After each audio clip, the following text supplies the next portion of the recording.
Максимально теплые эмоции от Кореи, все очень нравится. Еда максимально здесь комфортно, люди, все очень нравится.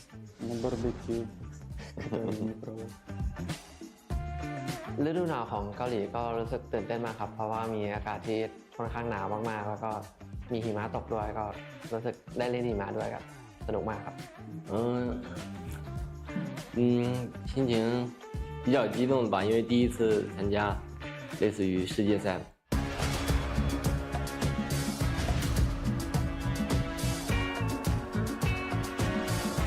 对的，因为我们这次 TPP 它既是一个新的开始，然后也观望着明年我们到底会怎么样，然后希望我们用这个比赛去规划明年的计划。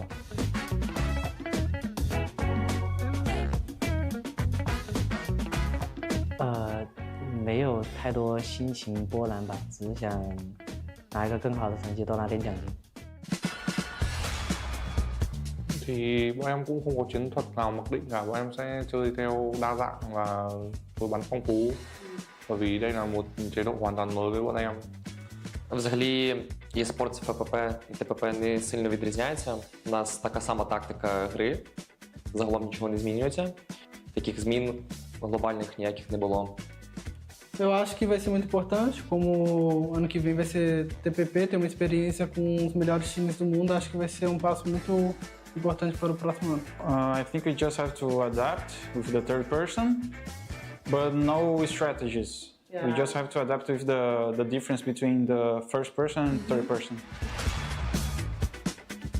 근데 사실 모든 프로 선수가 똑같겠지만 좀 1인칭을 길게 해온 선수로서는 조금 크게 자신감이 있는 것 같지는 않습니다. 1인칭만큼.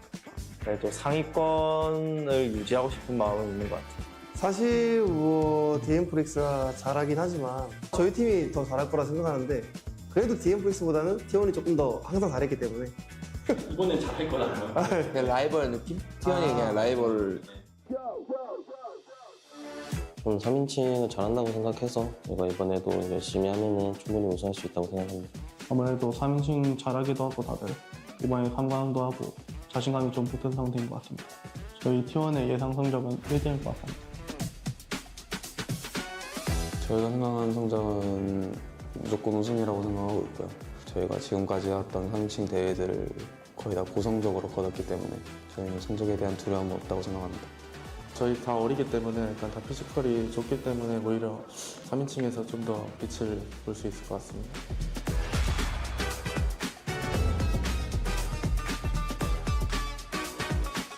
Với điểm mạnh của mình thì mình vận hành một trận đấu thì map Miramar là một map tốt nhất với mình. Với một bản đồ Miramar là một cái map mà mình vận hành tốt nhất. 저희가 치킨 넣는다면 미라마 위주로 맵을 고를 것 같습니다. Мірамар, тому що Мірамар вибрав, тому що мені подобається глумиста місцевість. Miramar 可能打得稍微比较好吧。 For me, Miramar. Because I prefer the map, I think it's more... Ngoài đội của chúng tôi ra thì tất cả đều là đội hữu cạnh tranh của mình. Các bạn hãy coi chừng đội của mình, vì đội mình có sở hữu 2 thành viên của Hàn Quốc. Vì 2 thành viên này chơi TV rất là giỏi. 이번 우승은 젠지 겁니다. 젠지가 뭔지 보여드리겠습니다. 我觉得这次好像 TPP 比赛是有线下观众席的，我觉得大家应该有机会可以来现场体验一下我们 TPP 比赛给别的队伍带来的压迫感。 잘해보자. 캐리해줘. 3인칭 우승하자 이번. 오히려 3인칭 경쟁력 있을 수도 있어. I mean, yeah, I think it's all pretty simple to shoot the mortar. I don't know how so many players are not that good with it. 이번에 1킬도 하면 100달러인 걸로 아는데 저희가 달러 배포하겠습니다.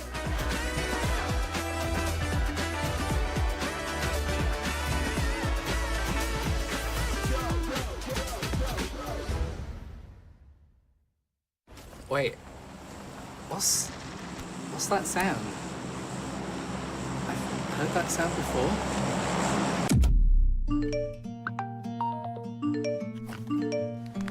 Breaking news. Reports are coming in from around the world. Something new is arriving.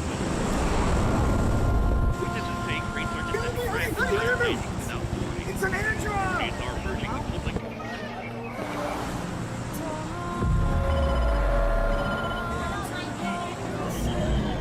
A new way to experience the battlegrounds.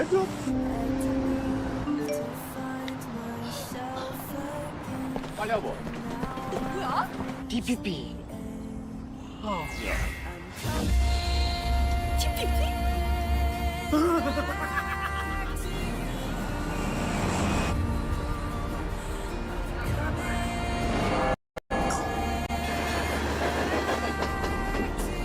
The perspective you played for years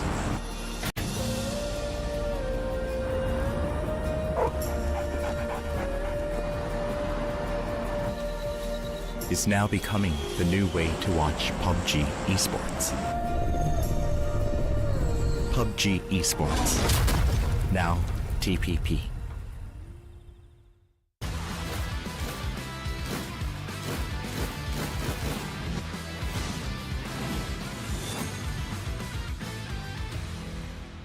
안녕하세요. 배틀그라운드 e스포츠 팬 여러분. PUBG 배틀그라운드 디렉터 김태현입니다. 먼저 지난 7년간 배틀그라운드 e스포츠를 향한 변함없는 관심과 열정으로 함께 해주신 전 세계 팬 여러분과 선수 여러분께 진심으로 감사의 인사를 드립니다. 그리고 지금 2026년을 앞두고 배틀그라운드 e스포츠는 지금까지의 경험을 바탕으로 또 다른 도약을 준비하고 있습니다. 그 변화의 시작점은 바로 3인칭 배틀그라운드 e스포츠의 시작입니다. 배틀그라운드는 지금까지 전 세계 10억 명 이상의 플레이어가 즐겨온 가장 대중적인 배틀로얄 경험입니다. 그리고 그중 상당수의 플레이어가 3인칭 시점에서 배틀그라운드를 플레이하고 있습니다. 물론 지금까지 배틀그라운드 e스포츠를 만들어 온 중심에는 1인칭 시점에서의 치열한 경쟁이 있었습니다. 그 무대에서 최고의 실력을 보여준 선수들과 선수들을 응원해온 팬들의 열정과 헌신은 지금의 배틀그라운드 e스포츠를 있게 한 가장 소중한 자산입니다. 지금까지의 1인칭 e스포츠는 깊이 있는 경쟁 구조를 만들어내는 데에 분명 강점이 있었지만 동시에 많은 플레이어와 팬들이 느끼는 실질적인 게임 경험과는 조금 거리가 있었던 것도 사실입니다. 그래서 이번 변화는 기존의 1인칭 e스포츠를 부정하거나 대체하려는 것이 아닙니다. 오히려 그 유산 위에서 배틀그라운드 e스포츠의 가능성을 더 확장하려는 다음 단계의 진화입니다. 저희가 3인칭을 도입하려는 이유는 보는 게임과 하는 게임의 일체화, 즉 라이브 서비스와 e스포츠가 하나의 흐름 안에서 연결되도록 하기 위함의 변화입니다. 게임을 플레이할 때의 경험과 플레이를 지켜보는 관람의 경험 사이에 존재했던 단절을 줄이고 공감과 몰입의 폭을 넓히기 위한 시도입니다. 배틀그라운드는 단순한 슈팅 게임이 아닙니다. 지형 지물의 활용, 위치 선정, 정보 싸움 등이 중요한 복합적이고 깊이 있는 배틀로얄 게임입니다. 그리고 이러한 플레이의 본질은 시점과 상관없이 살아있으며 3인칭 시점에서는 오히려 더 많은 관객과 플레이어가 공감할 수 있는 방식으로 확장될 수 있다고 판단했습니다. 이번 결정은 결코 짧은 고민 끝에 이루어진 것이 아닙니다. 물론 새로운 변화에는 언제나 다양한 의견이 따르며 현재 커뮤니티 안팎에서도 여러 시선과 우려의 목소리가 있는 것 역시 잘 알고 있습니다. 지난 1년 동안 배틀그라운드 e스포츠는 총 3회 이상의 팀, 선수들과의 소통 세션을 통해 현장의 목소리를 꾸준히 듣고 공유해 왔습니다. 그 과정에서 수렴된 다양한 의견들을 실제 게임 업데이트와 대회 운영 구조에 최대한 반영되도록 노력했습니다. 이는 단순한 의견 수렴의 과정이 아니라 함께 논의하고 함께 방향을 설정해 나간 과정입니다. 또 하나의 중요한 검증 무대였던 PUBG 플레이어스 투어에서는 시즌당 약 5,000명 이상의 고유 참가자가 참여하며 3인칭 기반의 경쟁 경험에 대한 가능성을 직접 보여주었습니다. 앞으로도 팬들의 목소리와 데이터를 바탕으로 더 투명하고 신뢰할 수 있는 방식으로 배틀그라운드 e스포츠를 함께 만들어 가겠습니다.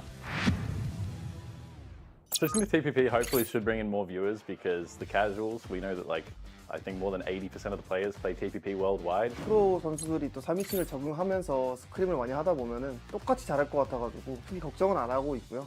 Mình nghĩ là mình sẽ cải thiện về vấn đề đi bo và khả năng giữ người ở trong bo được tốt để có thể giao tranh với tất cả các team khác. I think this new change is going to bring some new ideas to us, and we're just going to work hard as always.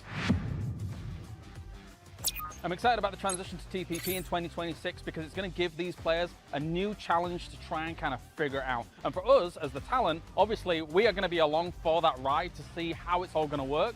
많은 유저분들께서 또 선수로 도전하시기에도 최적인 그런 기회상이 열리지 않았나 싶고요. 观赛的门槛会变低一些。至于最后的结果，我觉得还是要看实际的比赛效果。 2026년 배틀그라운드 e스포츠는 3인칭 전환과 함께 보다 정교하고 체계적인 글로벌 대회 운영을 이어갑니다. 시즌은 3월 PGS 개막전으로 시작됩니다. 2026년 PUBG 글로벌 시리즈는 대회 수와 경기 수가 대폭 늘어납니다. 총 12회로 확대될 예정입니다. 글로벌 파트너 팀을 포함해 지역 리그를 통해 진출권을 획득한 다수의 팀들이 함께 출전하게 됩니다. 6월에는 2025년 최고 시청 기록을 세운 PUBG 네이션스컵이 다시 한번 개최됩니다. 그리고 12월 최고의 팀을 가리는 PUBG 글로벌 챔피언십으로 한 해의 여정이 마무리됩니다. 2026년 배틀그라운드 e스포츠는 대회 수 증가뿐만 아니라 글로벌 파트너 팀과 진출팀에게 지급되는 지원금과 상금 규모 확대 통한 투자 강화로 생태계 전반에 걸친 지속 가능한 성장 기반을 마련할 계획입니다. 이는 선수와 팀에게는 더욱 안정적인 환경, 그리고 팬 여러분께는 새로운 도전과 더 큰 즐거움을 약속드리는 변화입니다. 배틀그라운드 e스포츠는 2026년이 그 어느 해보다 더 특별하고 더 오래 기억에 남을 시즌이 될 수 있도록 다양한 변화를 준비하고 있습니다. 저희는 앞으로도 팬, 선수, 팀의 의견과 데이터를 기반으로 끊임없이 고민하고 더 나은 방향으로 개선해 나가며 선수와 팬 모두가 신뢰할 수 있는 경쟁 환경을 만들어 가겠습니다. 2026년 배틀그라운드 e스포츠의 다음 장을 향한 도전에 여러분의 응원과 참여를 부탁드립니다. 감사합니다.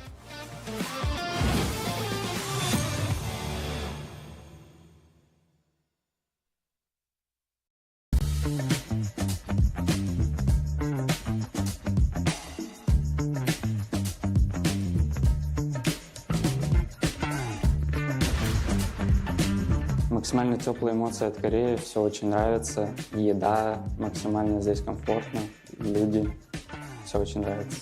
На барбекю, который не пробовал. ฤดูหนาวของเกาหลีก็รู้สึกตื่นเต้นมากครับเพราะว่ามีอากาศที่ค่อนข้างหนาวมากๆแล้วก็มีหิมะตกด้วยก็รู้สึกได้เล่นหิมะด้วยก็สนุกมากครับ 心情比较激动吧，因为第一次参加类似于世界赛。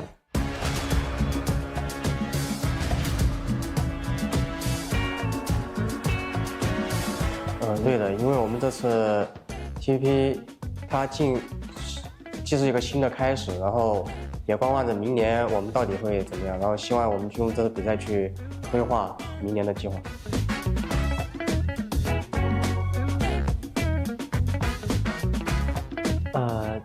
没有太多心情波澜吧，只是想拿一个更好的成绩，多拿点奖金。 Thì bọn em cũng không có chiến thuật nào mặc định cả, bọn em sẽ chơi theo đa dạng và đối bắn phong phú, bởi vì đây là một chế độ hoàn toàn mới với bọn em. Взагалі, Esports, ФПП і ТПП не сильно відрізняються. У нас така сама тактика гри, загалом нічого не змінюється. Таких змін глобальних ніяких не було. Eu acho que vai ser muito importante, como ano que vem vai ser TPP, ter uma experiência com os melhores times do mundo, acho que vai ser um passo muito importante para o próximo ano. I think we just have to adapt with the third person, but no strategies. Yeah. We just have to adapt with the difference between the first person and third person. 근데 사실 모든 프로 선수가 똑같겠지만 좀 1인칭을 길게 해온 선수로서는 조금 크게 자신감이 있는 것 같지는 않습니다. 1인칭만큼. 그래도 상위권을 유지하고 싶은 마음은 있는 것 같아요. 사실 뭐 DM프렉스가 잘하긴 하지만 저희 팀이 더 잘할 거라 생각하는데 그래도 DM프렉스보다는 T1이 조금 더 항상 잘했기 때문에 이번엔 잘할 거라는 거야. 그냥 라이벌 느낌? T1이 그냥 라이벌. 좀 3인칭을 잘한다고 생각해서 제가 이번에도 열심히 하면은 충분히 우승할 수 있다고 생각합니다. 아무래도 3인칭 잘하기도 하고 다들 이번에 3강도 하고 자신감이 좀 붙은 상태인 것 같습니다. 저희 T1의 예상 성적은 1등일 것 같습니다. 저희가 생각하는 성적은 무조건 우승이라고 생각하고 있고요. 저희가 지금까지 해왔던 3인칭 대회들을 거의 다 고성적으로 거뒀기 때문에 저희는 성적에 대한 두려움은 없다고 생각합니다. 저희 다 어리기 때문에 일단 다 피지컬이 좋기 때문에 오히려 3인칭에서 좀 더 빛을 볼 수 있을 것 같습니다.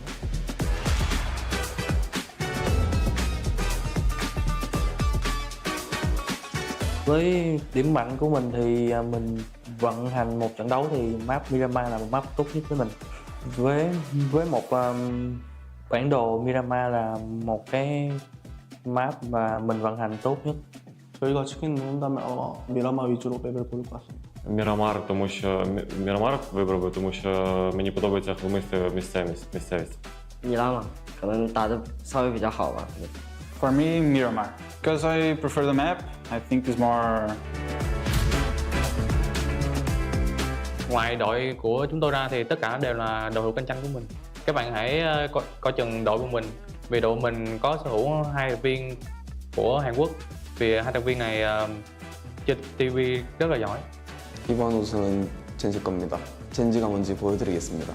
我觉得这次好像 TPP 比赛是有线下观众席的，我觉得大家应该有机会的话可以来现场体验一下我们 TPP 比赛给别的队伍带来的压迫感。 잘해보자. 캐리해줘. 3인칭 우승하자 이번. 오히려 3인칭 경쟁력 있을 수도 있어. I mean, yeah, I think it's all pretty simple to shoot the mortar. I don't know how so many players are not that good with it. 이번에 1킬도 하면 100달러인 걸로 아는데 저희가 달러 배송하겠습니다.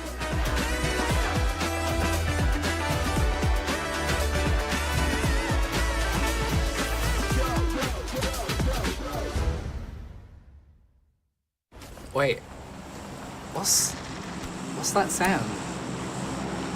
I've heard that sound before.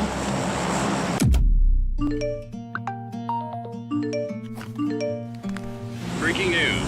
Reports are coming in from around the world. Something new is arriving. Witnesses say crates are descending rapidly. It's an airdrop! Crates are emerging the public.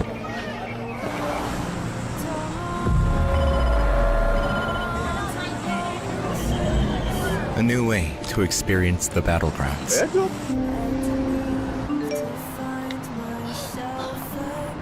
빨리 와봐. 뭐야? DPP.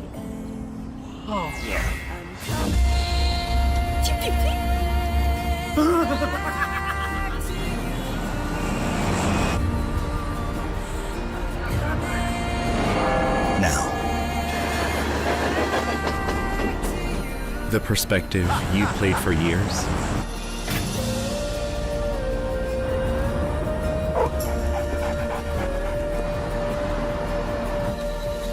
is now becoming the new way to watch PUBG Esports.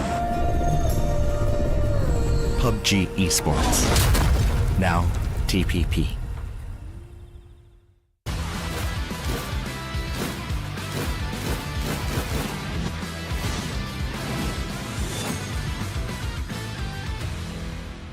안녕하세요. 배틀그라운드 e스포츠 팬 여러분. PUBG 배틀그라운드 디렉터 김태현입니다. 먼저 지난 7년간 배틀그라운드 e스포츠를 향한 변함없는 관심과 열정으로 함께해 주신 전 세계 팬 여러분과 선수 여러분께 진심으로 감사의 인사를 드립니다. 그리고 지금 2026년을 앞두고 배틀그라운드 e스포츠는 지금까지의 경험을 바탕으로 또 다른 도약을 준비하고 있습니다. 그 변화의 시작점은 바로 3인칭 배틀그라운드 e스포츠의 시작입니다.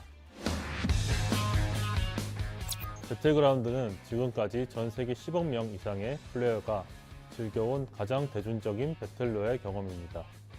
그리고 그중 상당수의 플레이어가 3인칭 시점에서 배틀그라운드를 플레이하고 있습니다.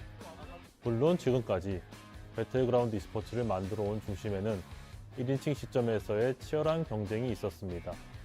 그 무대에서 최고의 실력을 보여준 선수들과 선수들을 응원해온 팬들의 열정과 헌신은 지금의 배틀그라운드 e스포츠를 있게 한 가장 소중한 자산입니다. 지금까지의 1인칭 e스포츠는 깊이 있는 경쟁 구조를 만들어내는 데에 분명 강점이 있었지만 동시에 많은 플레이어와 팬들이 느끼는 실질적인 게임 경험과는 조금 거리가 있었던 것도 사실입니다.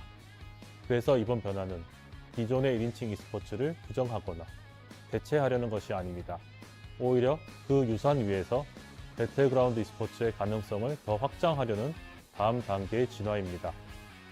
저희가 3인칭을 도입하려는 이유는 보는 게임과 하는 게임의 일체화, 즉 라이브 서비스와 e스포츠가 하나의 흐름 안에서 연결되도록 하기 위함의 변화입니다.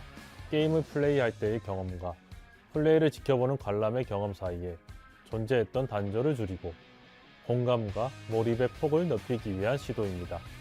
배틀그라운드는 단순한 슈팅 게임이 아닙니다. 지형 지물의 활용, 위치 선정, 정보 싸움 등이 중요한 복합적이고 깊이 있는 배틀로얄 게임입니다. 그리고 이러한 플레이의 본질은 시점과 상관없이 살아있으며 3인칭 시점에서는 오히려 더 많은 관객과 플레이어가 공감할 수 있는 방식으로 확장될 수 있다고 판단했습니다. 이번 결정은 결코 짧은 고민 끝에 이루어진 것이 아닙니다. 물론 새로운 변화에는 언제나 다양한 의견이 따르며 현재 커뮤니티 안팎에서도 여러 시선과 우려의 목소리가 있는 것 역시 잘 알고 있습니다. 지난 1년 동안 배틀그라운드 e스포츠는 총 3회 이상의 팀, 선수들과의 소통 세션을 통해 현장의 목소리를 꾸준히 듣고 공유해 왔습니다. 그 과정에서 수렴된 다양한 의견들을 실제 게임 업데이트와 대회 운영 구조에 최대한 반영되도록 노력했습니다. 이는 단순한 의견 수렴의 과정이 아니라 함께 논의하고 함께 방향을 설정해 나간 과정입니다. 또 하나의 중요한 검증 무대였던 PUBG 플레이어스 투어에서는 시즌당 약 5,000명 이상의 고유 참가자가 참여하며 3인칭 기반의 경쟁 경험에 대한 가능성을 직접 보여주었습니다.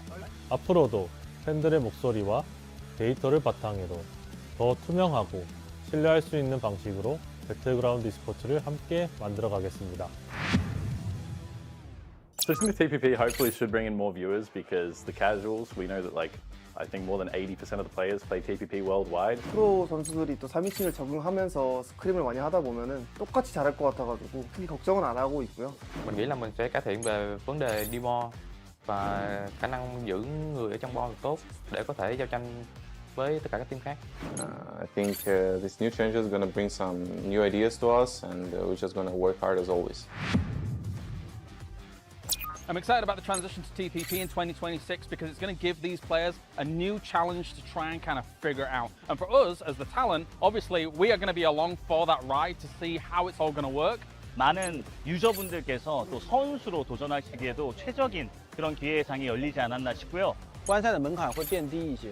至于最后的结果，我觉得还是要看实际的比赛效果。 2026년 배틀그라운드 e스포츠는 3인칭 전환과 함께 보다 정교하고 체계적인 글로벌 대회 운영을 이어갑니다.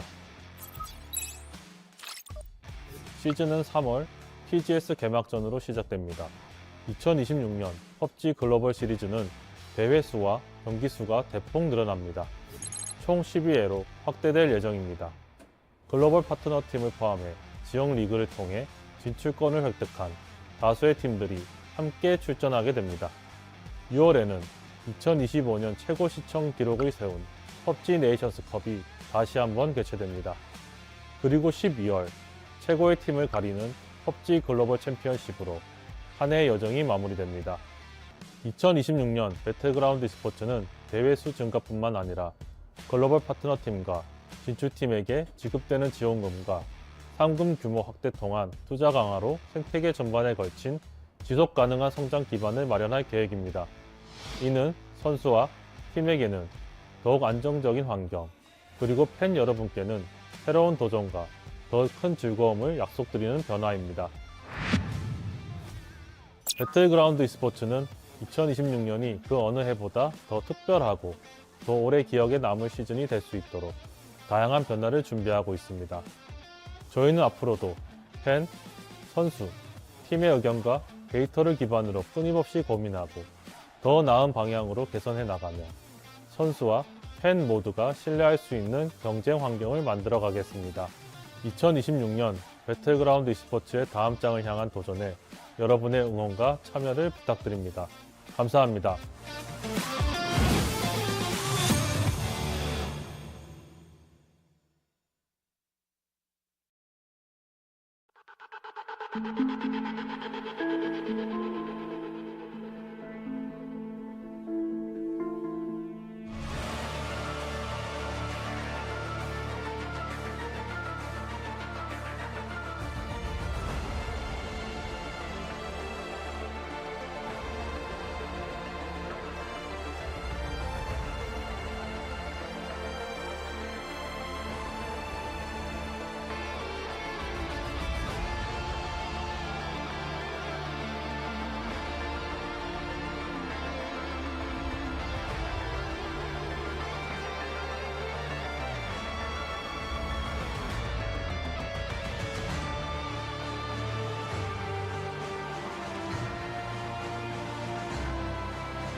Hello, everybody, and welcome to the PUBG Players Masters Invitational. I'm Matcham. I'm going to be your host, walking you through everything today. Of course, I'm not going to be by myself. We've got a change in perspective, moving to TPP for the matches.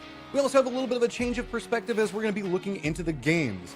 I've got myself joined by, of course, Kalaris, the quintessential caster, and then on top of that, I've got myself the ever-effervescent Toffees, and we're going to be taking you through all of the action today. Starting off with, it's just been a couple of days since PGC. Kalaris, like, what have you managed to do? Anything fun? I've played a lot of TPP.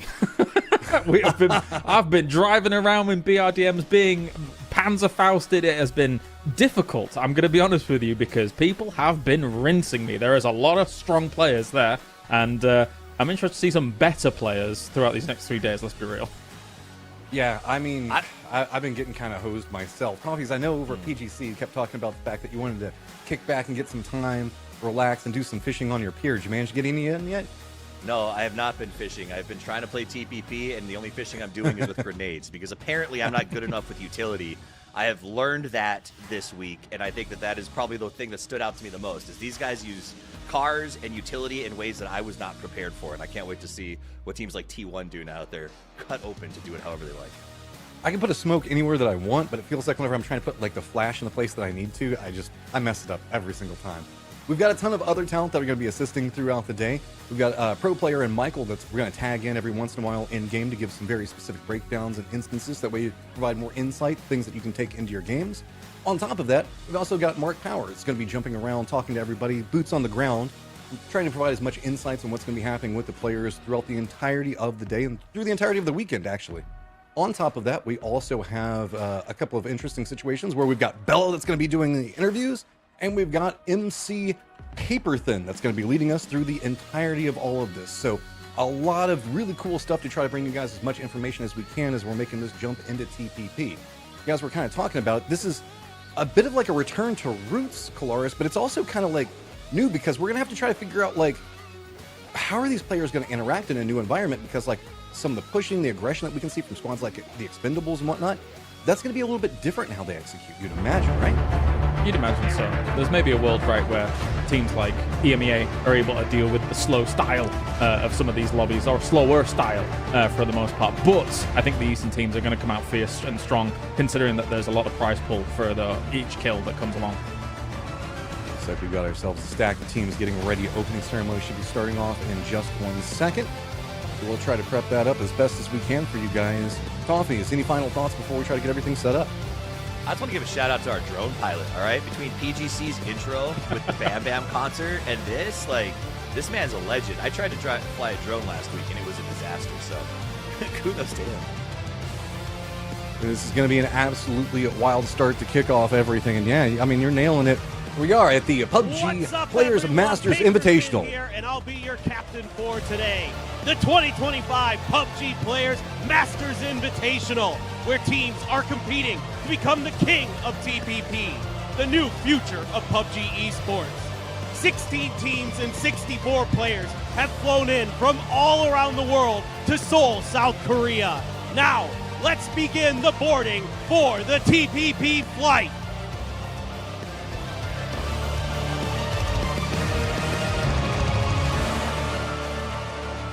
The unstoppable giants marching forward and crushing anyone in their path. JDG Esports.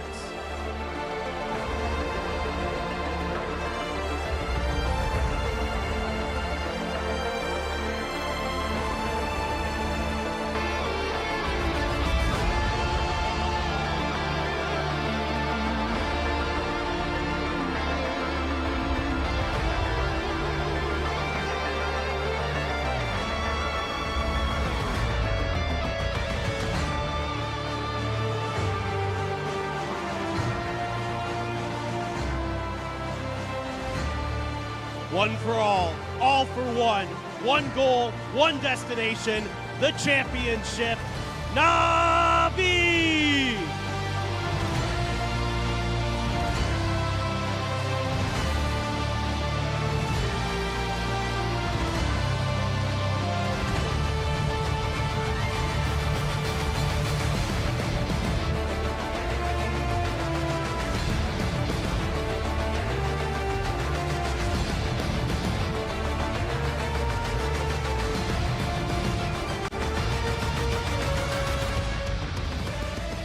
A wounded tiger, ready to bear its true fangs once again.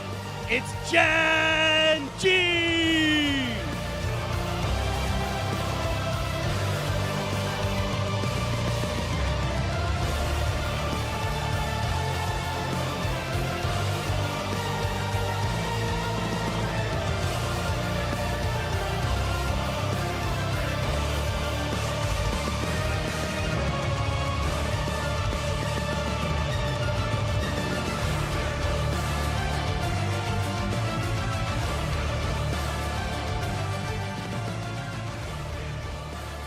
The pride of China, kneel before the shining golden lion, 17 Gaming!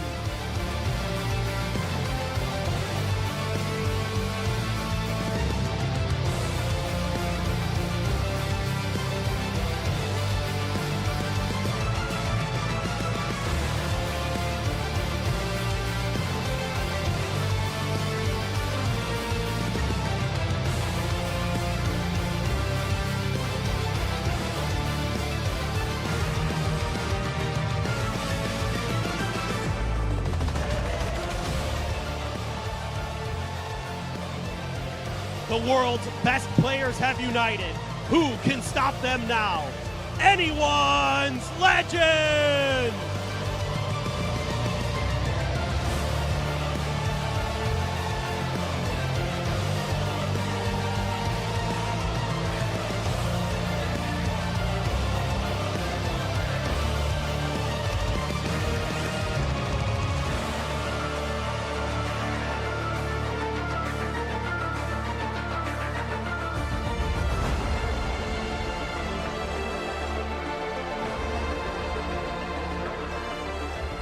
They'll show you why they are the kings of Korea. Their powerful name stands strong. TN Freaks!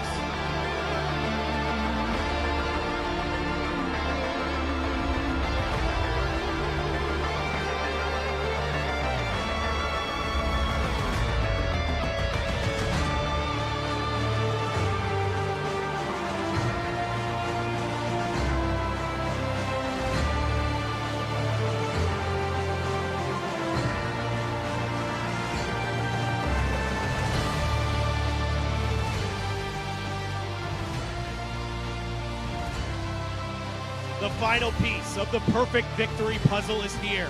They've come for the championship trophy. Twisted Minds!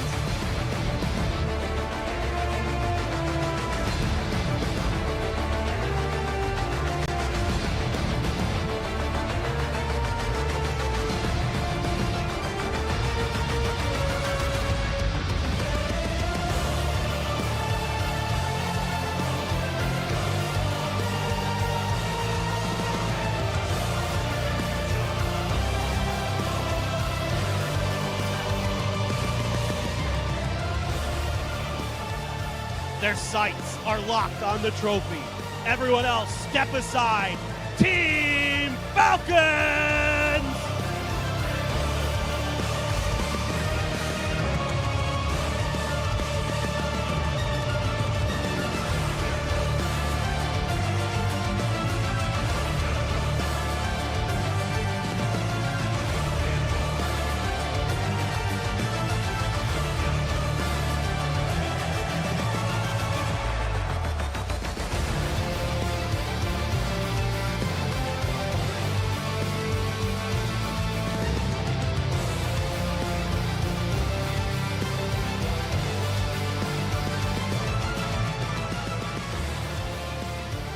The world will chant their name.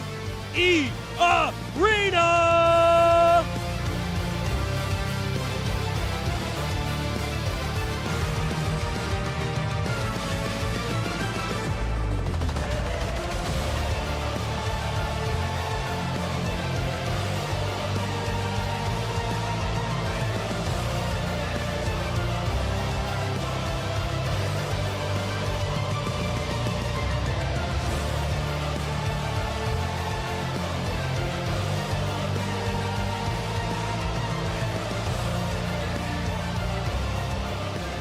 Anyone who stands in their way is heading straight back to the lobby.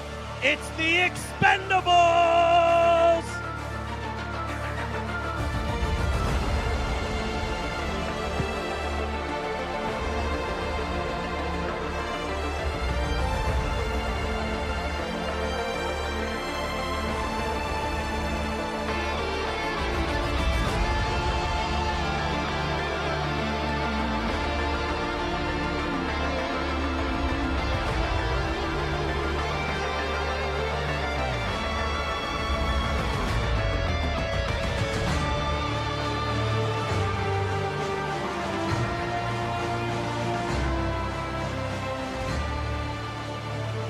They're here to carve a brilliant 4-star onto the name.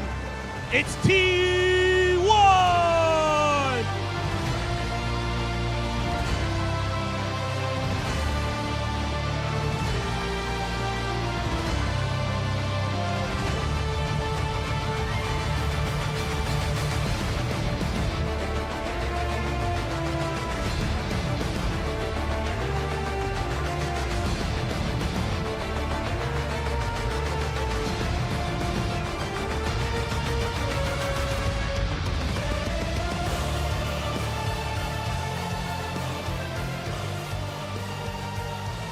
Four angry men, fueled by rage. All enemies will fall before them. 4 a.m.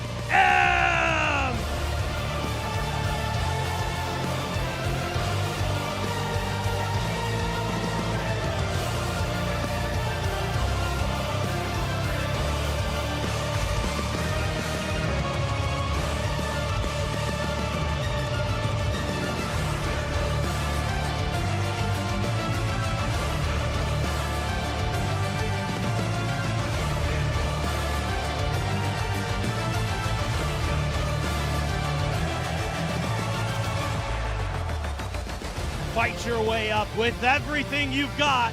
They'll be waiting at the very top. Furia!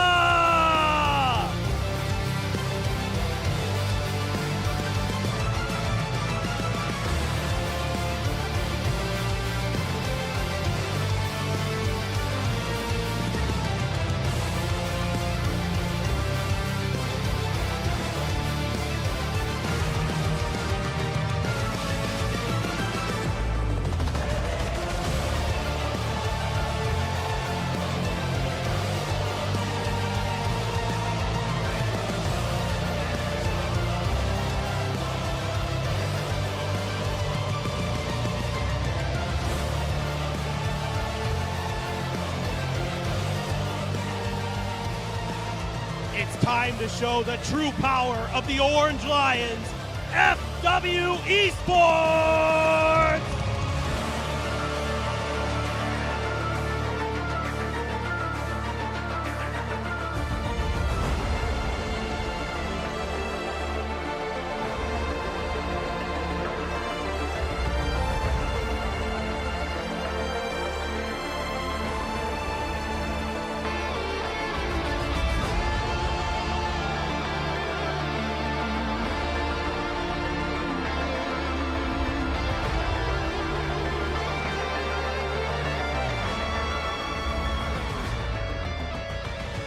mountain of trophies behind them.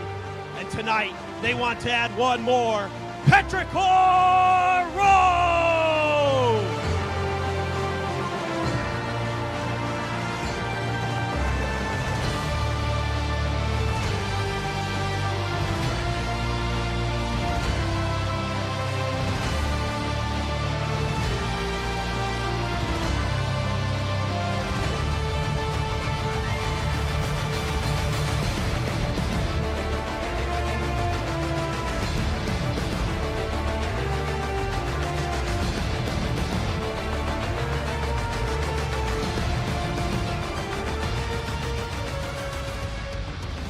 They're here to feast on victory itself.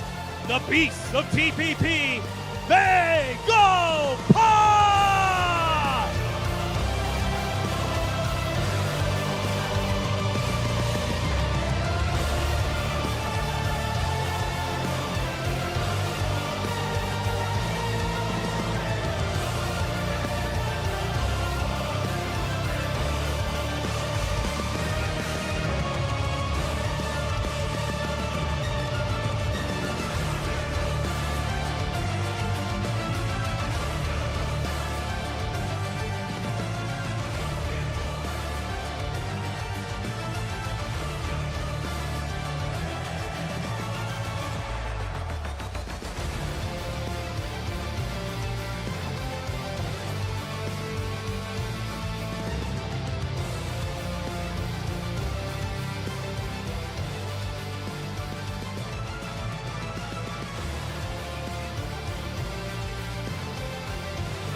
They kept pushing forward for an entire year, all for one goal. Places that once felt warm and safe, like spring, became fierce battlegrounds. Summer arrived with blazing gunfights that tested both mental and physical endurance. Autumn followed, filling every moment with unforgettable highlights. Battlegrounds. Glory for some, tears for others. This was our history, and now a new story begins. A major turning point. 2025 PUBG Masters Invitational, Seoul, South Korea. Oh, it's difficult. You've got a big logo behind me. Hey guys, just got done with the opening ceremony, but we wanted to go ahead and run you through all the things that you need to know going into this event, because while it does have, I guess, some similarities whenever we're looking at some of the systems that we've seen in the past, there's also a couple of very interesting change-ups as we're going to be moving forward. So we're just going to jump right into this, look at the format, look at the setup, and get right into it. So right off the start, let's go ahead and dive into kind of how the points are going to be set up and how everything's going to function.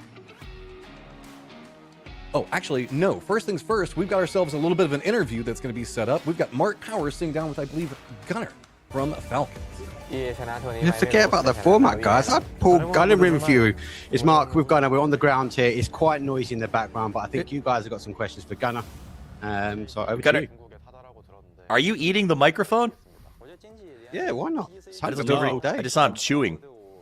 Oh, I got some gum in. Sorry. Ah, okay, cool. So I have an actual question that's sort of important. PGC was crazy. Very long event. Very different vibe to this one. What have you guys done in the time off to sort of transition mentally to get ready for PMI? Yeah, it was a short turnaround. Obviously, the PGC games ended. We hopped on a flight. Good answer. They blacked out. It was so crazy. I mean, tough travel. Hey, Gunnar can sometimes be a little bit verbose, and I guess we decided to go family friendly. That's going to be the excuse that we popped away and went directly back to us here. So their prep was they jumped directly on a plane.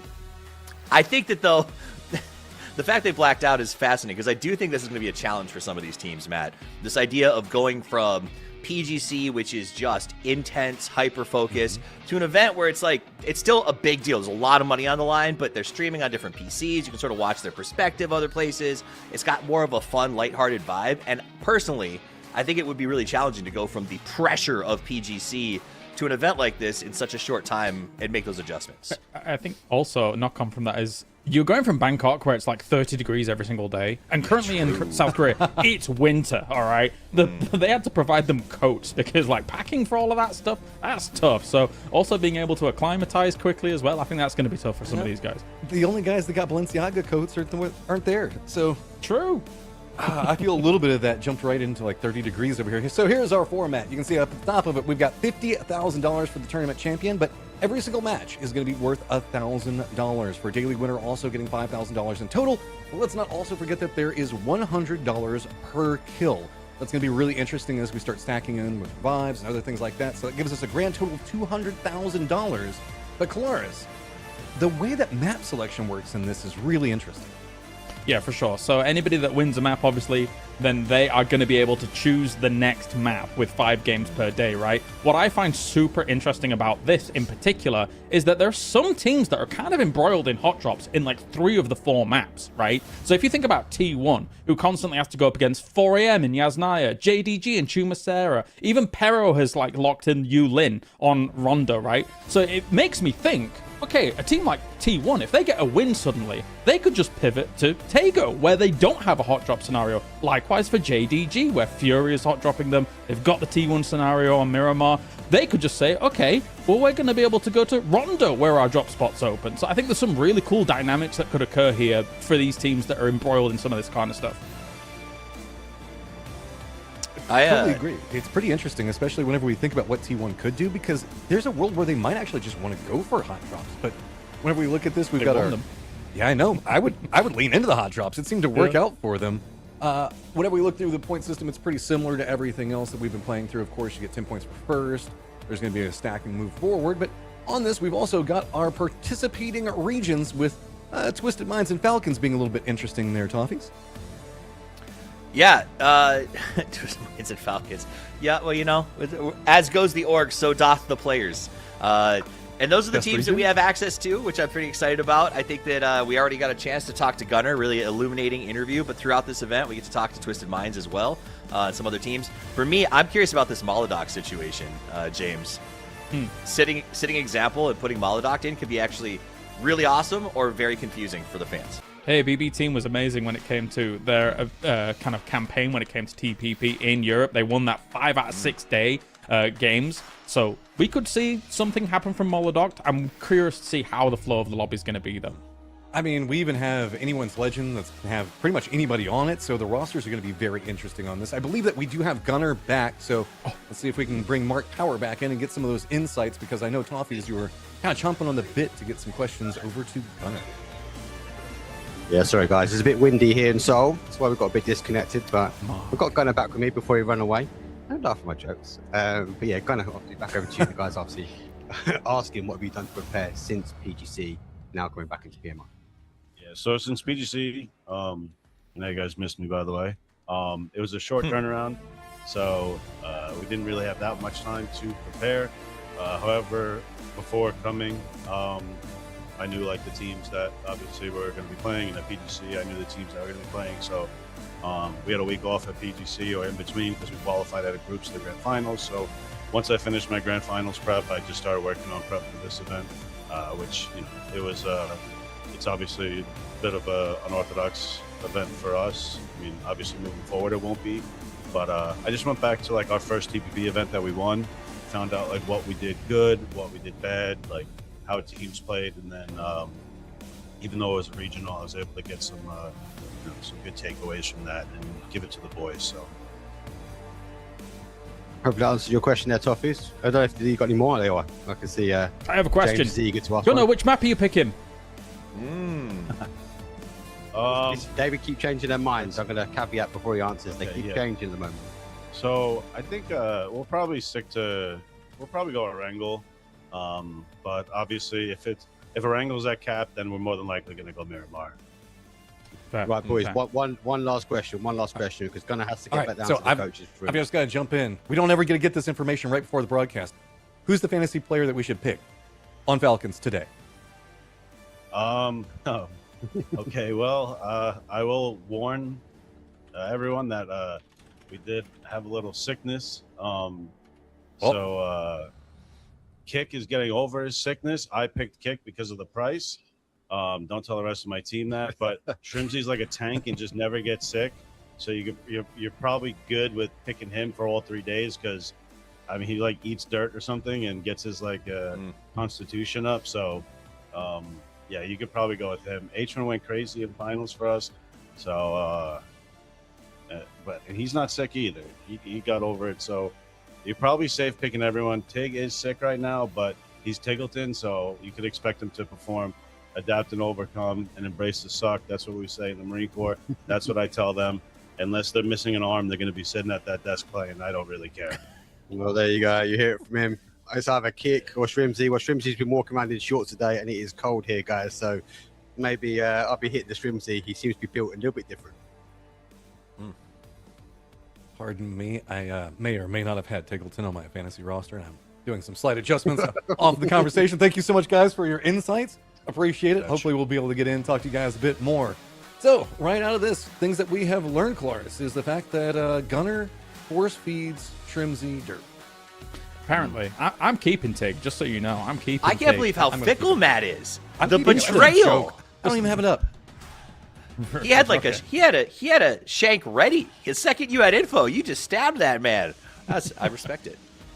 We take our fantasy very I have serious. seen you guys in like a couple of minutes before the games being like, yo guys, I just got to talk to somebody. We need to change this. Don't be judging me right now. This is like the pot calling the kettle black. I know how you guys get your fantasy teams together going on this one. So now whenever we're looking at this, you brought up a very interesting topic about how the map selection can kind of really be dictated specifically off of a win, and you get to start setting up what your win conditions are on that. So Toffee, we didn't really get a chance to hear from you much on that, so I'm kind of curious on how you think that this is going to progress. Do you think that we're going to be seeing what we call the middle maps very often, or do you think it's going to be a lot of Miramar Erangel?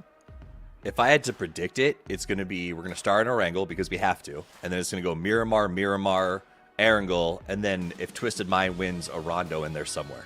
And I think all 3 days will probably be 2-2-1, and it'll probably be start Miramar, go Miramar, Erangel middle maps, and then Rondo to finish. That's my guess based on just how the players genuinely tend to feel. I think the exception to that is there are some players with really crappy drops on Rondo, and if they win a game, they're going to take us to Tego instead, just because they'd rather be there than deal with the Neox situation. We also That's have my a lot candid take. of very weird roster swaps that are coming in here. Anyone's Legend? What do you think, Claris? Do you think that this is the pick? Do we go with Seoul on Anyone's Legend, or is like too much communication issues? How do you think it's gonna play? Well, for fantasy, Seoul was what, about $11,000, and I'm in for that. It doesn't matter. I know that man is going to do damage, regardless of if he gets kills or not, regardless if the rest of his team gets kills or not. It's going to be interesting communication-wise for sure. It's kind of a notion that we bring up a lot about teams, but for this one specifically, obviously the communication is going to be a little bit weird. Wicked, we know, is going to be IGLing. So honestly, if I was them, and if they haven't figured out a little bit of a cheeky system earlier, I would just honestly have the two duos just kind of doing their own thing and point them Himas in the direction and say, go there, Himas, shoot at things. Likewise, at least Wicked can talk to Soul properly and tell him exactly what to do. Opposing that, we have a tag in as well, Toffees, with Twisted Minds. I'll let you jump in on this one because I know that Claris is probably going to want to go. Molodok playing on that squad. That's going to be a very interesting setup. Yeah, I think the mixes in general are going to be pretty interesting. So I think, from language barriers with Anyone's Legend, is going to be, like you brought up, kind of fascinating to how do you deal with this 2v2. And then Molodok, who is a phenomenal player, James brought this up, that he said, he was dominating on TPP in the region. That said, I genuinely feel that Twisted Minds is a very heavily system-driven team, where a lot of their success comes from the fact that those 4 guys do these set pieces. They move out of middle locations. I don't think Batulin's probably used to calling things like start rotation or move in this direction, because I think Example just does it, right? Because they're so systemed.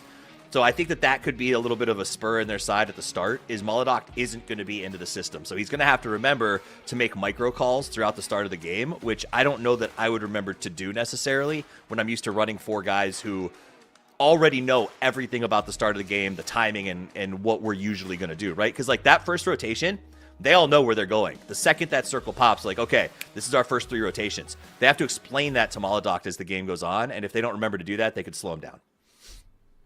Claris, any secondary thoughts on that one? It's an interesting pickup because I obviously didn't expect Perfectix to not be able to get there, but Molodox was fantastic in group stages at PGC and then kind of fell off in the grand finals of PGC relative to the rest of his roster. So that said, though, BB team, I said it before we actually kind of brought this topic up as well. They did look amazing in TPP this year in EMEA. So maybe Molodox can bring some of that. I'm kind of intrigued because we know that Twisted didn't get what they wanted out of PGC, and Batulin's the type of guy that kind of takes that one on the teeth, puts a lot of blame on himself. If anything, bringing in a new face for just a couple of games, because we're looking at 15 across, what we're going to be looking at this weekend, that might kind of reinvigorate him and kind of get him back to a level of basics, so that way he's readjusted and really prepared for what's going to become. I'm intrigued to see how this kind of plays out all in all. A couple of small things that we've got going on we're not going to dive too deep into because we don't really know too much about is that we also do have a tag in for whenever we're looking through the squads. What is it? Trying to remember the name. I26V6 is going to be playing tagged in on that one. I'm looking forward to you guys trying to dive in and explain that one and cast it. That's always a bit of a tongue twister. But we also have FW here. This is kind of just getting tagged in at last minute right after PGC. Toffees, I hear like a little bit of a giggle. Is this like a Herculean effort? Because everybody else is mega warmed up.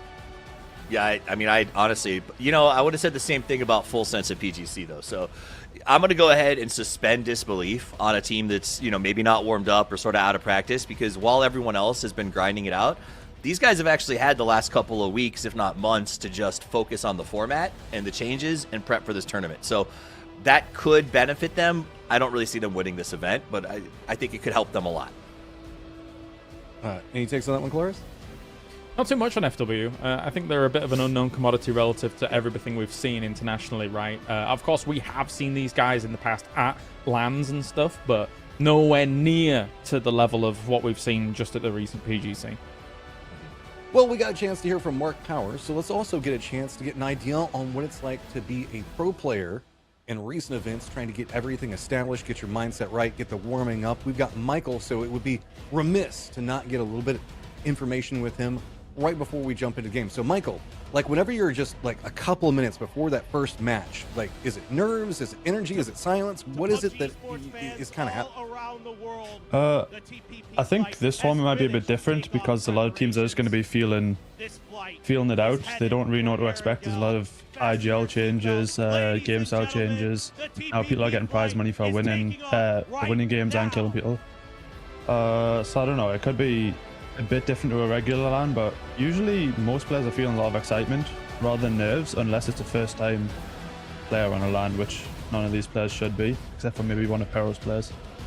Well, it is time for game number one. No more ifs, could-haves, whatever's going to happen. We've got you as set as we can. So Michael and I are going to jump out, and we're going to throw it over to Colaris and Toffees to take us into game number one. Yes, thank you very much, guys. All right, me and Toffee's going to be bringing you the first games. It is Christmas time, and it's the Invitational, as you can see, live from Seoul, South Korea, to get everything rolling. Erengel's our first map, Toffees, so we know that is for sure. But once somebody wins, we could be going anywhere. It's anybody's game. I like the idea they're picking a map. I did think it'd be kind of fun to have a veto system, but that would just be too much, I think, with 16 teams.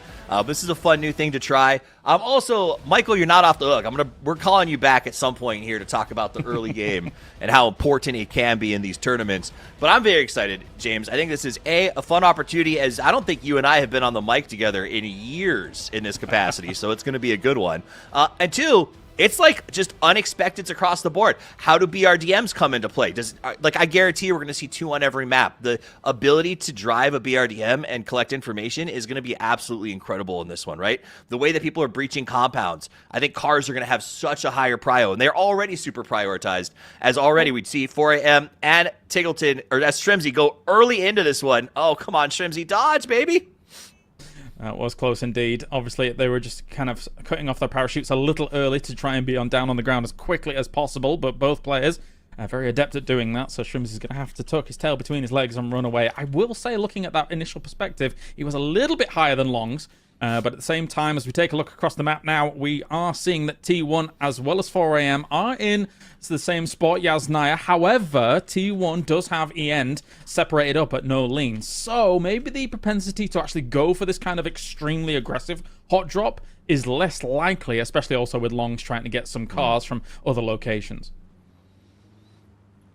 All right, is Michael? I think Michael's still around. I want to talk to him about the start of these games in particular, and some of the system changes, because we have new IGLs in the form of Gen G. We got a bunch of players that are coming in as substitutes, and as the hunt for Shrimzy continues, Kickstart does have a gun. He's going to come over and try to use that to throw Longs off. So nice shots here by Kickstart to say, "Leave my Shrimzy alone." And he does it. Headshot to Long Z, and that is going to be him down. Shrimzy's going to punch him out for good effort, gets himself a Dragunov and a vehicle. And Falcons, that's a great way to start this thing. Yeah, not bad at all. Not bad. All things considered, I thought he was, considering the car situation, I thought Longs wasn't going to stick around. However, him staying in this area, I think, was just way too much of an oversight. I think he should have got back with the rest of his team, back to Yasnaya, especially since the hot drop didn't kick off with T1. There was going to be room to loot in Yasnaya, but yeah, I'm a bit skeptical of that move. All right, so Michael, if you can hear me, I do want to ask about, we've got teams that have changed rosters and teams that have changed IGL. For you, I would assume roster change is more challenging, but I kind of wonder sometimes, is changing the way that you call things more difficult, as we do see PO harassing E-Arena over here.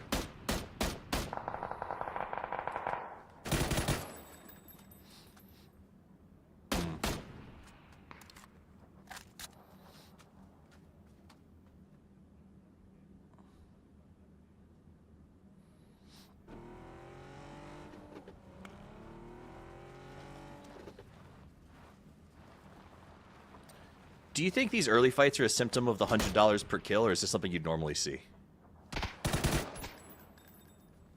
Okay, I thought so too. Money sign.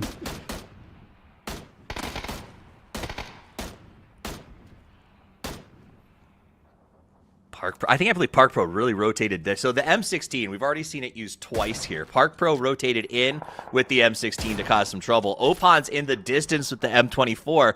These aren't fights. They're like third-partying your own team, essentially. It's like 3 individual 1v1s. Yeah, very aggressive to start things off here from Bagopart, knowing that maybe shooting range could be an easy exploit on the arena. I mean, for a location like this, right, if you are actually pushing on this kind of position, there are a lot of walls and a lot of trees kind of around it to be able to get some of these lines of sight. And even just south of this, DN Freaks and Petrichor Road kind of stuck in the middle of a fight as well here.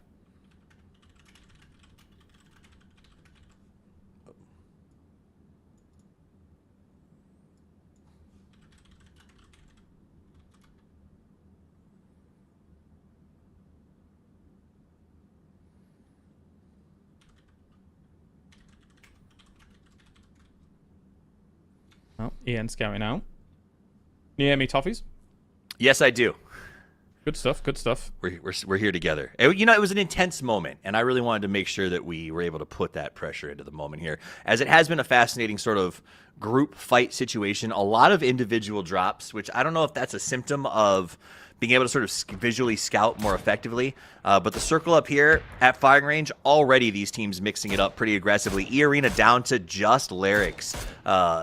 Has got to be pretty frustrating for him, but he has to try to win this, because if he can come out, pull this 2v1, he could still get his team back into the mix.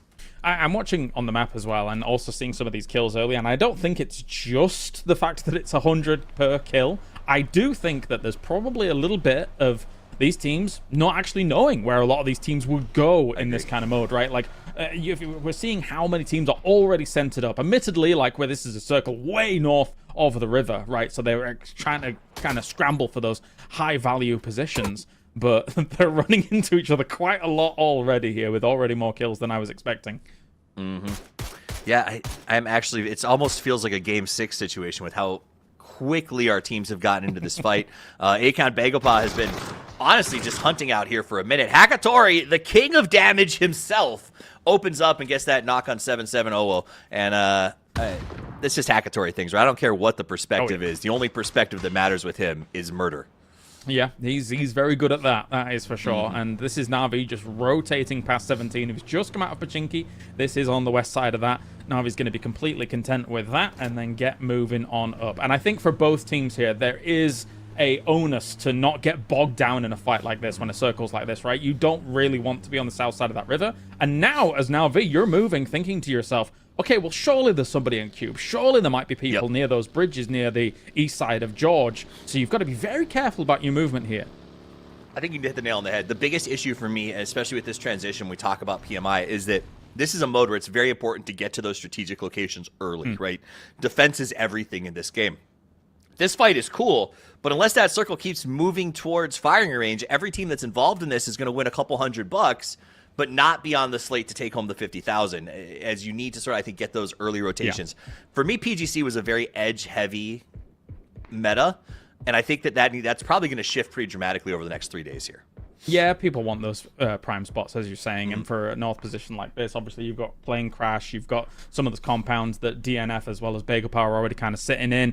A little bit of an engagement, a scuffle here as Cloris does go down. Susie going to try to do a little bit more against this as he's looking over this way, but it looks like the Expendables are kind of scrambling to try and get him back up. Smokes go out, see if they can get something done, but Spaceman's looking for the off angle. A lot of nice off angle play. He's waiting for the res. It's a bait. It's a bait, Duck Juice. Oh. He died. Okay, so honestly, I think the bait would have worked if Cloris hadn't bled out at that exact moment. Yeah. So Susie goes ahead and gets himself that point, and if Spaceman will smartly just rotate away. And I think that they're using the vision. They're using their scouting very effectively as the fight with Furia and Bagopa continues. Zakraken has been released. Yeah, as a Kraken, or as his friends know him, Leandro Gomez Pereira de Souza Santos. His full name. And I think that as soon as I saw that, I was like, do it again. Can you do it for name. everyone? Oh, that was for everyone. Don't worry. Oh, that was so good. I mean, no, I'm saying, can we do every player going forward? No, absolutely not. Oh, there he goes. As you said, reintroduce him. He gets 2 kills off of that one. Almost gets back behind the rock, but Salute with that M16. Snakers and Trevor at PGC were like, the M16, bro. It is the gun nowadays. And here's Salute apparently also buying into that philosophy. Well, we've got to get Santos up over there. Zakraken is down. Try and save him wherever they can. DM Freaks is looking for war at the moment. Diel's charging up a nade, trying to throw it across the way here. Gets a little bit of a vision on him, but it doesn't matter anyway. Gumin with the AKM and the follow-up coming in from Salute to finish him off here. Fury is going to be scrambling for the moment. They're a little bit disconnected from one another as Gizera as well as Posa going to have to tuck tail and run. I'm going to need you to go ahead and cover this for a second while I change my fantasy roster. Oh, no. Zine dropped. Oh, no. Please don't. You know what? He died. It's not 10 minutes. I have no choice. He did die. He did die, yeah. I mean, this is one of those teams, though, as I watched Furia play that one, that I do think they're one of those teams that will thrive next year. They have grinders. They are always playing the game, whether it's pub or scrim. And I think the teams that have been doing that are going to sort of focus on this movement to TPP, have a chance to not only really be ready for next year, but probably make a lot of money. You know, there's like the prize pool even here, it's a ton of opportunity for a team that has sort of looked at it and said, okay, I'm strategically ready to take on this new challenge. And I think Fury is one of those. Yeah, they should be. They should be. Because, I mean, they kind of also bring a little bit of a kind of more aggressive style, even to the aggressive nature that is America's. And I think that they can thrive from something like that. That said, though, hey, DNF has already got $700 in the bank, thanks to all of the fighting that there's been going on for them. Circle's kind of kind to them as well, as we're still basically north of the river here for a lot of these teams. Now, we've talked ad nauseum with people like Clinton about, how things are going to go for TPP as a whole, and he believes that the Koreans are going to dominate. He thinks that teams like T1, teams like DNF are going to be able to bang things out, and right now, you can't argue with where DNF is. No, I honestly think that we are going to see that. I especially think we might see some things out of T1 as we go into next year.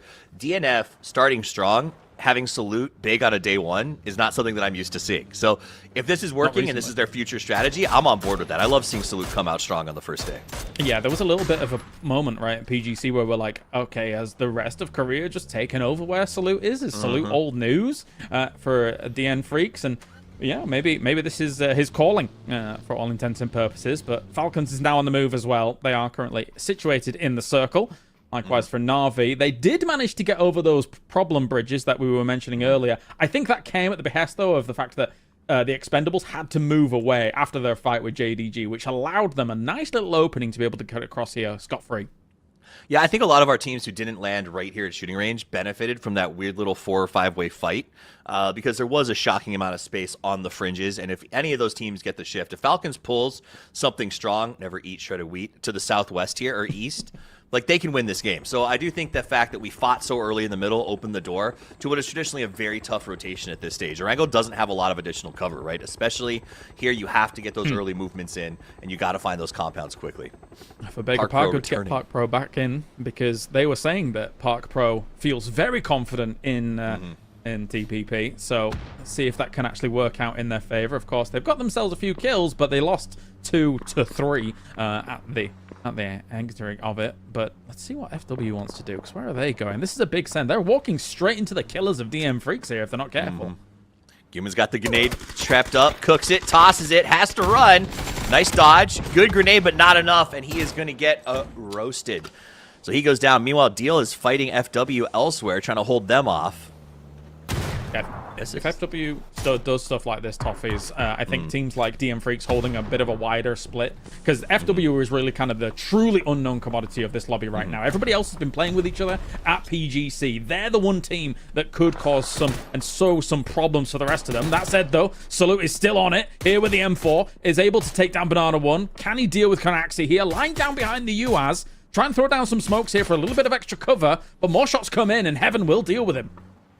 Honestly, I'm most impressed with the Freaks right now. Under attack, two threats, and they were able to. They lost one, but able to reposition and get themselves to completely eradicate FW Esports was really good. Heather taking shots on the outside right now. I'm kind of flabbergasted at how multiple of our teams have just chosen to just be out here on top of the hill with no real hard cover of any sort. Like, I'm also surprised that the Tab is in the lobby as well for Twisted Minds. I didn't realize that was going to be the sub-in. So I think it's Example, Batulins, the Tab, and Molodoc. So it looks like Lou might be on the bench here for this one, unless he's playing under the Tab's account. We'll leave that to speculation for the moment. But the circle does shift in favor of the Falcons, who do have, by the looks of things, 17 Gaming rocking up alongside them. In fact, I think we'll send a request and send Mark Powers, our man on the floor, over to Twisted Minds to figure out what's the story with the Tab and report back to us. So be good to get some of that field reporter work in. Yeah, so far so good for the Tab by the looks of things. I mean, just so in case you're unaware about Twisted Minds and stuff like that, Tab has been coaching and kind of managing them for quite a bit of time here, but he is still an excellent player. In the EMEA, he was playing on rosters multiple times, so definitely a pro stepping into those shoes, and you should not underestimate the Tab. Absolutely not. We've seen a couple of times this year where having a really strong, I don't want to say ex-pro as your sub has come in handy. Meanwhile, Type goes ahead and just does it to Raining. Unfortunate. And Bagelpot is eliminated by anyone's legend. Here's Molodoc, the newest member of Twisted Minds for this event only, as I understand it. Already putting in some work. Type eliminated an Example, taking away the free money. It's kind of a gamer. There's a reason he was one of the PGS MVPs, right? Like Molodoc. You could even have a spray of him if you were watching the subsequent events. I think it was PGS 10 that his MVP spray was in whilst we were watching. But Twisted Minds are circling around E-End. E-End is a fish in a barrel right now. Stay very, very still. Do not move, E-End. Oh my goodness. The perfect strategy. They've surrounded him. They know. They have to know. Love that. Right? I respect the... this is Twisted Minds. Like, there's a guy upside down in a car. Did you need 3 of you to surround him and make sure that you're not trading or going 1v1? Not necessarily. But the fact that they did that shows me how precise they are about making sure they don't take risks. Yep, got to cover that. I mean, we have seen scenarios in the past where somebody's got away with hiding in like a downed car, a side flipped car, and just sitting there for ages. But a little bit of extra opportunity to be able to spot him out for the Twisted Minds boys that can be entering in from that northeast side. Meanwhile, Na'Vi is currently still trying to thread the needle on this side. I think they're going to get pinched, though, if they're not careful here. They're a little bit spread. JDG's looking at them. Cold 119 goes for the spray. Should be an easy one for this one, but it doesn't knock him. Oh, that's a bit of a disaster. Ooh, seems like he's a little cold with those sprays. He's not able to sort of bring it in. Ferris down to 8 HP. Has to stop the car and turn around. Tozy getting shot up left and right. It seems like the real go-to is just you know, as long as you don't go under 10 HP. Everyone running super low right now. Hagatori inside of his shack. Not going to be leaving anytime soon. The Expendables walking up against anyone's legend here at the moment. The threat is dissipated from Na'Vi as they're just looking towards JDG, but now the Expendables is going to be pushing on against anyone's legend. How well can this go? Already utility thrown along. They need to also be wary of the fact that the circle has shifted away from them, so getting this fight done fast might be of importance. Nade goes forward. Sololzi hits Delwyn straight in the face. This fight is an important one. Expendables have been a little slow. AL, everyone said, is it going to work with multiple teams? How are the communication issues going to go? So Lolzy says, I don't have to communicate if I just go out and solo everyone. Great stuff by Sololzi so far. Obviously, he was recently a very, very strong acquisition, obviously, for anyone's legend, alongside what is effectively all-stars. A lot of previous plays from him coming out from when he was on Cerberus, but Tam Vu here shutting him down, trying to save it here for the Expendables. MS going to make the move here. Yeah, and they're going to get eliminated. Honestly, I was shocked. Soul and Wicked, almost no contribution to that fight. It seemed like they came in just a minute or two late, and that might have just be a symptom of comm issues, as it's hard to say, I need help here on this corner. It has to sort of go through a process. So a little slow for them. Anyone's legend eliminated. Now we look at Tanvu, who's just desperately trying to find somewhere, anywhere, just a bit of safety, James. Yeah, just a bit. Extens is kind of holding his trigger finger there for a second, knowing that he was exposed to some other teams, and he does get that off. That's impressive by Extens, because he was completely divided from the other 3 members of Na'Vi. So I think there was a lot of kind of wariness about whether to shoot, how am I going to shoot. Obviously, there was some shots coming his way as well. That said, though, you can see Na'Vi north of the map at the moment here, where Gen G is currently sat. So maybe the Gen G is going to have to be paying attention to how Na'Vi might want to breach on this compound. Human getting a nice defense here. Freaks has been actually really impressive so far. Very aggressive right out of the gate, looking for kills, not afraid to see a fight. Kawazine coming back in. Remember, he got killed early on before the 10-minute mark. His team brought him back, but now you just have to run through the fields naked, which, if you've ever done that, you know it's not as fun as it sounds. Yeah, it really depends on the climate, right? And if you're in South Korea right now, where it's like minus Salute, what was that shot? Kawazin goes down. Salute's got no problem with the cold in South Korea right now, let me tell you that. No gear, no armor. All right, looks like we're going to see a little back and forth here as Na'Vi and the Freaks kind of ladder each other. But I did hear that Mark has the update real quick on what's happening with Twisted Mind. So as we watch this fight, let's get our weatherman in, or our traffic reporter, to tell us what's going on. Traffic on the ground. Unfortunately, guys, Lou is ill, we've been told. That's why we're seeing the tabs sort of stepping in today. We're going to keep a close eye on it, see if he actually returns back tomorrow. But as it stands, unfortunately, Lou is out for the day. The mad scientist gone, and the tab going to crack this one open. I'm not super mad about that. Like you said, James, I think tab is a very strong substitute, and it's nice that they have that sort of depth. It's similar to VP, right? Like, I'm not overly stressed if VP has a sick player at PGC because their coach is an incredible stand-in. So tab filling that same role very successfully. Yeah, for sure. EMEA has some of the best coach/previous pro players that you could even hope for. But Orca here for Gen G, they had a great compound. They could hold down JGG as well as DN Freaks at exactly the same time. They're really capitalizing on the fact that DN Freaks was kind of paying attention more to where Na'Vi was going to be coming in from. But more utility will go across the way here. Orca with a perfect grenade to confirm on Spaceman. But Hakatori takes down Salute on the other side. A big fight going on out in the north.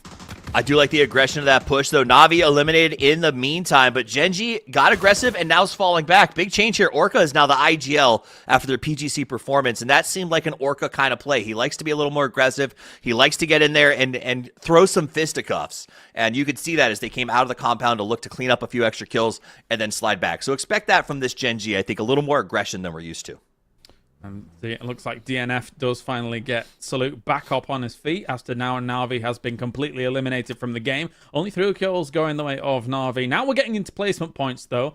And DN Freaks, 13 kills. That's already $1,300 on the board for them. And they still have 3 alive. Now, whether or not they can make an entry point on this corner is debatable. It's going to be maybe a little bit tricky to try and find yourself a spot here, but Maybe if JDG crunches up against Gen G at the same time, that could work in their favor. I'm fascinated. Freaks having a really good game, but again, this is a home circle for them. They didn't have to go very far. They were able to cause a little bit of chaos right out of the drop. That said, when I watch Freaks on a day one open up with 13 kills, that's usually an indicator that things are going to get a little bit crazy in the lobby as they go forward. And especially with this $100 bounty per kill, I can see DNF playing super aggressive all day long and saying we want to start fights within the first 5 minutes on a regular basis. It could be, and it's gonna the format's gonna reward that quite considerably if you want to actually just get those kills on board. That said, though, each game win is also $5,000, and I think in the south side of this circle, we're gonna see either Falcons or 4AM kind of capitalize on the fact that there's so much aggression going on in the north side, right? Because there's not really been much going on in the south. Yeah, it has been quiet because of all of that action. I think the Falcons have really benefited from that. You can see them here moving into the circle nice and slow, focusing on compounds. Still scouting the old-fashioned way with the lean peek instead of the pivot and look. But here, Shrimzy maximizing his use here in the trenches, and this is a very safe Falcons. We heard Gunner say they took some time, they watched some videos, they got to know the teams, and they planned for this event. I think that's pretty obvious with how they're moving through this map right now. Yeah, not bad at all. Coming in on that southeast side, being able to wiggle on through, kind of negating any 17 movement that was going through their way as well. 17 did a take-up residency on the north side, but that's because they were kind of forced to almost with the position that Falcons had, as well as an eventual backfill from 4AM.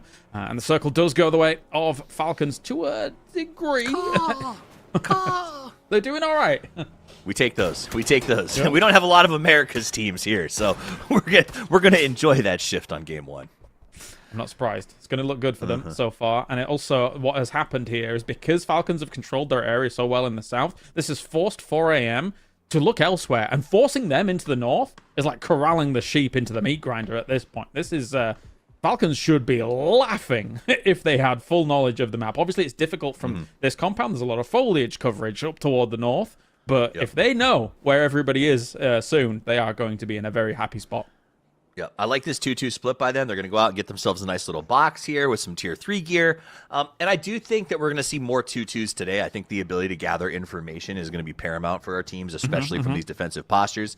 Also, the ability to give Overwatch is super high. Shrimzy actually by himself as 4AM crashes in here, but he's got the support of the team from the outside. Shrimzy's got one down, makes it 2 as he sprays on the drive-by. Make that a triple with a little bit of help from H-Win and his M24. 1 left, and 4AM says no thank you. 2 left as they just drive away. They said, all right, Falcons, you keep your secrets. There was definitely a feeling of a little bit of testing the waters there for 4AM going south after abandoning the south, and they were like, okay, well, we truly regret this. Let's go back north. I don't think they want to be in the north either. I'm going to be real.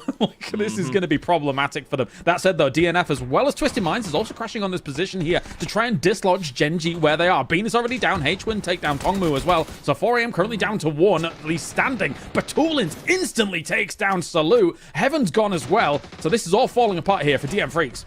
Oh! Yeah, Freaks, who started so strong, is going to run into the combined might of Gen G with a little bit of chaos from Twisted Minds. They push from 2 sides at the same time, and that's how you push this. It's hard to breach a compound, but it's a lot easier when you're defending a back and front attack pincer. So here we go, 17 Gaming. Lil Ghost going to be tossing those grenades up there. Orca in a little bit of trouble as he knocked his own man. And 4 Angry Men, who we saw run away a little while ago, is finally eliminated. Yeah, I love the little flex out from Little Ghost. While this was all going on, we still have more nades coming his way as well, as this was technically them just controlling that solo compound, but realizing there was going to be so much fighting up on the northwest, why not send out one with a few nades here and try and explode that corner completely? Now, JDG has moved away from this, so we're in the top 4 now, with JDG trying to find just a western position. They wanted none of it. I feel like they could have maybe even exploited a little bit of that with some utility, but not to be the case. They're playing things a bit more steady. This is not the JDG way. Exploitation and third parties is sort of like not right. Their bread and butter is let them fight. And so I do expect to see a lot of them from that today. And maybe some other teams as they adjust to this lobby and a new meta being bored. Falcons with 4 deep right now, and 17 is a pretty good spot. 17 does have a compound wall they can work from. That's going to continue to keep them strong as Kickstart drives around on the south, trying to figure out where can we put ourselves right now to make this into the end game. That Twisted Minds crash we saw a little bit earlier, I think was a great outline of how you try to get into a compound in these situations. That rock, the only spot you can push. And the fact that even Salute knew that. He was on this rock waiting for them to crash it. Yeah. These teams just definitely started to break down where the vision points are on some of these difficult to breach compounds. You're right. Very important to try and hold that out, but obviously it's going to be difficult when someone twisted minds of all people is going to push you on against the Little Ghost. Still on a bit of a tear at the moment, but does get knocked here by Bratulins. He's going to try and take any little knock and kill he can get because he knows he's bleeding out. So 1 for his money. Not bad at all. This is going to lean in the favor, though, of Falcons. They've been patient on the south side. They've been controlling space on the south side. And even though this was a relatively north shift, they still have a few spots here and there to play against 17, who, once they come off the ridge alongside that compound, I'm curious where they're going to go, because I think that Falcons could have some decent angles here if they're able to get to a few trees, to a few rocks. I like the aggressive attitude of the Falcons, sort of how wide they've spread out right now, trying to find angles in.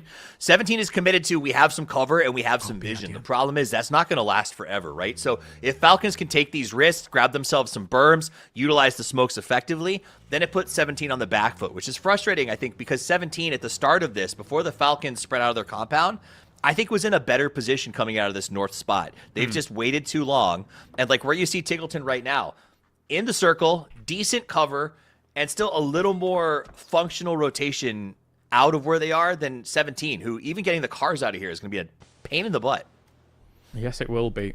As you can see here, obviously for that compound, you've got that wall. You've got that little tiny plateau in front of it, and there's a knock straight away with the M24 here from H-Win.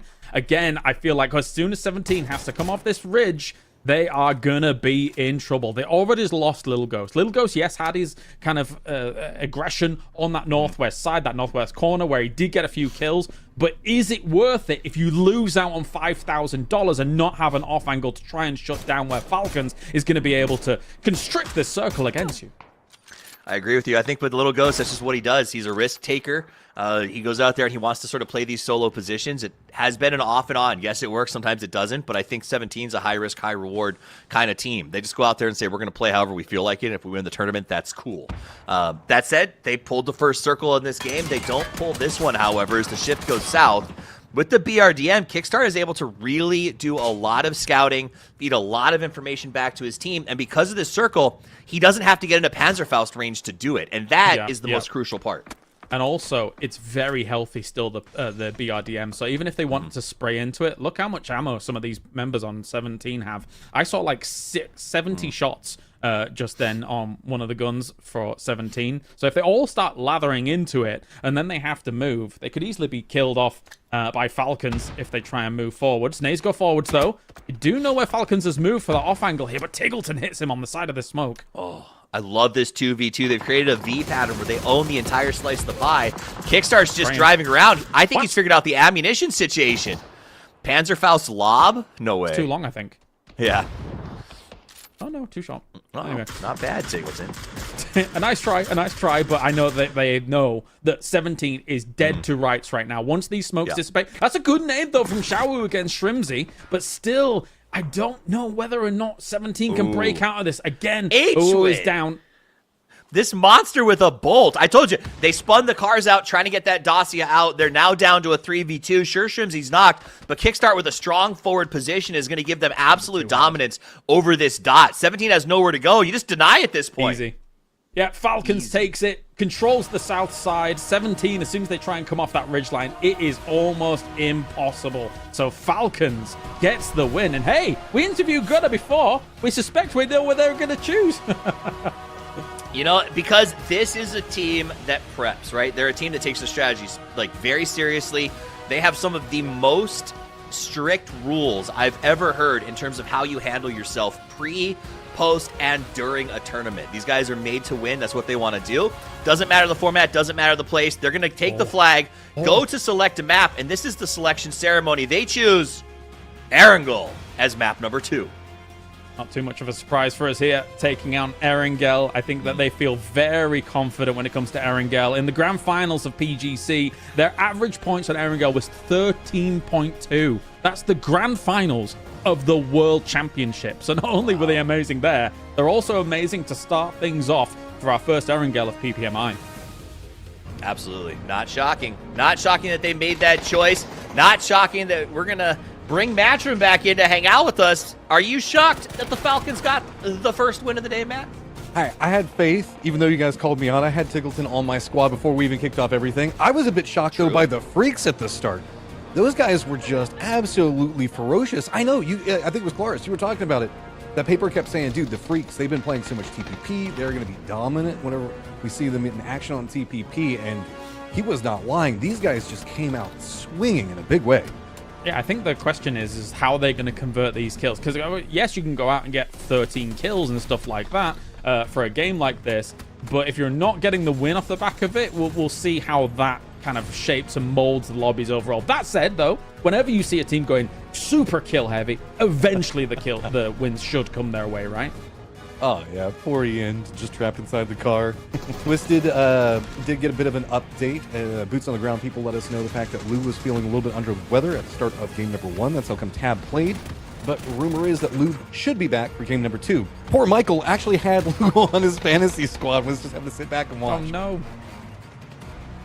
It's a crazy start to the day. This has just been an interesting shift as well. You guys were alluding to it pretty strongly, Toffees, about 17 and playing in the defensive position for playing for points, but not necessarily playing for the win and getting the prize money out. I mean, $100 a kill. I don't think I would have. I mean, I'm just greedy. I wouldn't have died to blue. I would have been like, "We're going for it, boys! Send the Dacia." But I do think that they're playing for the 50K. Staying in the shelter was their system, right? They play these high proc values. They look for points on placement, and they take fights if they come to them. They prefer not to go to the fight. So I do think the way that game ended was exactly what I'd expect from a 17 Falcons showdown. And I will say, 17 Falcons showdown, is there name a more iconic duo in PUBG than these two teams going at it when it's important. So seeing them sort of start this off as the final two, nostalgically, was awesome for me. We were also kind of talking about the strength of the BRDM whenever we look at TPP, and man, Falcons, they just ran amok in this later stage with it. 17, I guess, just kind of burned a lot of their utility in the early stages. They had the squads that were next to them, so no Panzerfaust, but once we saw this circle, it just was so dominant afterwards. There's nothing that 17 could do. I did love the fact that Falcons went with that just Hail Mary Panzerfaust shot that actually, I think, hit the side of the hillside leading into 17's compound. Yeah.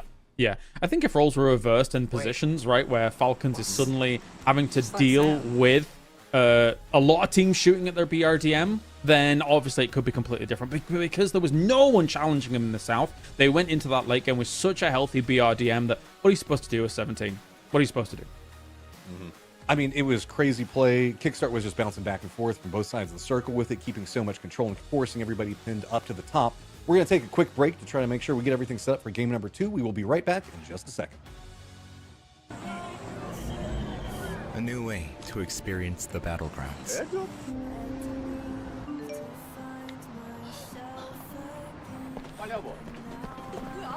TPP.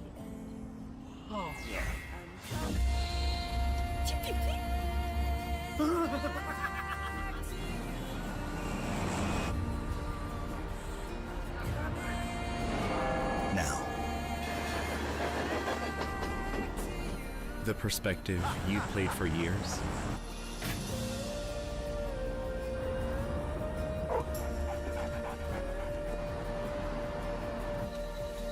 is now becoming the new way to watch PUBG Esports. PUBG Esports. Now TPP.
Getting ready for game number 2, it's Matcham and Michael giving you a little bit of a breakdown.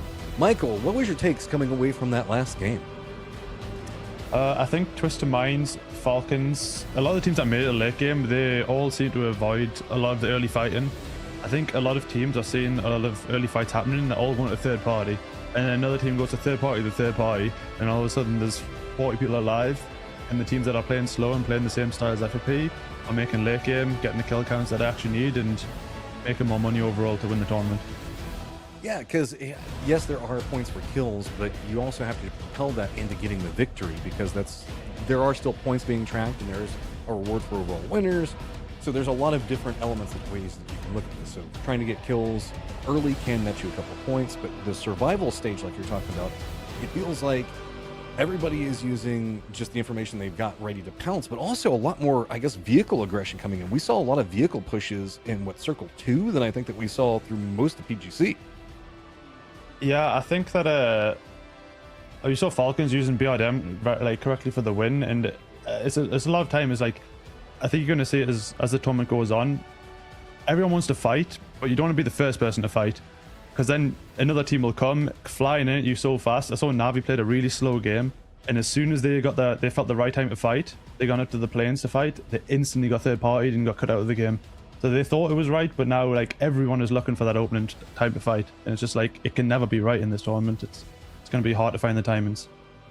And I guess that is kind of a thing, right? You're having to learn new, I guess, memory or muscle. I don't want to call it muscle memory, but I guess just reactionary timings, right? Because whenever we look at this, everybody is going to be just waiting to pounce on the sides, getting information, trying to see how close that they can get, expecting a firefight to happen. So you're going to end up with threats that are so much closer than you might be expecting, or just a little bit more free to push in the open, which is not what I was expecting in TPP. I was expecting it to be a little bit more hesitation of people making like a more bold run across open areas, but in this it feels like everybody thought that they had the information they could get and just ran at them so aggressively in the midsections of this.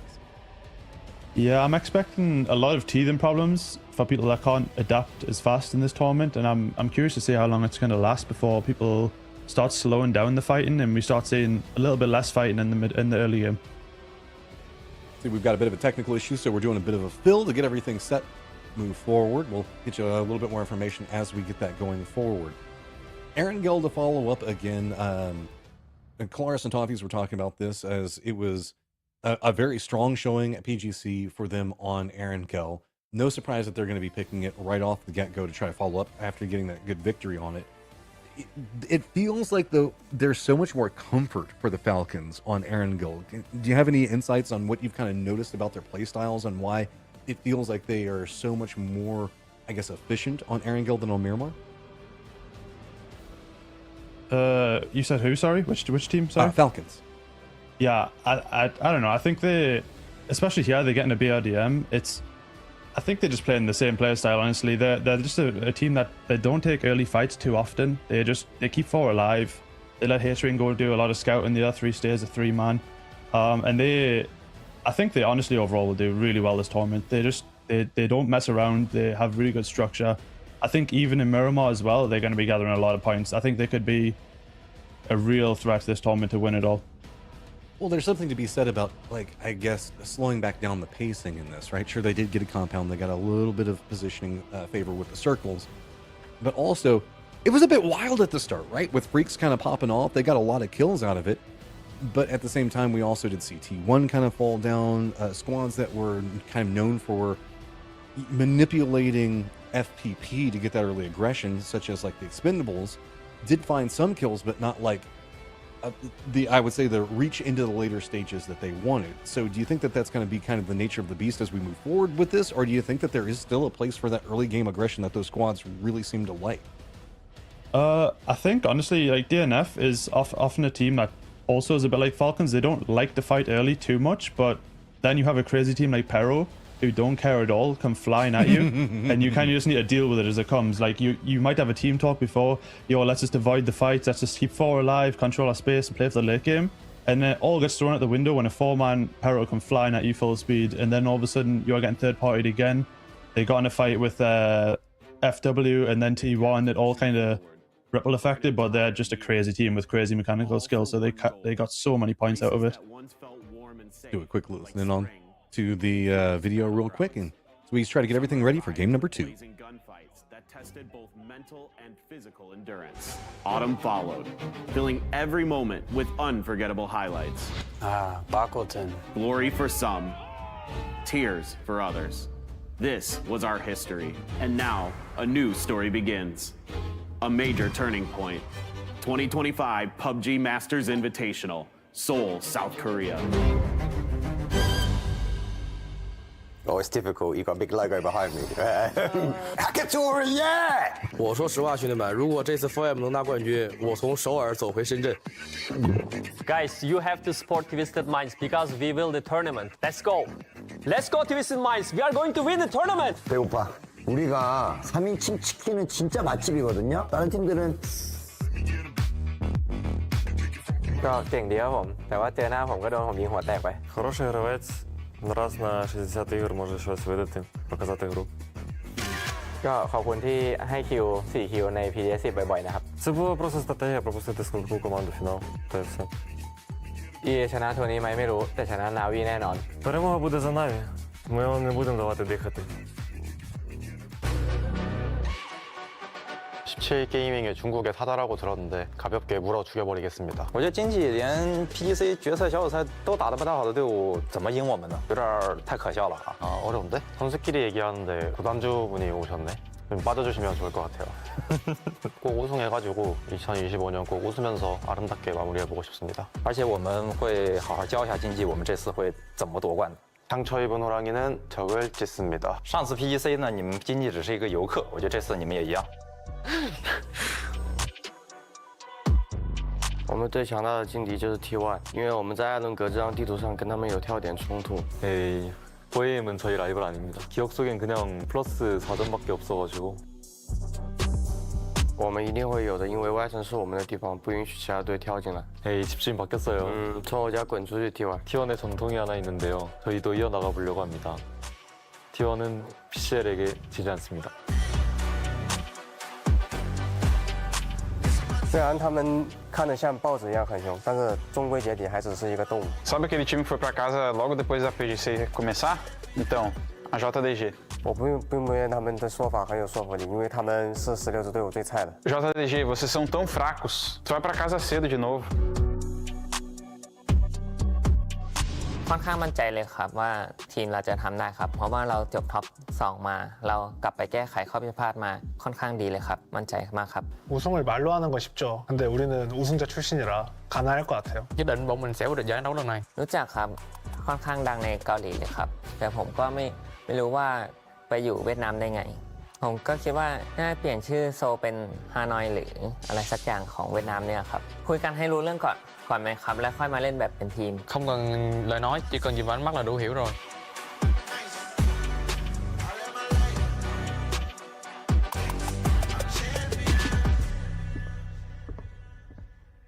DNF are always the runner-ups. They never win, and I don't think they ever will. 팀 팔콘 되게 잘하는 팀이라고 생각하는데 항상 보면 4등, 5등권에 있더라고요. 4등, 5등이 딱 어울리는 팀인 것 같습니다. I like Salute a lot. He's a great guy, but he will be saluting us when we win. 누구 선수요? 시림프 선수. 그분 제가 또 잘 아는데 그 정도 아닙니다. If DNF wins, I'll post a photo of myself holding a shrimp on social media. 야, 오케이. 그러면 저도 진짜 팔콘이 우승하면 Hey guys, I am standing outside. We've got a slight technical issue, so a little bit delay for the games. But during the delay, we was able to get a bit more information. I've just heard, though, from the Twisted Minds coaching team that actually Lou will be returning. Slightly better, still not 100% on form, but he'll be returning in game number 3. With Falcons obviously selecting the last Erangel for today, had a quick chat with the guys. They were happy with that, a little bit slower than they expected, and they were a little bit surprised when they dropped Shrimsy off, though, on the off angle, that nade came in from 17 gaming. So a little bit of fun, lots of banter here at the moment, but we're just getting ready. So I'll send it back to the desk. I'll see you guys shortly. I'm just still dumbfounded by the banter video that we just saw that put Banana 1 up against Seoul. Like, that's just cruel and unusual punishment. FW just like nipping at the heels to see what they could get. But can we all just acknowledge Shrimpsy standing up to Salute and just being like, not even any words. Did he need him, Toffees? Well, so you have Banana One versus Seoul, which is like, there's no world where Banana One can be like, all right, I'm going to stand up to this guy, right? Like this is Seoul, right? There's nothing you can do there except say, all right, you can talk negative to me. Shrimzy, on the other hand, goes, how do you deal with Salute? I know. I'm going to alpha him. He just stands up and walks over and then gets a pun in. That madman threw in a Salute pun to his trash talk. So I have a lot of respect for that as a master of the pun. But there's a part of me that now wants to see Shrimzy have to take a photo with the shrimp, just because you know it's going to be the most awkward photo on the face of the earth. Okay, banter aside, Colores, there's so much stuff that we can look at. Yeah, take the microphone. I'm actually just gonna call it. We've got feeling paper after thin that in it. one? We kind of, like sucks. We only got 1 kill. 1 kill for $100, but we got only 1, so we feel suck at game 1. Do you feel anything about the lobby that maybe surprised you? Like, are people being really aggressive and maybe that confused you a little bit or something like that? Yeah, I feel very confused because everyone is hiding, everyone not peeking. It's quite like very hard for us to like. I don't know how to say it in English. Hard to figure it out, maybe? Yes, but right now I feel sick and tired. I just want to end today and then go take some pill, take some rest, I get it. Okay, so going into the next game then, do you have any thoughts about how you guys can adjust? Are we going to see maybe a little bit more of that classic aggressive expendable style? Yeah, I think we're gonna go play for kills. We don't gonna play for circle. I think we're gonna play for kills. All right, that's what I like to hear. All right, well, good luck. Hopefully you could get some rest tonight and feel a little bit better, my friend. That is going to do it for me and Duck Juice. Hopefully the Expendables can find some better results. I love Duck Juice so much. I love how it just gives us all the facts, all the information right off the get-go. No mincing words when it comes to this. But here we go. Let's take a quick look at our match 1 and overall leaderboard, since we've only had one match so far. It is going to be 16 points for the Falcons up on top, but the Freaks just 1 point back behind them, Cloris. Yeah, not bad by them, of course. Now, what's interesting about that is that I think for a lot of these fights, DN Freaks was able to kind of either early surround and kind of catch their opponents off guard, or take advantage of teams that were kind of rotating past them or hitting their position, right? And I think in this mode, it's going to be very good for them to be able to do something like that. I think when you listen to the interview there for the Expendables, and Paperthin's asking, are we going to go back to the aggressive Expendable style? I don't know if that works as well here when it comes to PPMI. So we'll see if the Expendables can make that work, but I think it's going to be a big challenge. I heard you don't think they know how. Give it to us. To be honest. So here's my issue, and I think he's alluded to this, is like, he said they're not re-peaking us, right? So I don't think that they have practiced for the perspective transition almost at all. It sounds like they're still expecting people to take honest. They're still expecting to have sort of wait for that information gather peak where you're not going to get that. So especially with Expendables coming off of I don't want to say dismal, they made the grand final, but an underwhelming performance at PGC, considering they were the defending champions coming in. They put all of their energy into that. And I think that they are not only sick, this idea that apparently the flu is taking everyone, because that's what Lou's down for, right? We know Kickstart's just getting over it. So the fact that we also hear Duck Juice is a little bit sick makes me wonder. There's a whole nother third party at this event that no one knows how to beat. Influenza. Influenza, the true third party. We did see the Freaks with some early aggression actually perform pretty well. It was just a matter of making sure that they could secure their reses. I do think that there might be a world where we could still see the early aggression that Expendables wants to do, but I do feel like there's going to be growing pains in learning it, just like what you're talking about, Toffees. We're going to see the aggression, Matt, but they're going to take a bullet in the head for it. Yeah, there's going to be some time where you're going to have to try to figure it out. And I think that might be what the Expendables could be trying to do with this event. But, I mean, it's dangerous whenever we look at this. You can see that even 17 was on the far end of, I would say, passivity, just trying to even play feeding over kills to the blue there. Cloris is just not wanting to go for peaks. Yeah, it was always going to be tough coming off that spot, right? Like, I think for a lot of these pro players, when they're done, they know they're done. Like, Toffees is speaking about, the idea of going for a knock and a kill or whatever. I like that gusto, but I think these guys are still programmed to the idea of like, yeah, but we want that 50 grand, right? Like, and if you're giving away a point like to a team like Falcons, you know that this team is always going to contend for podium because they've always been third place for 2025. No, right? And So- they've got a fourth place now too. Yeah, I'm discounting that one because it doesn't feed into a narrative. So, you gotta deny where you can. Hello, everyone. Well, I think when you heard Duck Juice say like they were mad they only got one because that's $100. Oh, actually, let's check in with Bella. Well, you started off the first match with 14 kills, and I think you were also on board shoulder to shoulder with Salute with the most kills on your team. Well, how was that? Was that very sweet for you? 이제 첫 번째 경기 규민 선수와 DM프릭스 총 합을 14킬을 하셨거든요. 첫 번째 매치부터 분위기가 좋고 규민 선수 되게 만족스러우실 것 같은데 오늘 첫 경기 어떠셨나요? 일단 제가 평소에 3인칭을 많이 안 하기도 하고 저희 팀이 3인칭을 막 엄청 잘한다고 생각은 안 했는데 첫 매치에 그래도 좀 나쁘지 않은 성과 거둔 것 같아서 좀 긍정적으로 바라보고 있는 것 같아요. Well, I don't really play TPP that often, but it was our first official match here with the entire lobby, and I think it went better than I expected it to be. So I'm feeling pretty comfortable and confident. Well, I want to ask you, this is also on like a side question. How many more kills are you planning to do for the rest of the day then? 이제 또 제가 이게 사실 개인적으로 궁금한 거긴 한데 오늘 이제 4매치가 남았잖아요. 또 몇 킬을 더 기록하실 건지 만족스럽게. 라운드당 5킬씩 해가지고 부자가 되겠다. 네, 부자가 돼서 폰을 좀 바꾸고 싶기 때문에. 새 폰을 원하신다. 네, 상금 좀 벌어 가겠습니다. 알겠습니다. Well, I think relatively I want to rake up 5 kills per match because I want to get a new phone. So Gumin is going to make some extra money with the prizes. All right, thank you, Gumin. 감사합니다. 감사합니다. That's all. Noticing a trend here. Thanks, Bella. Misty, always glad to have you back. I also love the fact that Human thinks in money in the same way that I do. It's not 5 kills for $500. It's, this thing that I want. That's the way I'm going to spend my money. I also, it's not lost to me, guys, that all of our interviews, the players have focused on the money right out of the gate, all right? Yeah. I don't think I heard an interview at a PGS or a PGC this year where they started with like, well, cash. But like Duck Juice was mad because they got 1 kill and that was only $100, right? And immediately Human's like, here's what I'm going to do with the money. So I think the fact that there is quantifiable income available to every team, regardless of if they win this tournament, if they have one good game, you could make just a ton of cash between day winner, game winner, and kills, is actually shifted the way these players are thinking about attacking it. And I hadn't processed that before Kalaris, but it seems like that's having kind of an impact on their mentality.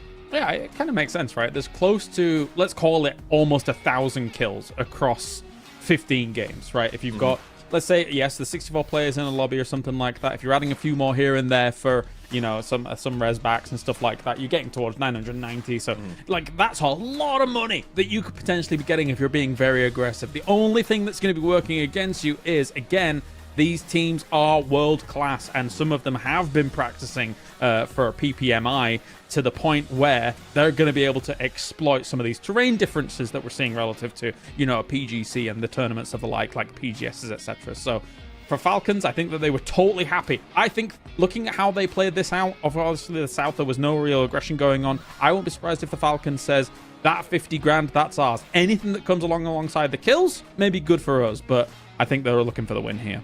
Well, over at PGC, I was talking to players like on the last day or in the after we got done, and kind of what their eyes going forward into this event were, and a lot of them were drawing comparisons to PGIS. Where it's like round performance matters, so a lot of them are very, I guess, micro round focused now. So it goes back to what you were kind of talking about, Tonkies, is that the kills per round are really where they're focused in at, and like getting the money per round and letting that stack up to the overall that Kalaris is talking about, as you can almost treat each individual match as its own mini tournament and just try to accumulate as much money as you want to get there. And I mean, salute Human, both Toffees walking away with a decent stack today.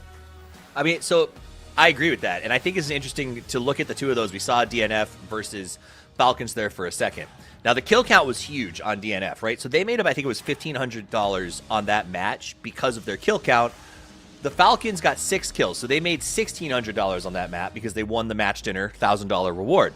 What I'm curious about, as we get deeper into this tournament and people start to realize that's $1,000 for the win, do we go back to the end of that game where 17 denied a 3v4 and didn't want to give up the points, but in the future they go, hey man, that was $1,000 if we had actually fought through that and taken the win? And does it change the way these end games are sort of approached? Because that's a pretty massive difference and a lot of cash that you can say, even if I'm not in a pole position to win the $50,000 at the end of the tournament, maybe getting to these end games and making choices that I wouldn't normally make are going to make me money. And what that also does is has the knock-on effect of changing the way that, you know, these experienced 8-year veterans approach that Final Four. Because if I know you're not going to deny, it changes the entire way that I have to hold the circle. So I think that this could be starting to click into their heads. It might be a knock-on effect for this tournament as it goes on. I'm kind of intrigued, though. We see a lot of people die to blue. Now that it's $100 per kill, if there's going to be a bit of kickback from the players on that one, you know, because it's like, yeah, I get surrendering points and all. That's a kind of a thing, but you're also kind of denying a couple of $100 to somebody whenever you do it now. So I'm curious if that's going to breed a little bit more animosity, or if it's just going to be like you still play for the overall points and how different teams can approach it. Because I could see like squads like the Expendables being like, nah, we're just going to fight to get the kills, and if we give somebody $100, don't let the blue zone get it, kind of thing. But it'd be interesting to see at the end of this how much money maybe, Cloris, that like the blue zone has made. Does it walk away with an extra $1,000 of its own? I guess we could have a little bit of a tally and see how much it has taken away from these players, and then just divvy it up, and you know, somehow. But pay for the after party. I don't know how that's gonna go. That's highly entertaining. We should do a tournament one day where like all of the blue zone taken money is collated for like a fan giveaway or something at the end. Guys, we are back here. It was an explosive first map at the PUBG Players Master Invitational. And you know what? That map was so nice. Let's do it twice. This TPP plane is heading for Erangel. Let's buckle up those seatbelts once again, because we are getting in the plane and we are going to Erangel.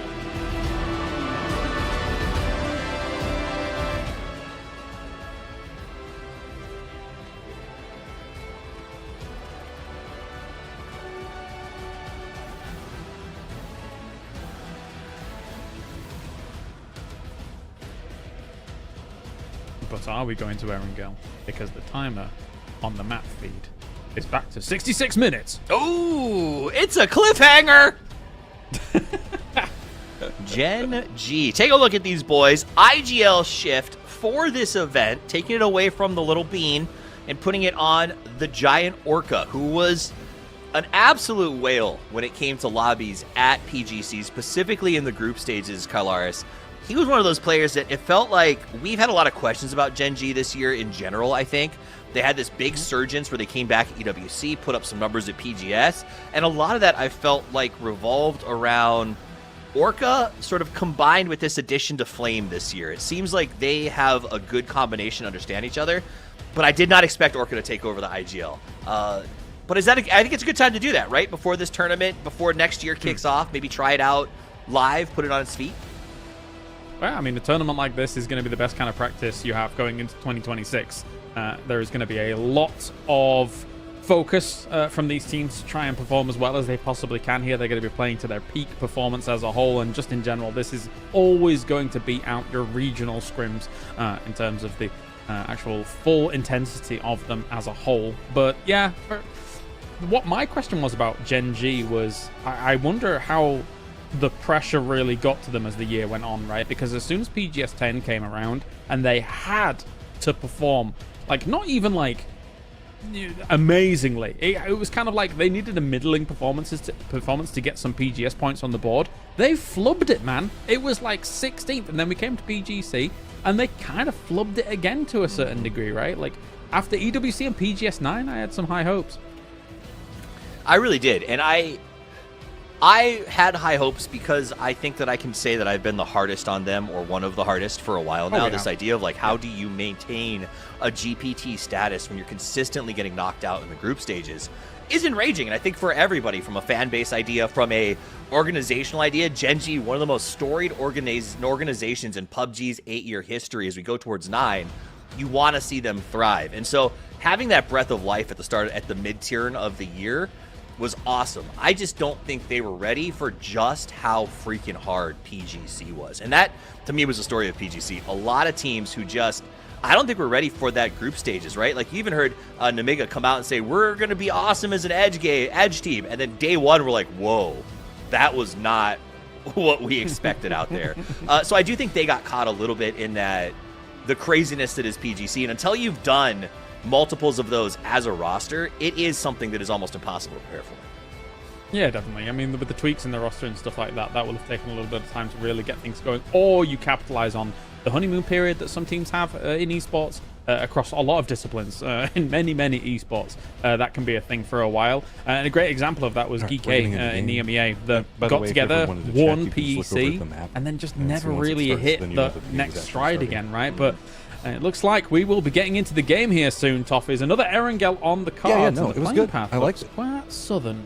Yeah, I like they took us back to the grassy pastures. I think maybe they thought they could glitch it, and since we're starting on Erangel, maybe they can get 3 Erangels in today. But Mark said that is not an option. It's just the 2 grassy pastures. As we get prepped up to head back into this one, it's game number 2 here at PPIM, and I think it is going to be a doozy. I think a lot of teams, James, have looked at that first game, said, all right, there's going to be some early game aggression, and are going to be more prepared for it this time. I don't think anyone was ready for Freaks to be as mean as they were right out of the gate. They were mean for sure. I just saw that they've got a fire pit. Look at that. Whoa! I love that. Especially since it's very cold in Korea right now. And by the way, this is the only place, the only time, whilst we get into game number 2, that Paper Thin's turtleneck makes sense in the cold, harsh realities of South Korea. But anyway, let's get to it. Game number 2, Erangel is on the card. So far, Falcons looking good at number 1. Well, you got Turtleneck's catching strays out here. But, you know, he is our little Ron Burgundy. He did a great... I love the interview. I love that chat that he had. The follow-up was nice. I was happy to see Bella back on the stick, so she's doing some nice interviews as well. Excited to have both of them out there. So if you guys do have questions you'd like us to send to the audience, you're more than welcome to send them in. You can tweet at us. You can put it in the chat, and we will try to catch what we can to talk to the players, to talk to the coaches, to talk to the teams as this event, you know, is meant to be a little bit of an insight into how our players work. A lot of them streaming over on the on Twitch right now. You can check out their perspectives and get some insights as well. So lots of fun ways to enjoy this Players Master, whichever way tickles your fancy. Yeah, not just over on Twitch as well. I think I got a lot of people live on YouTube. I'm suspecting all the Chinese players are either streaming on Douyu or wherever they may be. But anyway, looks like Primorsk might get a little bit hot here. 4 a.m. deciding that they do not want to challenge for cars going all the way up to Yasnaya, so they're going to go for this backup drop of the Primorsk. But Furia's also here. The circle actually favors this position as a whole in a second. There you go, because my map feed's a little bit ahead. And it looks like Kraken's going to be down on the ground waiting for 4 a.m. to lurk around. Lurking. All right, so South Circle right out of the gate. Freaks again in a great position as they're going to be able to loot the entire military base essentially uncontested with very little trouble. 4 a.m. though having to face up here against Furia, but not a fair fight. Furia already sort of has the lion's share of town. They're pushed into a pretty good spot here in Primorsk, and I think 4 a.m. is going to have to just sort of loot backwards and get out. The only upside for them is they're closer to the circle in case they do want to truly be troublesome. It's not the easiest thing to take here. Completely unscathed is a 4v4 in a urban ending in this mode, because you're going to be very susceptible to the potential of extreme dives around corners with shotguns and an insta knock in these kind of situations. So got to be very careful. Slow and steady will win this race here, but with a circle like this, that both teams can kind of afford for it to be slow and steady. The only problem is if we have an extreme shift towards military or something like that. Genji Orca, though, he is kind of caught in this position here with the expendables. He knows where they are. Little seat swap to get out of that position and out of dodge. Orca, Delwyn. Delwyn's in a bit of a sandwich here. Orca's got the smokes around the outside. I don't think he has a flash, or they would have gone in there, or he would have maybe pushed that. He's playing really brave for a man with no gear. I think Duckjuice was looking for the off angle, but here comes reinforcements as well from Bean to try and help out this situation. So maybe the off angle of an eventual Duckjuice movement could be exploited by Bean, but it's just a matter of time here. I think Orca realizes that the potential for that off angle was coming, so he's made a move on that right-hand side of the warehouse. More reinforcements for the Expendables. They do not want to be losing a man. Oh, hey, whoa, whoa, whoa, whoa, whoa. He's got a nice little angle, looks to the right side. Shots from the high ground as Tozy tries to defend the rest of the Expendables crash. And it is now about to be a full-on team fight as Delwyn's got the M16. He's only got 24 bullets to make it work. Everyone else far better armed. Delwyn does make it work as he gets that knock on Bean. Tanvu goes ahead and gets the grenade on Tozy. And just like that, Genji is put on the back heels. Orca with almost no protection. And a Scar going to try to hold his ground. Yeah, I think the Expendables overall was just better equipped to deal with this this exchange that's going on. They had Duck Jews and Clories on much better control points for this kind of compound, to the point where Genji was not only a bit stuck in that warehouse, but then also scrambling for the reinforcement, whereas for T, as much as, yes, they did flip the buggy, they had far more boots on the ground, far quicker, far better angles.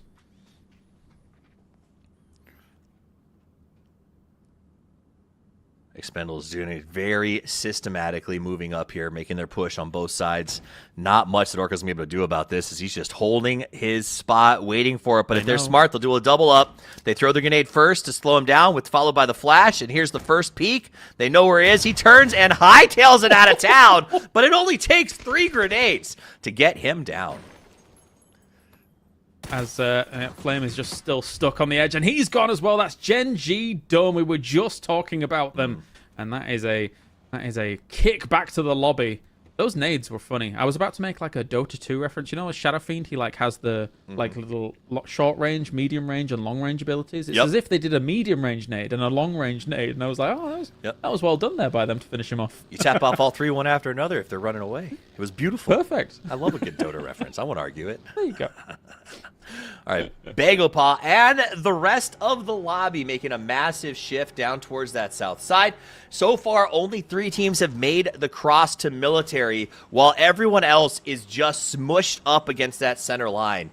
It is actually wild how many teams have returned to the south shore of the main island and are trying to figure out how do we cross this right now, because bridge camps are oh so functional in this lobby at the moment. Yeah, all the Korean teams just trying to position themselves alongside these bridges as well. But Park Pro knows exactly where Guman's moving, along with Pio, who does knock him out. So as much as Guman had 5 kills in the previous game, doesn't look like he's going to be getting much more from this. And also, he's in such vicinities to them, they could pick up this blue chip and keep it hostage here against DN Freaks. So it's a little bit harder for them to really get things going. Seongchang's getting a bit closer to them, but I think he'll be running away after hearing that car. I think there's going to be a lot of runaways here, especially when you talk about this high ground right now that DNF is sitting on. There's no point in sort of trying to push up there. They've got a lot of cover, and they are just going to turn around and drive back away. Baglepaw says, no, not today. The problem is there's a lot of trouble on the other side of the bridge. Oh, yes, there is. 17 gaming here, trying to hold the off angle, and that is going to be a lot of damage going his way, but they don't quite get a knock just yet. There surely should be a knock. Little Ghost was a menace in the previous game. You got to hit those shots, though. Still Baglepaw trying to run on past. Pio does go down already. Park Pro's down as well. It's a disaster for Baglepaw. Yeah, they had to stop after that first spray, so they do hit the back of the gas station, but it's not an easy place to push from. Little Ghost doing a great job of fighting this solo. Gets another knock there with the range help from OO, and they are going to make this play. BGP now down to almost no players left is one, as Akan just drives off. He thought about stopping. The team said just don't do it, and now he has spent the last 2 minutes trying to find somewhere to just park the car. It feels like me Christmas shopping. Is Little Ghost just a gamer here? He's gaming right now in these first 2 games for 17. Very nicely done by the squad for this hold. At the same time, though, if for a circle like this, they don't want to be the ones also then sandwiched eventually by other teams that might want to move in upon this position. Pio's completely gone now, so this is more kill points for 17. Move on to 3. And Tiggleton finds Wicked. What are they going to do without their IGL?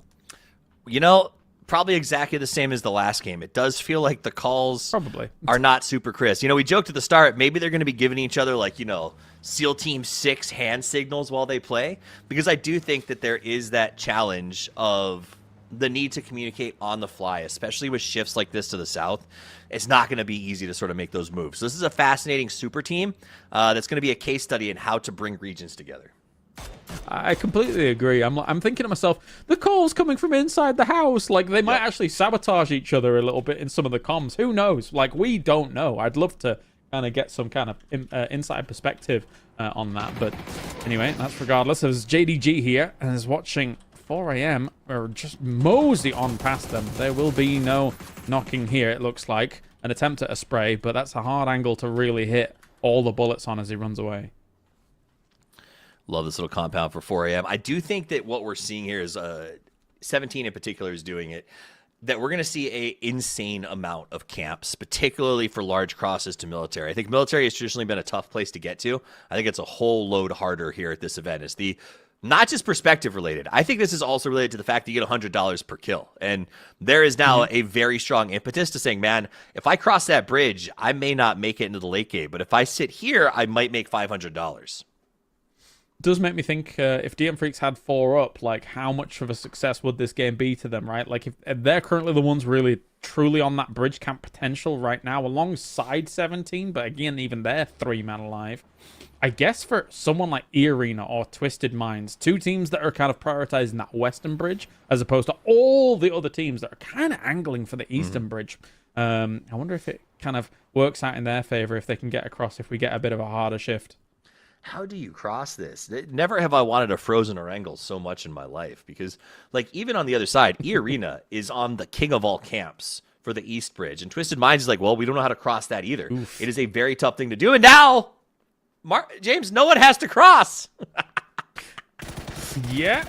Unless we have an insane shift. Surely yes, we won't. Surely. Should be the north. So this will allow Twisted Minds. They've already got an E-pickup going and ready to go if they want to actually try and hit some middle position. And there are quite a few 2-2 splits and things of the like there. So they could do that. Or they could just opt to drive because there's also going to be decent entry points for them as well, which is looking like that's what they're going to be doing.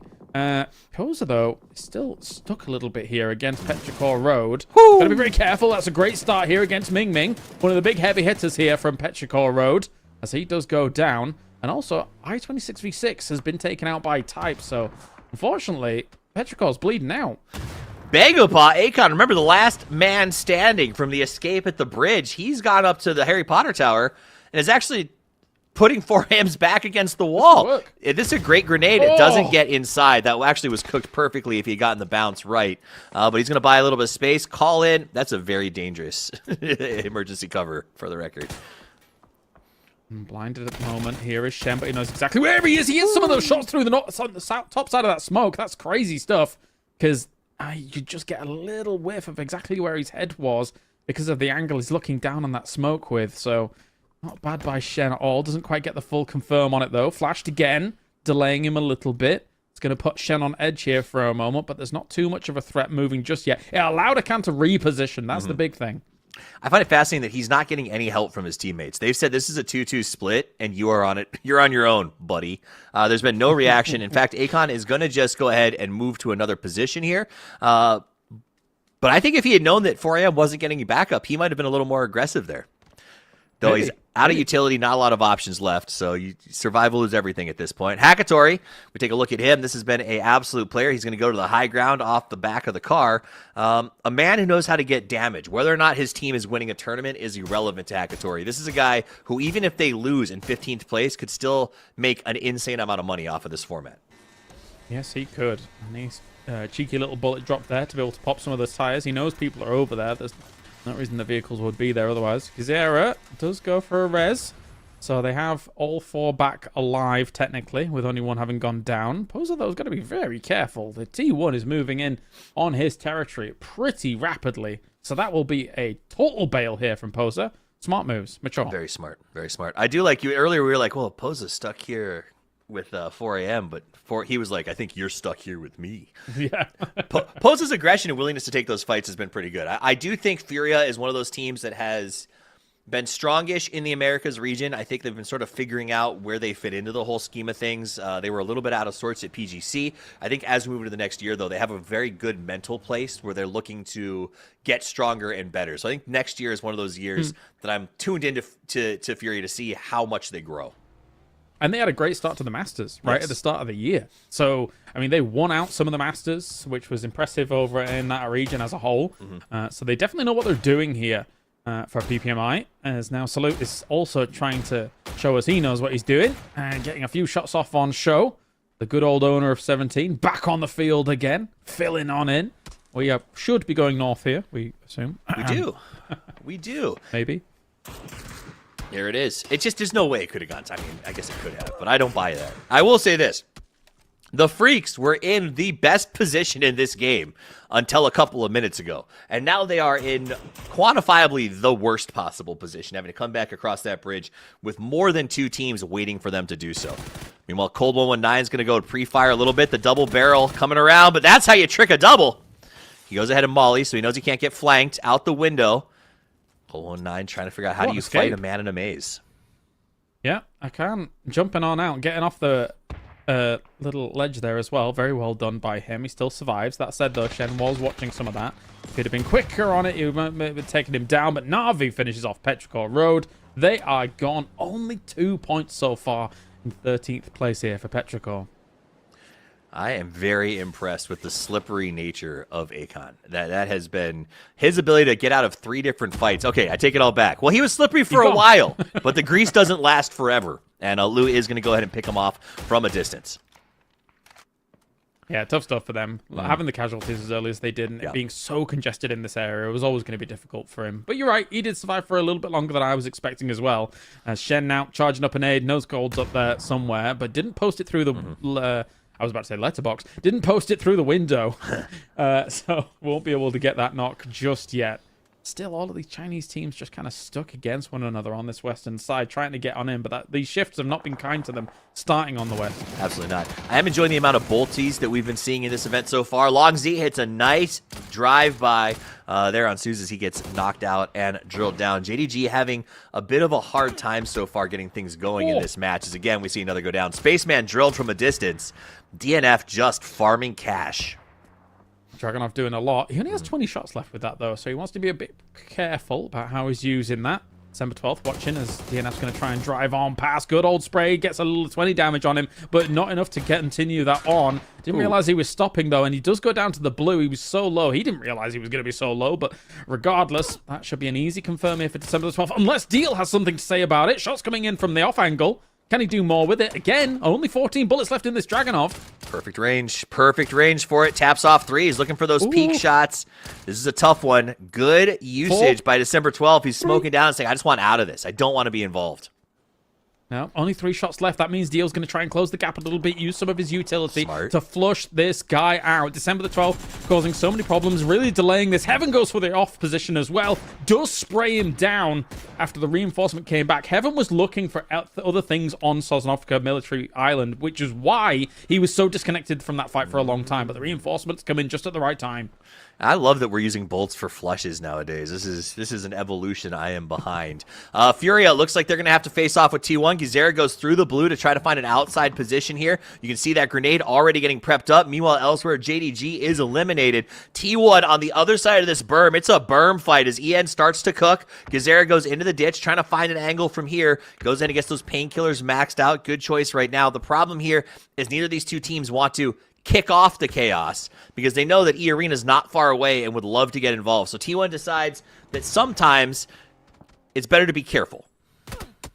And of course, why Heaven was down at the military base is because he was rezzing Gumin. So Gumin's back up, kind of scouting around in the middle of the circle. FW has got an incredibly central spot for this. The only problem I do foresee for them is an eventual potential collapse from a lot of these teams that will try and come in on the middle down the line once their positions have been pushed out of a circle like this. But for Furia, they're still on this northwest side. Do know that T1 is ahead of them. They've been trading a little bit of blows back and forth. Gizera using this trench area to see exactly where they were moving around, but it's going to think twice about the peek on over because I think there were some shots coming in from him against E-Arena and the like, so got to be careful. That is a very tough one to get any sort of information on terms of their next transition. They're going to have to drive out of that ditch, and there's not going to be any cover whatsoever. 4 Angry Men is eliminated as Guman reminds us that you, too, can be the ace. It can. I think that's the PGC 2022. I thought it was 23, but you might be right. I remember the purple. It was a good color scheme. The Dubai one, I think, but yeah, it's... it was Dubai. We've got them all, Toffees. We've got them all. We do. I still use my ranked one, though, instead. logos. I still use PGIS 2019. Well, that's a good one. That was red and black, right? That was a good one. Wait, no. No, PGC 2019. Sorry, yeah. We Americas like PGIS 2019. I wonder why. Yeah. No reason. Oh, good nades. One, anyway, did some damage. The other one a little bit off, but it does tell them where they are, or it tells them where they aren't, I guess is a better way to put that. As the push will come up over the top, Tanvu with the long spray. Opons does knock Heaven elsewhere as E-Arena is trying to hold out teams on the left side of the map. Duck Juice getting sprayed down. Lil Ghost turning on as he gets another knock and moves up the hill, trying to square off with Clories. Yeah, you're going to see a lot of attempts at people trying to, like, see players through grass and then lining those shots up and into first person and trying to spray through the grass and really exploiting their opportunities that way, because you can get a lot of information and then spray through what would normally be an invisible kind of angle for you. And that's exactly what we're seeing here from 17 Gaming. But that is going to be a hallmark of how these fights are going to go down. And for the Expendables, they're going to fall victim to it and run away. Meanwhile, H-Win out there again with the M24 continuing to put work in on the Bolt. I hope that this is what we see for the entire year. I hope H-Win just becomes a Bolt action aficionado. Yeah. A Baja Waka 2.0. Baja Waka. That's a throwback. Jeez. Right. But, I mean, you're not wrong. I don't mind some Bolt action myself. I'm a bit of a Bolty guy, but that's because I'm rubbish with DMRs. But here comes the mortars. What can this land on? I don't think it should connect. No, a little bit too far. Ooh, that next one, though, the tab. Got to get dancing. Got to get moving away from that. 3 shots in. Normally, that's kind of the... Wait a minute. He's got more. He's got more. Oh. I think Tiggleton spends the first half of the game just collecting mortars these days. Piling them in cars. A little long. So actually, that first shot, the shot that tagged Tab was actually really good news for them because he didn't go down. So Tig readjusted those sort of distances, and I think they got away with murder. If he had gotten Tab, he would have dropped 2 more in the same spot. I think he would have got it absolutely lambasted. Expendables goes out in 11. They clearly are struggling to get their heads around this format. C4. Though with 6 kills, they're going to be $600 cheap. More to the W. Oh, I don't think it's going to reach. I don't think it's going to reach. It's going to be really close. Example. Oh, no, it reaches. Oi. Okay, well, okay. We got delayed. It got knocked off because of the nade. So we'll take that one. It was a dud. I got a bit too excited. But good counter. Throw the nade. Yeah. Get it knocked off. So good play. It would have actually, I think, been too short. You were correct. But those double blue zones as well, making it a very aggressive push forward. Here comes another follow. Tiggleton gets that grenade. And it sounds like the Falcons are going to probably try to hard push off the back of that knock. Molodok hoping to defend. H-Win jumps out. Molodok on the heel. Good grenade bounce, but a little bit too deep. Second car coming in. That one has the C4, and it goes boom. Bam. Just down to Example. He's on the close. He does manage to get kickstart. Looking to follow up. Good utility, but H-Win is not having it. You know he's going to call this push out. At the same time, Himas is looking for an off angle to try and third party this. He's got a FAMAS in hand as well. He goes for one. Does find H-Win. Will he be able to get more? Just 1 or 2 more knocks will completely shut down them. They're going to actually try and move while this is going on, but Himas has bitten off a little bit more than he can chew. Has to take some cover here. The rest of Falcon says, nuh-uh, buddy. We're going to throw some util your way as well as push for you. This should be an easy kill. What a manly push by Shrimsy. He didn't care about the 3P. He said, I'm taking this rock. I don't think he knows about FW, though. He's got to be careful here because they didn't get a knock on him, so he can steal the car and try to get back under a cover position. Meanwhile, Seoul says, there's $100 on the line. Come get some kills. It takes down Tiggleton, and that said, though, Anyone's Legend is gone. The 2 legends on Anyone's Legend, I think, just hit just at the wrong time with one another. If this was properly coordinated between the 2, I think this could have completely flubbed for Falcons, but it will be Twisted Minds that puts in the boot for Falcons. They're really the ones that came out ahead on that one. Example was down to just Example. And what? Is that Stonehenge? Carhenge over there on the left. Down to just Example, and he had to try to make a play. It was that push in by Himas that bought him the space he needed. Ultimately, he gets that last kill, and they'll be able to put some extra placement points on the board. Because in the day, still winning is winning. Furia down in 8th place. They have been far more focused on placement than fights, I think, in this tournament so far, James. And I'm curious to see if that pans out for them as we get deeper into this. And we'll see 9 points on the board so far. FW still surviving up on this hillside, and where I was previously saying that maybe they could get crunched down on, I think it's difficult for these teams on the edge to finish their fights and then eventually push up there in the time that they could have tried for it. But that said, though, Reese is down. Opons, someone has him on his fantasy team somewhere, has already got himself a knock. As Banana 1, Nurans does take this fight, but T1 on the west side is starting to clean up names. He's talking about you, Steven. And they are making some cleanups as E-Arena has been trying to hold people out. Remember, these were the difference makers early on in the T1 fight as they held the interior of the circle. I think what I'm seeing, though, is the chaos of third parties. The fact that you can come in and scout a third party without exposing yourself has made these teams absolutely rabid about showing up to check in on a fight. Boom! He dodges it. That's the beauty of the Dorito as Jacob continues to try to hold down a spot under assault by FW. I can also appreciate FW's onus on pushing this, though, and trying to shut down some of the threats that could potentially come their way as the arena was kind of stuck behind just a few trees here and there. That said, though, there is still an example lurking in the wings near this fight. If he decides to exert himself upon this, it could be very difficult for FW if one of their members does go down. They're still trying to deal with the rest of E-Arena as Nurans is so low. Goes for a spray. Can actually does take him down, though. One more left on E-Arena here to try and hold off. Down to 5 teams. Everybody looking at a spot. Na'Vi hoping that they can wrap this one. F1 having a dream of winning as they do get Example eliminated. He was the solo. They also knock out 2 players of E-Arena, and they can see a possible victory in the future. Jacob, the handsome man, what's he going to be able to get done? Not much more. Canaxi does finish him off, and that's going to be the trigger switch here for Na'Vi to hit this spot. They realized that T1 was moving on the north side. Why not move in on the south and then get this pincer maneuver here on FW to wrestle it away from them? This is a great opportunity for Na'Vi. I mean, it'd be great. I would love to see insights maybe from Allred and the boys as to how they approach this end game, because the tall order is that T1 is sort of watching them from a distance. FW is being annihilated one by one very, very quickly, and now it's a 3v3 as Na'Vi versus T1 forms up with a hill between them. T1 with a very nice spread, though, on that side of the circle, and I think Na'Vi a little bit too far apart at the moment. Ooh, yeah, that compound's been able to hold on strong for quite a while. Only this movement out really needing to do much here for Na'Vi.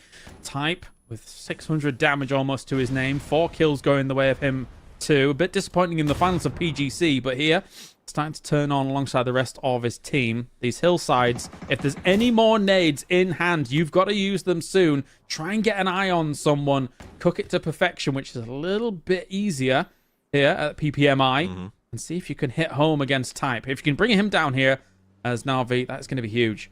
So Na'Vi is going to go ahead and get that res. It looks like they're going to move extends around to a pretty safe spot in order to pick this up and then get back to a 4 strength. Meanwhile, T1 is using that time to spread out across the north side of this circle.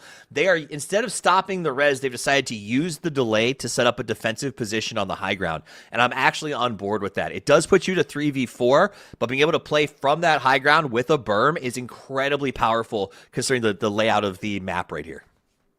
Tough for T1 as well. They had the knock and they've not been able to capitalize on it. That means Na'Vi's now back 4 alive.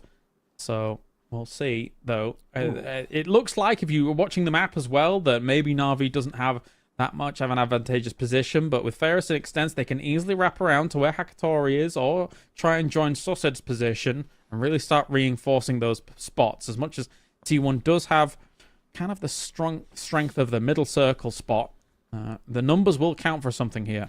I really want to. Oh, here comes T1. They're moving into a more aggressive position. I do want to really see that. You see that stack chart of all the utility a second ago? That was very, very cool, as we can see sort of what everybody had going into this thing. And I think that's what it's going to come down to. Na'Vi needs to have enough lethal and some smokes to cover that east side of the hill as they push up to the top of it. Otherwise, I just don't know how you get out of this pit. Yeah, I think T1 realizes being stuck on that east side where they were, just 2 on exactly the same spot, was going to be lethal city. You were just going to have nades hitting you or anything that could actually try and shut that down. That said, though, now they've spread out a little bit. They can't fully know exactly what's in the hands of Na'Vi. That's the problem that they do face at the moment.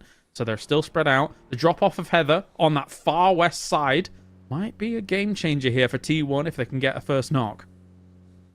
I like this. Drive backwards. It's harder to kill you.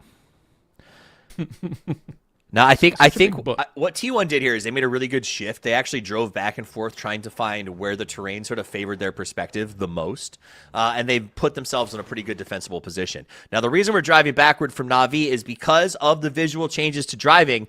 going backwards gives you an extra barrier of protection, but also just as much vision because of the way you can angle the camera. So I like that we're using some defensive driving to try to move up this hill as much as humanly possible.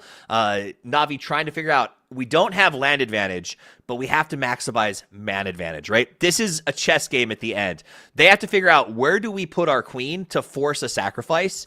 Because if we can do that and we can get a trade and make this a 3v2 because they want to go after something that seems so obvious, I think it puts them in a chance to take the top of the hill. But that's the play right now. Na'Vi has to figure out, where do they make the sacrifice? How do they bait T1 into engaging?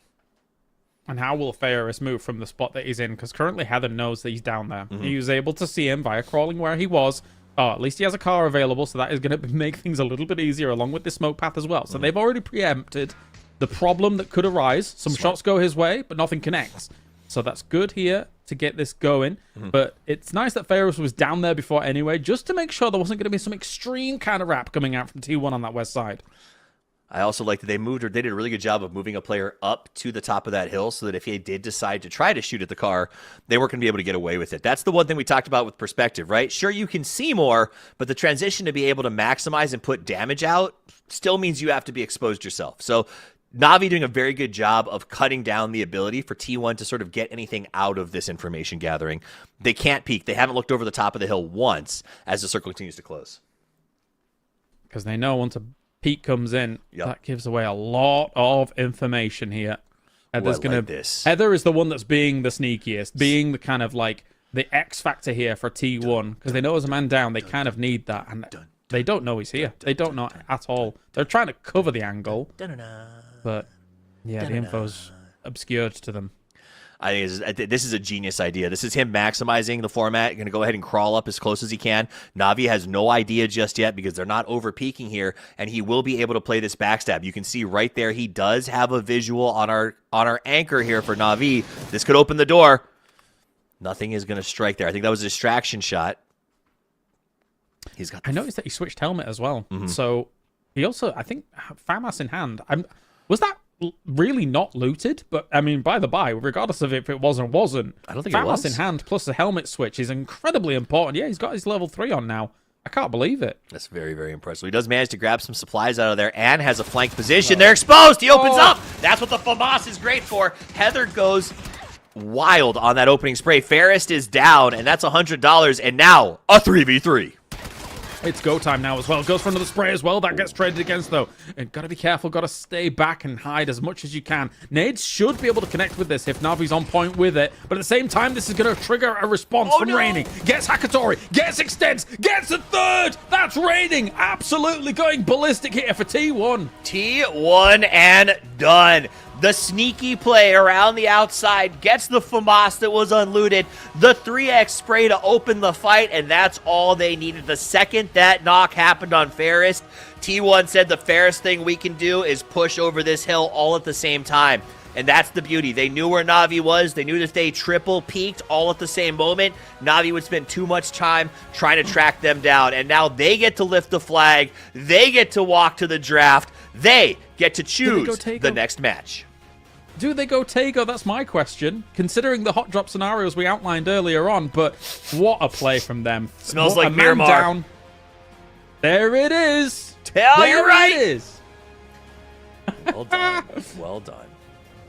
Fantastic stuff coming out from them. Just being able to execute that against the man down as well. The off angle, the being able to get up to the crate and using that to fullest advantage. This is what teams like Na'Vi, they're going to have to learn, right? Threats can come from anywhere, considering that this can be a potential. Yeah, Na'Vi was hyper-focused on the top of that hill. It was such a strategic position. I just thought they thought to themselves, there's no way that they send someone out. And the slow, measured, risky play to play that flank was huge, because if they had seen him, if for even a second, that was an automatic loss for T1 if they lost him on the outside. So a beautiful play, high risk, high reward, and they come away with $1,000 plus the kills that go with it. As we get Matt back in here, because it's highlight time. Oh, highlight time. And man, it was a crazy start to that last match. A lot of squads really just kind of scrapping it up. You can see moving into phase number 4, already down to 40. And then it was just all along the edge skirmishing and a lot of teams getting caught in the meat grinders. Very well navigated to really get control over the hillsides. And like you guys were talking about, setting up the stages for the later sections of the game. It felt like that was what everybody was jockeying for, was the different hillside positions to try to play around, and I loved this backstab coming up from anyone's legend, Kalaris. You guys pointed out in the cast, and then Shrimzy, I think, what was it? Toffee's called it a manly push. It was a manly push. Well, he was mad that they were getting third party. Shrimzy's had enough of it. So he just goes amped, gets a knock there. Example then able to turn around and get the backstab. Our top team's playing like top teams, but I think, you know, this is a tough one. You don't get a circle. The rotation is there, and I think what we're also noticing is the crashes have been very aggressive, Kylaris. I think that the fact that you can scout a third party without overly exposing yourself initially means that when there's the chance, everyone's coming in to investigate the opportunity to get some more kills. Yeah, and there's going to be a lot of adaptation required for when you're trying to transition, even not just like crashing compounds, but transitioning past compounds, right? Like we saw as teams are trying to make that kind of thing happen. Again, it's like a bit notorious of a bridge camper situation, right? But like if you're trying for something like that here, you cannot know how many barrels are eventually going to be looking your way. Yep. So, teams like Bagel Path fall victim to that. So got to be careful. I will say, in this very late game here, I'm a little bit aside that, you know, Na'Vi kind of threw this away the way that they did. Not having anybody watching this potential angle is quite a mishap for them. I was actually pretty dumbfounded. Whenever I look at Na'Vi, this is a squad that we know is known for territory control, specifically like leaning into hackatory strengths and those types of things. They knew the hillside and the weakness. The shift away from T1 was extremely strong. But to not notice anybody creeping up, especially whenever we're looking at this in TPP, that feels like that should have been highly noticeable to offense. I mean, here's the thing. I think it's a move that no one would have ever made in the old days, right? Because there would have been absolutely zero vision or functionality from Heather in that position. And so the fact that he was able to do it, I think Na'Vi just has to retrain the way that they think. You have to retrain the way that you look for snakes, and that's going to be a process. Well, we've got ourselves an interview that is set and raring to go, so we're going to go ahead and hop in and get some inside track on what's going on with the squads. Hey guys, I'm here with So said after that disappointing second place, able to back themselves with 7 kills, but more importantly, you are now second on the leaderboard though. So obviously Wrangle's done and dusted. We spoke though off air that you actually like the wildcard maps and you like Tego. What's the game plan going into game number 3?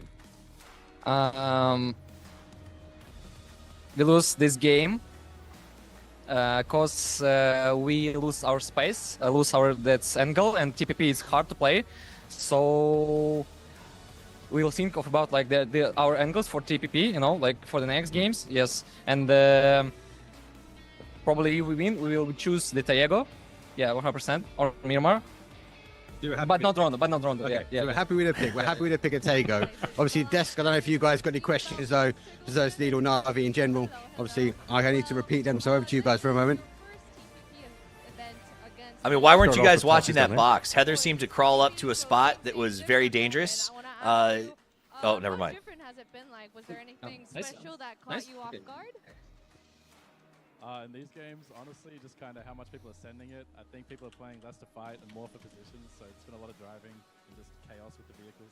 Yeah, a lot of chaos in vehicles, right? I did have a question to Shrimzy, because first, Erangel, you and Longzy got to the car about the same time, but you unfortunately locked the shotgun. So what was going through your mind when you saw that someone was next to you? I'm usually the car guy. Like, I don't really lose the car battles, so I was a little embarrassed, not gonna lie. I had to tell the boys that I lost it, but we made $100, so that's cool. Yeah, that's cool, right? Well, speaking of kills, have a price on them this time, right? Well, second, Erangel, your first kill, Team Falcon's first kill, was about like 19 minutes in. Is that part of the approach to lay low? Like, tell us more. You gotta give us more. I mean, we're going to try and pick him up where we can get him, but yeah, I found Wikid slacking, which was nice. I don't know how that team's communicating. I think maybe there was a miscomm because they're half Vietnamese and half Korean with the substitute players, so not sure, but I mean, I'll take that all day. Right. And Human, I asked him, what are you going to do with all the kills, money? And he said he's trying to get 5 kills per match so that he can get a new phone. What do you guys want for the holiday? It's an expensive phone. I wanted a Porsche, but you know, I don't have a Porsche, so congratulations to Belma. Yeah, shout out to Belma. All right. I'll buy one rim. and you can buy one wheel. Okay. All right. Well, that's from Tig and Shrimzy, and we'll see you in the next one. Bye. Bye bye.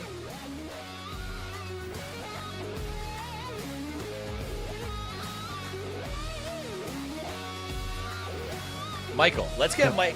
Matt, can we? I think I want to know more about how the Falcons played that last game, Matt. Can we get our professional in here to explain some of these early game choices?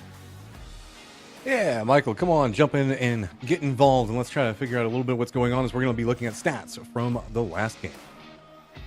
Yeah, it looked like Falcons are playing their normal style. They play in first person as well. They're chilling, waiting for the right time. They're not going to throw their lives away for needlessly. But Atrium got an insane early knockout over Car and Battlegrounds, and they got the flush.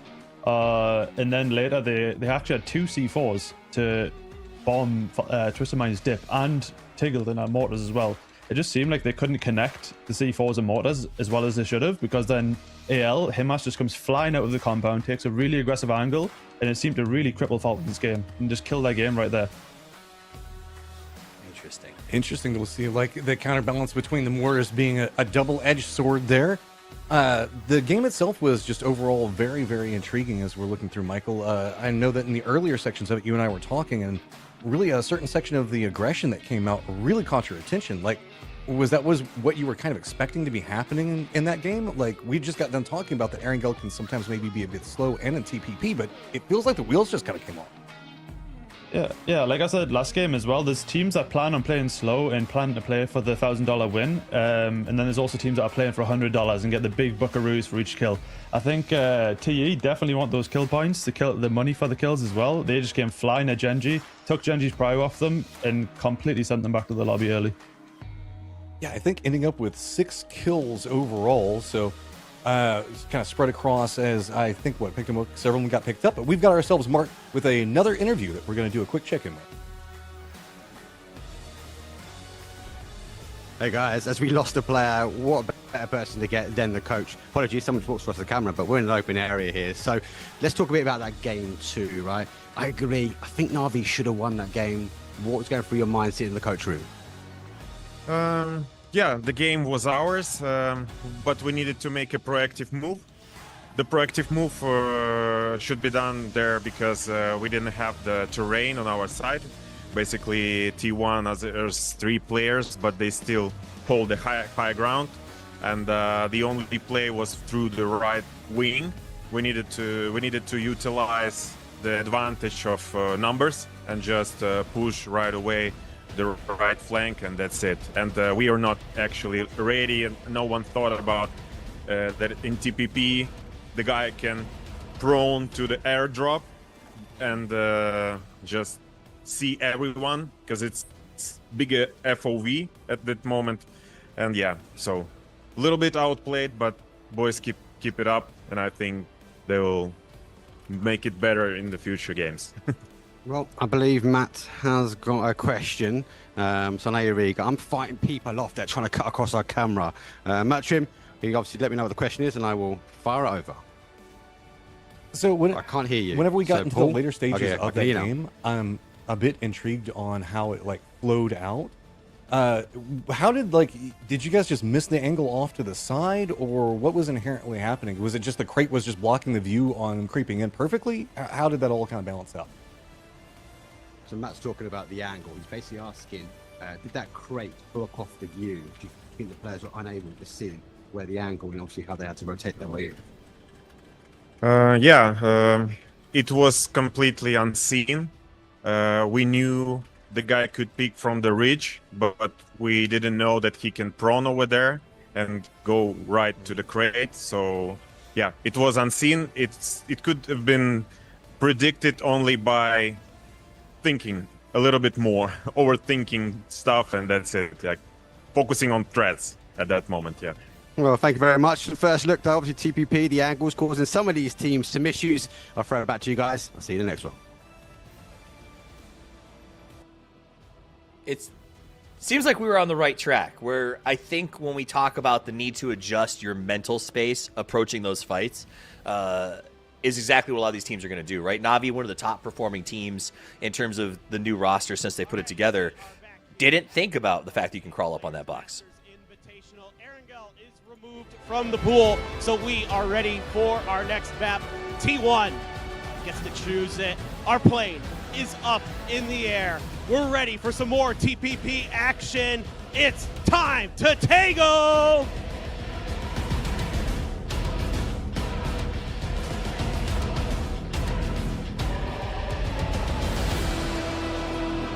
All right, well, Tago on the cards, and kind of as we predicted for T1, it seemed like the obvious choice considering the hot drops that were potentially prevalent on the other maps. That said, though, here, Toffees, as we get into game number 3, seems like Na'Vi doesn't mind it either. Over in the grand finals of PGC, on Tago, they had a 12.7 average across the 3 Tagos played. So, regardless of who had won that previous game, I think we were bound to go to Tago for the last 2 teams. I agree with that. I think it's both. All of our teams seem to enjoy this idea that let's go to some maps that have a little extra cover, a few extra dips, and let us have that adjustment period. I think if you aren't a middle send team in the meta right now, your best option is to look at maps like this with a lot more variance, a lot of potential to catch teams off guard, and maybe maps that teams honestly just aren't as, I don't want to say familiar because we've been playing this map for a while, but if you ask them for the nooks and crannies, they don't know these maps as well as they know Erangel and Miramar in particular. And that is just an honest truth. So I think there's a world where that can work to your benefit, especially if you're a team like Na'Vi who's saying, you know what, we need to sort of reprogram how we mentally approach these fights. Let's take it to something that might take some of our teams off kilter. And one of the things I'm going to be looking for on Tago as well are technically what should have been Furia and JDG towards Palace as well. However, Furia is completely back off from that kind of hot drop, so JDG is going to be okay with eventually getting to Palace. It's going to be a little bit of a longer drop, but they can just glide on over there pretty harmlessly. Whilst Furia looks to be going southeast towards that kind of hospital area that was at one point Studio. I miss Studio. That was cool, man. It was. Never went there, but I know. I mean, I walked through it a few times. It was always too hot. I'm not a hot drop kind of guy. I'm a loot, get yourself ready to fight, and then go find a spot. But that's because I'm a rat, and we all know that and accept the truth. Rats forever.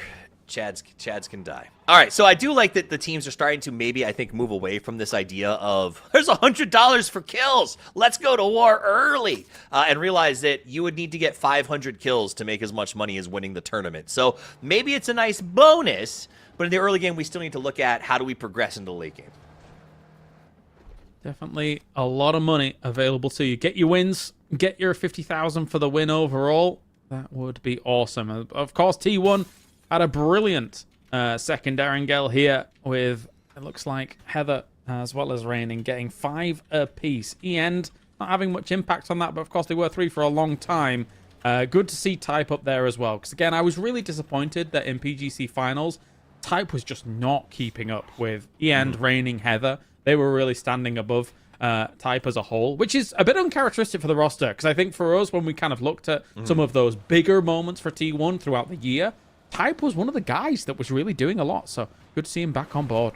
Yeah, it is good to see him back on board. I think a lot of us had him at PGC on our fantasy rosters. His pricing seemed tragic based on his pre-Grand Finals performances, but as I put him on my team and watched him play, his pricing made perfect sense to me. He did nothing. He did nothing. He did do something, and that was dying. But he also drew out a lot of fights. And I think that's part of the thing about what Type brings to this team. As we watch FW sort of drive around, they're trying to scout. Shen has the car parked outside, so they're very aware of his presence right now. But I think that's what he brings to the team. He is sort of going to put himself in that tank position, get out in front a little bit.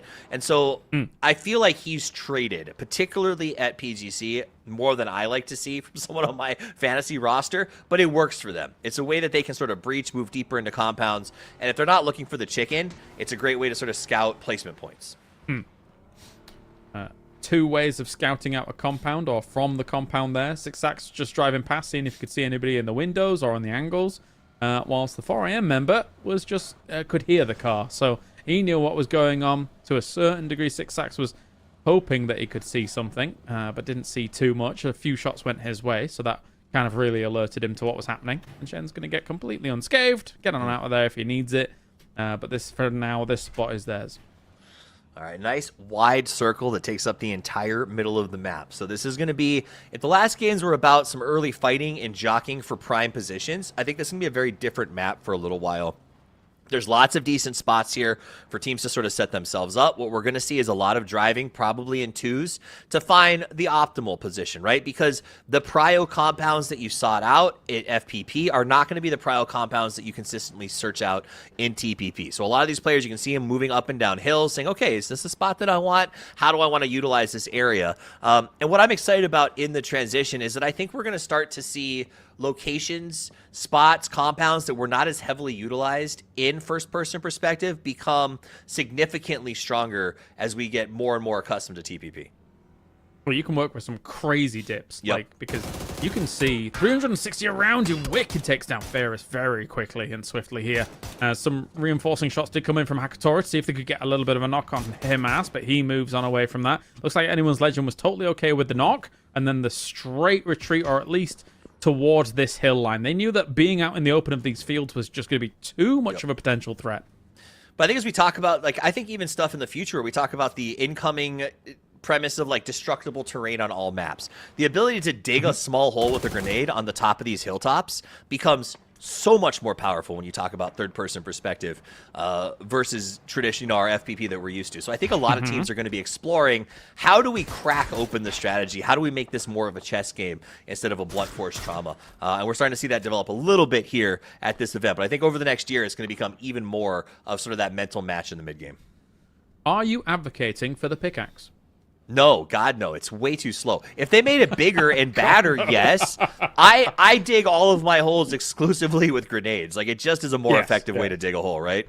Or follow the red zone. Red zone, when you see one, it's like a creation of a strategic area for you. You're like, oh, that'll be a great spot soon. Suddenly, there's so many dips here. This is crazy. Yeah, you're right. The red zone doth provide. As someone who has, in the last couple of days, been driving over the remnants of red zones and then flipping my car haphazardly because there's not supposed to be a little crater there, great times. Great times. And honestly, I've been enjoying the driving as much as anything else. Being able to see my car, being able to really execute those motorcycle backflips and enjoy the view of it has been a win. I know, right? No Porsches in this lobby, but you know they've got them normally. Oh, yeah. Well, Flame's getting back up as it looks like Genji currently. Where are they? Are they dead center? Okay, so there's like slightly south center for all of these teams whilst everyone's playing a big center play. And I think that for a lot of these teams, right, if they can get away with a 2-2 split center, I think most of them, even if you're an edge team in this format, will be trying to go for a decent center spot. If the circle's coming your way, you can scout a lot easier against some of these teams trying to rotate past you or trying to go for a mad dash if the circle does shift away from them. And you should be able to pick up some free kills here and there. I think that the edge, this is going to be the hardest transition. Teams that are traditionally edge teams that have built their entire strategy on pie slicing, this idea that you sort of run wedges from the outside, is going to be off the table for a lot of teams, especially on maps like Erangel. So this new sort of adjustment to either becoming mid teams or becoming what I would call map teams. These are teams that plan out every rotation based on compounds that they know are pushable. For almost every circle is going to sort of be where we end up here. I think it's going to be a while till we see teams that are truly map teams where they go, okay, I know from our spawn, these are all of the spots that are pushable from this perspective. All we need is 2 smokes to take this compound. That is going to be a practice driven. But the first team to come up with that next year and I think manage that as a viable edge style tactic could sort of shift everything, because I think for now it's going to be all about who gets to the middle, who gets a defense compound, and who catches circles. Definitely could. Team kill point, average points after 2 matches. Surely it's just divisible by 2, no? Are we just... Don't ask me math questions. Yeah, I think it would be divisible by 2. Very fair. All right, cool. Nailed it. 7 per. So right now we do have T1 at the top of that list. These guys were one of those teams that, Clinton said, I think they're going to do well in TPP. I think they're going to be dominant. So far, after 2 games, they are impressing me. But who's catching me off guard is the Falcons. At 22 points, it feels like they haven't even skipped a beat. They're just playing their same old Falcons PUBG. Yeah, I mean, according to Michael and how they kind of play things out, it looks like they're taking in the same gear, playing it the same way. and seeing how if it does stick. And admittedly, alongside Furia in the Americas, they played well in TPP, man. And then they came into the Masters where we had 8 EMEA and 8 Americas and looked pretty good there as well. So can't really fault them. I think, you know, when you're coming to a team like Falcons, they are just not good PUBG players. They're just great gamers who are going to adapt. In a time where, all right, you know, like change is here and you've got to adapt, right? They are proficient at that, and they've done it year on year when it comes to meta changes and when it comes to format changes and things like that. They're just great gamers, man. I think that is going to be the big test this year, is adaptability. Whether it is teams that adapt their strategy because we're shifting to third-person perspective, or if it's teams that I think, and in TPP this is true, you have to be significantly more flexible. We're seeing teams sort of scouting in a different way and being willing to sort of back off of a push to say that's what we had planned is not what we are necessarily going to do if the environment isn't right. There's a lot of flexibility requirements and a lot of new areas that you can possibly play. So the teams that are the most dexterous are the ones I think they're going to thrive as we continue to move forward with this TPP development. What I'm excited to see is this event is I think the first time that at a truly international level, they're getting to see these TPP metas on their feet. West was cool, but this is the first time we've mixed the two groups, and so far you can tell some people are struggling with it.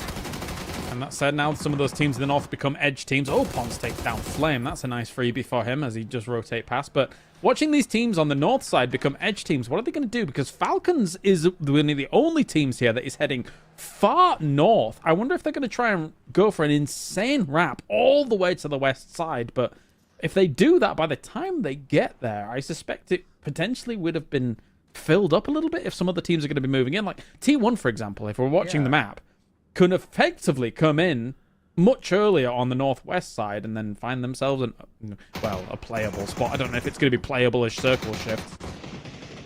We'll keep an eye on that rotation because it is a bold, long switch by them. Meanwhile, the Expendables are going to chase JDG away, which has kind of been JDG's game so far today, as they keep kind of poking at these compounds, which are always filled already, right? And so you get surprised, you drive away, you try to find something else, and you end up in a shack or on a rock hoping for the best. Meanwhile, we jump over to another rock where Canaxi for FW Esports has got the White Rabbits pinned down. The problem is they have not been able to capitalize on these pin downs so far today. Outside in the longest rotation in PUBG history. Outside of that one Luminosity made at the first PGC, I think it was, that lasted forever. The boat I guess so, yeah. Yeah, that was a thing that did happen. And I'll never forget. Well, yeah, they're still here. They're still trying to. It's funny how that is basically just backfill where T1 was. Yep. Oh, I thought you were saying that. I like to believe that Luminosity is still out there rotating somewhere. One day they'll return to the fight. Yeah. The organization is too. Yes, that's true. I do like this spot. He's got some loot in the back as he's doing a little bit of prowl and look on the drive about. Falcons, I think, waiting for the circle to pop so they can just try to backfill their way into this one. Glad we got a little bit of an eye on what Tiggleton has available to him in his trunk or the back of the milk float thing. So at least he does have his sturdy mortar. This might not be so sturdy, though. Here as DM Freaks gets taken down. Himas up against Salute. An instantaneous kill off Human. Replies in kind, though. Oh, almost gets run over. Got to be careful here. What a drive-by. Jeez. Yeah. It's a back and forth. I mean, Freaks and Anyone's Legend were like, hey, we've all got heavy hitters and legends on our team. Why don't we just get to fights whenever we can? So Lolsey coming in, decides maybe he's going to come at this and then drives off to an off angle to try to help out. Meanwhile, Heaven and the boys are just going to pile up right in the middle and say, we'll fight just about anybody. Wicked's going to get flushed. Wait, 17's involved too? They're trying.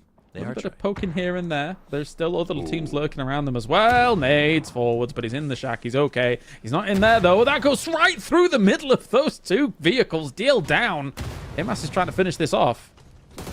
So Lolsey out here playing mini golf as he sinks it underneath the obstacle. Managed to get the knock and the push is on, but I have to assume 17 is going to call in some backup and try to get involved with this as well, as there's just a lot of points on the ground, as does So Said. They're coming in from the other side. You cannot have a fight last longer than 2 minutes in this lobby without the sharks smelling the blood. And there's a C4 as well, ready to go here for Himas. If that is just on the shack alone, I think he could clear the rest of them out. Oh, it's going to hit the tree, though. Oh, no. Wait, run away. You hear it. Human, they should be able to get out of dodge from this one. Sledge going to go out again as they got a little aggressive on this push. They are playing like a bunch of pub bros who got together for a tournament. And I'm just going to say that boldly because that is what they are doing. But that's a roster that could do it. You know what I mean? Yeah, technically, yes. Amazing skill there. And if you're 4 a.m., you're being peppered by the mortar in a position where you were hoping that you'd be able to flex out your skill in a little dip. This is dead center, by the way. So these kinds of positions are very much nade bait on a map like Tago. You've got a lot of good lines of sight visibility to try and make this work. Park Pro's going to try and follow up here, knowing that these knocks are very visible. Are we going in the dip or are we going in the smoke? Ooh, he went into the dip. He hit him. Oh, Tongmu down. I like that they knew that the dip was going to be where they were going to be. They tossed those nades in on the push. Meanwhile, Kickstart, Pup and T1 out on the outside, but this is the fight we're looking at. E-Arena eliminated elsewhere on the map as 4am still tries to survive. Bangopop being very aggressive and just unloading grenade after grenade here. Delwyn going to withdraw from that fight. The Expendables, I kind of thought they'd push into that, James. I thought for sure we were going to see an Expendables crash onto that position. Yeah, it's a tough one, right? Because, I mean, the fact that the circle has now shifted and actually gone the way of their compound. So, yeah, you could have tried for it and maybe even got a little bit more util in as Delwyn was trying for it. But, I mean, go back to the safety of the compound. It might even be a free win for them if they can hold on strong like a fortress. Smart. I like that, especially because they've been having so much trouble sort of adjusting to the perspective. We saw them lose a lot of fights early on. Meanwhile, Batulin is going to get knocked by 7-7. Well, I believe Lou is back in on this game. Yes, he is. Not that it has made a massive difference so far, but I think they're out of a position to possibly rescue Batu, so they're going to be running 3 into the end game here. Yeah, I think for Twisted Minds on this game in particular is that technically they were in first circle, right, on their normal drop spot as Moldog's trying to do some damage here. But the problem is that people were centered so quickly. Normally Twisted Minds would have a bit more room to actually work with, but because so many teams were so center, that really slowed down them. And you can see them on this east side being constricted a little bit about their movement. So yeah, not too much from Lou coming on out just yet. And with Batu down now, he's just going to have to lead from the sidelines. I think it's one of the most exciting things I'm excited about with this event right now, as you see the spray of Furia as they go past, is as we get ready for the winter break, the holiday season, if you will, having this event before the big transition is going to give a lot of these teams something to think about and how they approach next year's games. Yeah, I totally agree. Like, for example, whilst we're watching these teams kind of mosey on around one another, like the Expendables, for example, with the compound that they've got, I think that, as we were saying before, I think that their truly super aggressive playstyle might not work. And when you've got a compound like this, okay, you just got to hunker down and wait for the game to kind of come your way and then defend from there on out. It's not exactly the TE play style, but you're just going to have to employ that in these kinds of scenarios. It is a game that now is going to require you to think as defensively as offensively. Meanwhile, Lou's going to go ahead and get that grenade. He just subbed in. Furia smells trouble and gets out of dodge at exactly the right time. They heard the car stop, and Kawazine knew that with that stop, it's going to be a grenade push where you're not going to get a counter peek on them. They're going to be able to just toss that up and over and visualize you from the high ground. So getting out of there and not even taking the cover with him was very, very smart. Steady should go still on the east side. Can Twisted Minds do something about this? They are still kind of chasing the circles, and a lot of guns are looking their way. Mordoc's going for a very bold nade. Does that reach? Whoa, that was awesome. Here. That was cool, and the little foldable shield goes flying away. Foldable shields, man, and one of the best additions to this game ever. I love them. Every time that we add utility that has defensive capability, it makes me excited. And I think the more of that is going to be the better as we continue to move into the third-person perspective. Lou knocked out immediately. It was a sick rotation from him, but it's going to come to naught as Molodok now trying to make some plays against Furia, following the blue, trying to get to the cover of the car, but he's going to get taken down on the way. I can appreciate the attempt, but you were running through a war zone there, mate. That was brutal. So an example won't get much more done. I think he might just try and keep himself healed up and try and make Fury forget about him and then maybe get a flush after a knock or something like that. That is normally the playbook coming from him. He is shooting towards Fury here for a second. You can see it on the minimap, but so they do know that he is still there. They're going to be very attentive about getting rid of him so that they can play the game forwards. Yeah, I think the issue is everyone on the edge has to sort of eliminate two of the teams next to them. Expendables is in such a good spot in the middle. They can sort of play third party. They can try to pick off kills as often as they want. And a lot of people are going to be fighting for the north side of this map where there's a bit of a ridge line. Meanwhile, you see teams dropping one after another because we have hit a position where it's very Erangel in its construction. There's just not a lot of cover options. No, not too much at all. And the majority of them have been taken. There's still the hillside that Falcons would like to play, but Type is kind of the person that's trying to hold down the north side of that. T1, they chose this map, so let's see what T1 can do on that northwest side. They're not currently in the circle here at the moment. FW still trying to get rid of 4AM. I can't believe 4AM still alive after the mortars and all the smokes they had to throw down, the nades coming their way. They're somehow still alive. Nice bounce. They go over the top of the box. There it is. Furia gets double tapped. Nice double grenade coming out from JDG. Can they capitalize on it as now poses down? Argument is going to get eliminated as the Kraken is going to jump in the BRDM and say, I don't think I can save you guys. I just have to try to relocate here. I think it's funny as well to watch JDG and Fury. I think the two teams that wanted Tego might end up fighting each other in that northwest side, but we'll keep an eye on that later as the Kraken still driving around in the BRDM looking for an opportunity, looking for an angle. Nice. As Cole does take down Show. Orca finds H-Win had a Panzerfaust in hand as well. I wonder if it was going to come into play, but not to be the case at all. Na'Vi was kind of dying off during all of this as well here, but Shrimzy's still looking for something wherever he can. Duck Juice does hit something wherever he can. Duck Juice does hit him. He has to go around the corner here. Shrimzy does find Duck Juice straight away on all of this. Tries to go for flushes wherever he can, getting a few more points, a few more kills on the board. He gets it! Oh, Shrimzy! That's huge from him! $300, and he is him, as Shrimzy makes a great play against the Expendables. Now they hold a good compound, but the bad news is the circle shifted away. In the meantime, 17 Gaming is eliminated as FW all of a sudden decides to show up at this tournament. That was spectacular from Shrimzy. What a play, taking down a former world champion quite like that. And he's going to be able to get reses off in that compound as well. What an insane crash into fight, into reses. At the same time, T1 dispatches basically of Na'Vi, who has nothing to say about it. Tego is our domain, says T1, as they're in a really good spot here to be able to convert on this game. Now in first place.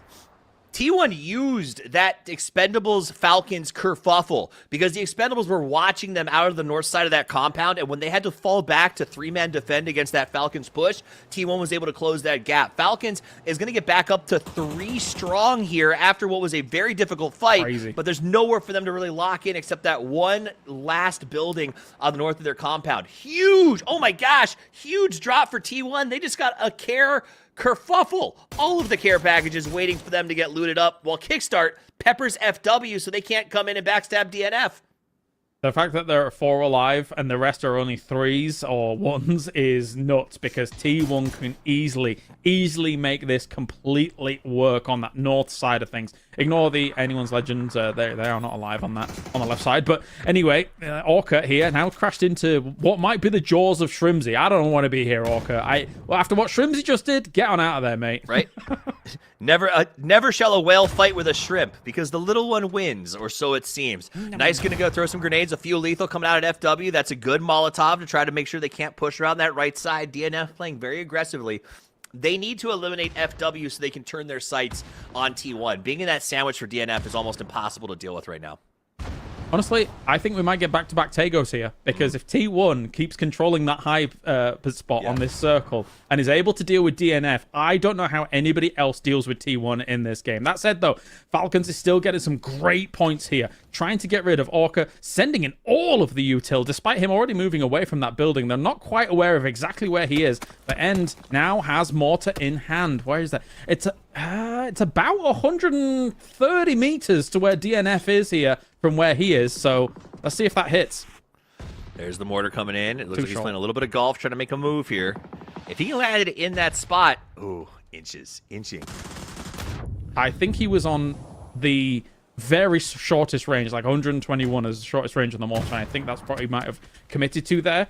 But yeah, it didn't quite work out. That said, though, DNF is scared about this potential coming out. And Raining has control of the circle. I said control, light control. Kickstart finds Orca, tries to go for the shots. Doesn't finish him off. Oh, Raining found Orca. It's Raining that helps. Nice. Falcons look like some yachts out there in the middle of the ocean, desperately hoping to find the Orca that's looking to kill them, and it's ultimately Rainings that saves them. Falcons can now play that north position, but the circle again will shift away from them just a little bit. DNF still locked in this hole as Heather holds them in place, and that is outside the circle. So I like that Raining and Type have already started to resituate to play the high ground in the circle, the only team that has a position inside right now. Really impressive stuff by FW as well overall in this game to get 11 kills. They started that off with dismantling the arena, and they've been in a war ever since. All the way down to Banana 1 now. Everybody's shooting at that full wall shield. You've got no cover to work with. You're eventually going to have to peek one side of that tree, my friend, because you've got DNF as well as Falcons looking at you. But it's been a valiant effort from them. 11 kills, that's a great game. That's a massive wake-up game for them as they go ahead and move up that rank. Also, I love what he's doing. He's just going to lay there. He's like, you know what? If I die to the blue, it is what it is, but maybe I score a placement point as someone else is forced to rotate. Or I make a run for the... Wait, I think I've played this simulator in the training grounds. That was a bot. Okay, so he is going to go down as FW Esports is eliminated, but you know what? What a game for them. 11 kills is nothing to be mad about. $1,100 in their pocket off the back of this match. Back to DN Freaks. They had to get rid of FW before they could make a move on T1. The bad news is now Falcons is peppering them from the left side. Yeah, they also had to deal with that drive from End as well as a second to deal with DNF. Sorry, to deal with T1 in any way, shape, or form. It's not going to be the case, though, as now Falcons is channeling their inner Ibiza and going to be throwing down a smoke trail to try and get towards this circle. They found their way in here, but T1 still has spectacular control, especially if they can put in the boot against DNF. I love that Ibiza's legacy is a smoke line. And going to try to find an angle here from the top of the rock, right? But he did it so well. Meanwhile, there's the knock. Kickstar's going to get knocked by Heaven as DNF is watching that smoke like hawks. T1 getting human down puts them in just an incredibly strong position here that I don't know how you counter this. I don't know either. It's going to be difficult. Jeez. Still, they're looking that way. For me, it feels like Falcons and DNF are fighting for second place unless something magical can happen from Falcons on that south side. They already take down Heaven, but End is the one to actually get the knock. Stole it. I don't think there's any angle for Falcons to even steal that either. Nope. So unless they go for a mad wraparound on that east side, but a huge nade from End confirms even more kills. As I say, man, if T1 doesn't change their game plan, I'm expecting back-to-back Tagos here because they know that they've got some control over this map. And they are really converting on the back of that previous Erangel. That push by Type is wild. They've got more smokes to try to get to him. He knew that's the rock they wanted, and he went there first. He sent the car and said, I can molly your smokes. Good luck running through smoke when you're on fire! And he opens up with the right side spray. Tingleton takes it to the face. Ian from the distance. The nade is there. The molly's there. The lob is there. And T1 called their shot and hit it, Kylaris.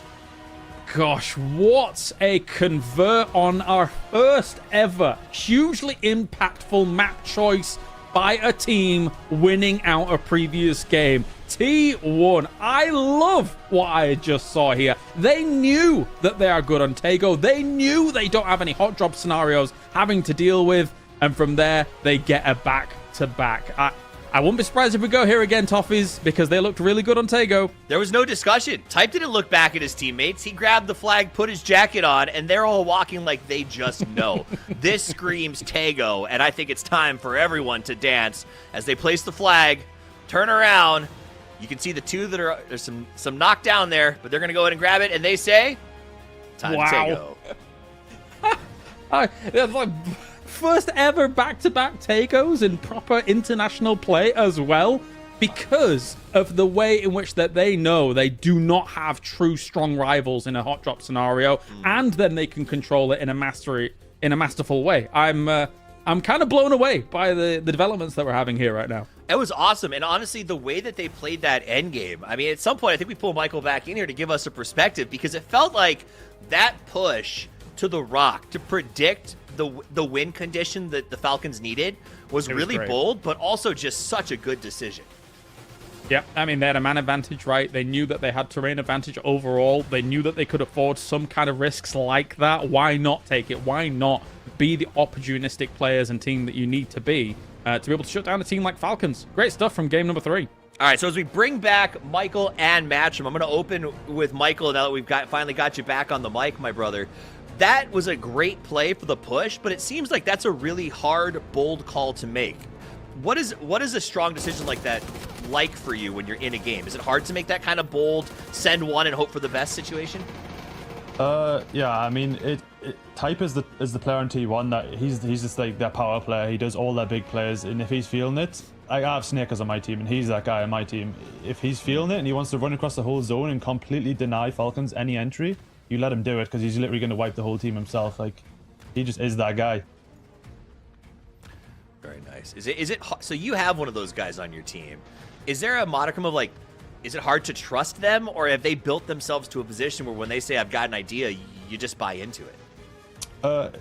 It's definitely hard, because like, I mean, like I said, I have Snakers on my team. He has so much international experience, and that guy doesn't die for free. If he thinks he can get away with it, like it's a reckless Hail Mary type play, but it's also like you have the experience, so I'm going to trust that you're going to do it. The only problem is T1 didn't do it at PGC, so I don't know. This is a new slate for T1, and it looks like Type is feeling it. I think they are definitely the best team in the lobby right now so far today.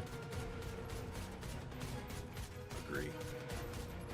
Catching it at the tail end of the highlights, we had a very interesting set. Michael and I were kind of talking about it. Erangel was very early scraps for several squads, but then whenever we switched over to this map on Tego, we don't know if it's the hillside cover or if it's just an evolution of meta or if it's just the way that the circle's set.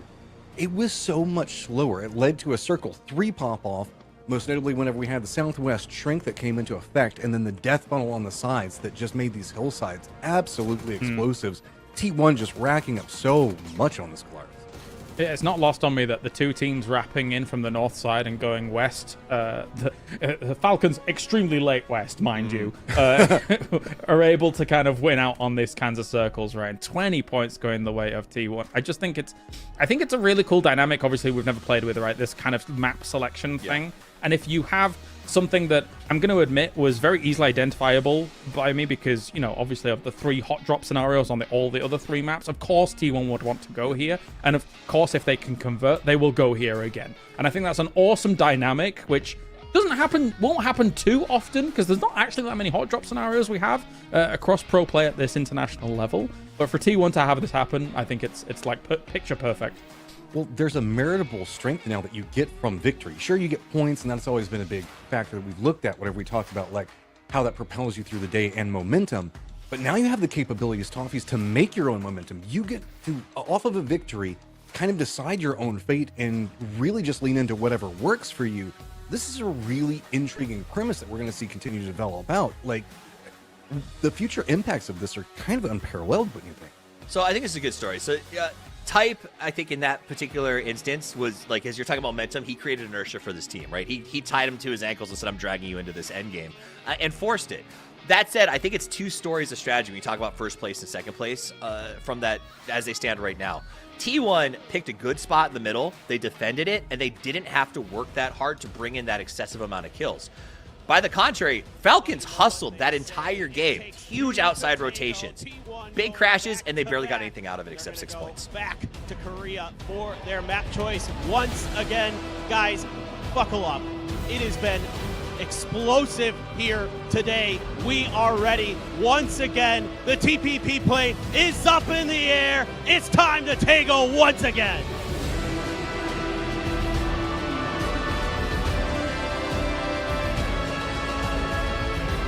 Question from me for a second Tego is, who is that adorable thumb that's there lying in South Korea? Well, there he is. It's paper thin. That's who it is. That adorable man. He's ready to go. He's loving the fact that T1 is blasting out of control. He's been singing their praises in TPP. He's been saying, these guys are going to be the best. I don't think he has that accent, but, you know, he's been saying that to us. That was a good American accent. Right. That was a good American. Thank you.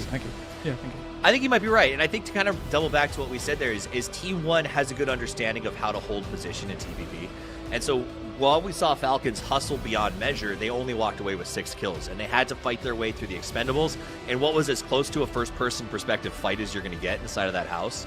And then on top of that, then they had to try to dig their way out. So I do think that really outlines the value of proactivity on those early rotations. Be the team that's in a spot and can steal some kills versus the team that is going to have to fight tooth and nail and maybe still only walk away with 4 or 5.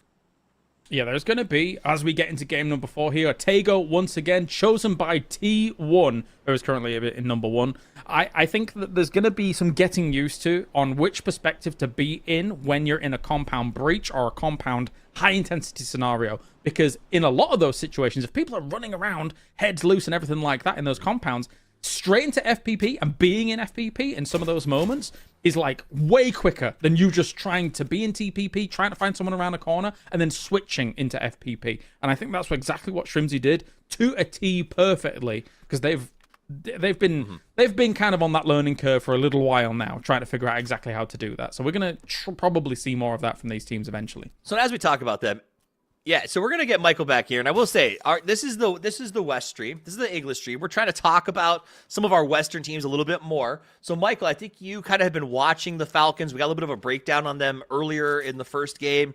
Where are we at on them now? Yeah, so I was watching the map stream from Falcons all game, and for the first 4 zones, they really prioritized keeping 4 alive. They barely even entered the zone for the 4 zones. They're literally just looking around, see what's happening, letting the game fold out, like play out. And then, as I say, when they keep 4 up, they're about to take some more free kills. They're trying for it. Goes for some shots here to Tiggleton. Gets one. Delwyn down. It's a repeat here. Falcons putting it in against the Expendables. What were we saying, Michael? Yeah, so for 4 zones, they barely even went inside the ring at all. They just wrapped, constantly found their entry point, and then Zone 4 popped away from them. And then they have the superstar power of at least 3 of their players that Shrimzy just pops off and wins them a fight against TE, one of the best team fighting teams in the lobby. And it was really, really good macro. I think they're going to be in a lot of the late games today. You know, I think this again just outlines what we talked about with TE. I don't think they were ready for this perspective swap, and it seems like the Falcons have essentially become some kryptonite for them. 2 games in a row now, just running up on good old-fashioned first-person crashes and getting dismantled because of it. Wow. We will see now. It's a very different circle, and it looks like anyone's legend realizes that. We are going to the Northwest Island for them, and they are going rapidly, rapido, all the way to the top. Now, the problem for everybody else in this lobby is that once again, with T1 not being unchallenged in Yongchong, this is a good circle for them. If we get a back-to-back-to-back to start off PPMI from T1, that's going to be crazy. Yeah, I mean, a back-to-back, but they're picking the map, so it is very, very possible to do it, especially with how difficult this rotation is. Now, I will say T1 chose the map based on their drop spot. They were really great with how the circle shifted for them in game number 1. It is not the same story here in game 2. They do have a good spot to loot. They tend to stay there a little bit longer, though, and I worry that they're going to get leapfrogged because they got a circle drop on their loot. I think we're going to see a couple of teams rotate past them, Twisted Minds and maybe a few others, and get to those pole positions on the hilltop before they do. And for me, that's where this map is the most dangerous. If you are pushing out of our coastal cities, going up that mountain right there in the middle of the North Island, it is almost impossible in third person to know what's waiting for you because there are just so many crests all the way up. I think you're right on the money. It is... Those hillsides can inhabit a lot of teams, and then it will become very volatile about holding down a spot up there because there's so many people around you if this comes to fruition. For JDG, we did not once again have Furia go and challenge that spot, so they're getting off scot-free for their hot drop scenario. Another E pickup, Bagel Pa. Where are we coming in from? Almost exactly the same trajectory that anyone's legend had, so... but there's still a lot of room in the circle to drop on, so you're not really suspecting anybody to be dropping on exactly the same spots just yet. Yeah, this is the ultimate time for an E pickup because it's such a north shift. When the shift happened, there were only 2 teams that were actually in it, and both of them were on the borders. So if you've got that E pickup ready to go from the bottom, it's just a significantly better rotation. You know, no one's going to be waiting at army base. You have an easy north drop, or even able to scout some of those high spots on top of the rocks at Hilltop. So I do like that the Bagel Paw is up in the air, making that transition very, very quickly. The rest of our teams are in cars hauling. Na'Vi, you can see them right now, sort of parallel rotating with JDG, both teams spotting each other out. Again, change to TPP. One of the biggest transitional flashpoints we're going to have in terms of strategy is the amount of vision that you get during these rotations, during these transitions. In the old days, it was a first person look out the window. Maybe hope you've upgraded to one of the cars with a sunroof, right? So you can look up in the sky while you drive. Now you have as much visual as you want. So we saw that with that JDG rotation. Both teams using the perspective to go, oh, another team parallel rotating us. We can avoid that. So I do think the era of drive-bys will sort of lilt off just a little bit as teams become more aware of their surroundings. it's also different to drive in TPP compared to FPP. Like, obviously, these players have got very used to driving the way that they normally do throughout the years. But in TPP, when you start driving around and suddenly you're like, okay, yeah, I'm used to remembering that this dip is here, etc., and things like that, and how I'm going to control the car. Like, small micro movements of the car from inside the cockpit. I mean, technically, if you really want to go back to that, you could just switch into first person and start driving around again. But it's definitely a different feel. You know, driving has long been my favorite minigame in PUBG, and I think that this is just more fun ways for me to explore the map and have a good time. Clories has chosen the Fiery Inferno to go ahead and possibly set up a trap here, as they show us exactly how one can utilize perspective to execute a camp. And that is really probably the biggest benefit here, is that you have plenty of time to get your guns out, to set yourself up, and you know where your opponents are rotating from. The Expendables, as the fights have not been working in their favor, it seems like camping may be their fallback position. Yeah, it makes bridges all the scarier, which thankfully for a lot of these teams, right, there's a lot of bridges on Tego, so it shouldn't be too impactful unless you get quite unlucky, as they've got one on either level of the bridge, which is a bit unexpected. Already shots coming in against DuckJuice, actually from Tiggleton, so he has to reveal his position. Oh no, that's a catastrophe. He's going to go for shots, but it's on the BRDM. Yep. It's all going wrong for DuckJuice. Oh, poor Expendables, they need a regame. What timing. Tiggleton, the ever thorns in their side. Expendables sets up a trap, and Tig says, no, not today, friend. And they continue to plague these men. And then on top of that, they look over and it's a BRDM that goes by. Now, Clories does get some benefit. He's on the high ground, and the transition was on the bottom, so eArena will lose a player to him. But he is just stuck out here with no... If anyone's watching the kill feed, they know he's just by himself on this hill. Yup, yes they do. It's so funny. Like, I mean, as much as the arena just wanted to mad dash through this hill, like, the fact that... Oh, well, okay, that was a really good grenade, but it's not really doing anything. Yeah, very well done. Falcons was just playing the more cautious game to say, okay, well, is anybody camping on this bridge? Oh, they are? Oh, okay, well, we'll shut you down before we even try and make that effort. So, I mean, I think it's still here, though. I think it kind of goes further. I am under the opinion, and maybe we can send Mark to find this out, that they saw eArena making the rotation. They knew that TE was camping, and they held that shot until it would expose them to have eArena do their dirty work for them. Both teams end up limping out, and the Falcons now make that cross completely uncontested as H-Wing goes over. Yeah, very nicely timed. Just perfect stuff by them. I think that they realize as well, any other team that's actually trying to dash across the bridge is unlikely to just sit there and wait. They want to be trying to get a better position in this circle, so you can just backfill that without any risk whatsoever. As Cloris is doing some jumping. He's jumping around that tractor. He's jumping around that barrier, and nothing's going on. I think, Cloris, it's time to look for an alternate plan. Yep. I think that for them, the plan has been rough all day. So I think that you heard the interview with DuckJuice. I just kind of want to get this over with today so we can take some medicine and go back to the drawing board. And that has been pretty visible in the way that they've played since that interview. Meanwhile, Furia, opposite side of that, these guys are playing third-person passive. Is that something we can call it? Because it is a shocking lack of action, but they're going send middle and they're just holding. We can call it that. I think that... Ooh, they have not made it to the middle. I'm not going to press my button for his full name again, but just so you know, I love that man's name. But now he's down, and it's sad. It is sad. That said, again, this was a symptom, though. That hard north shift made it so that they could not make their quick rotations early on, and they're just stuck out here in the mess of how do we get in. Both bridges were camped. Genji in the same situation that Fury is, and I kind of wonder if these teams are like, you know what? Let's just see if we can win some money, as Genji does look like they are going to transition past Furia and allow these two to get away with survival, but for what? Like, at what cost? Like, neither Genji or Furia are in a position to convert this into any kind of entry into the map.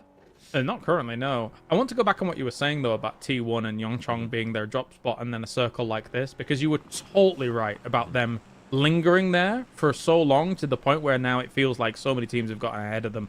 Not only that, but actually, unless they kill off some of the 17 that's going alongside them, then they could even have a little bit of a problem on their hands there as well. But anyway, Wicked does take out Chewy. He's gone. Petrichor really not having any luck so far across 3 games. Only 2 points to their name. And they're taking more casualties, but Twisted Minds is creeping on up. Twisted Minds. I love this. I love the quiet Twisted Minds push. Anyone's Legend has been the exact opposite of Twisted Minds. If Twisted Minds is a team that is defined by their communication skills, Anyone's Legend has, in this event so far, been defined by their throw it against the wall and hope it sticks. Mm-hmm. And they're all in one car. They are. They're all in one car. They're all in one pub. Well, we'll see if they can do anything with it. They are still moving about and seeing what their direction is going to be. All of them on one spot, though, coming in on a car like this, does kind of signify the fact that they're not really that confident holding out on like a 2-2 and being able to communicate via that position.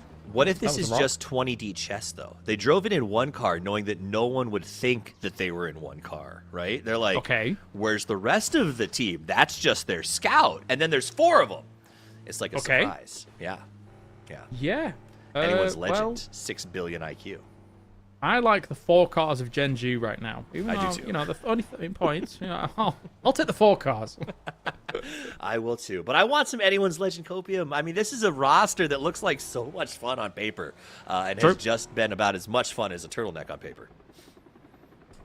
That was awesome. What you just did there, that was awesome. More of that, please. Paper Thin is going to hate us, but that's He's fine. gonna hate He us. hates me anyway already. He can't hear us. He's running around doing interesting things on site.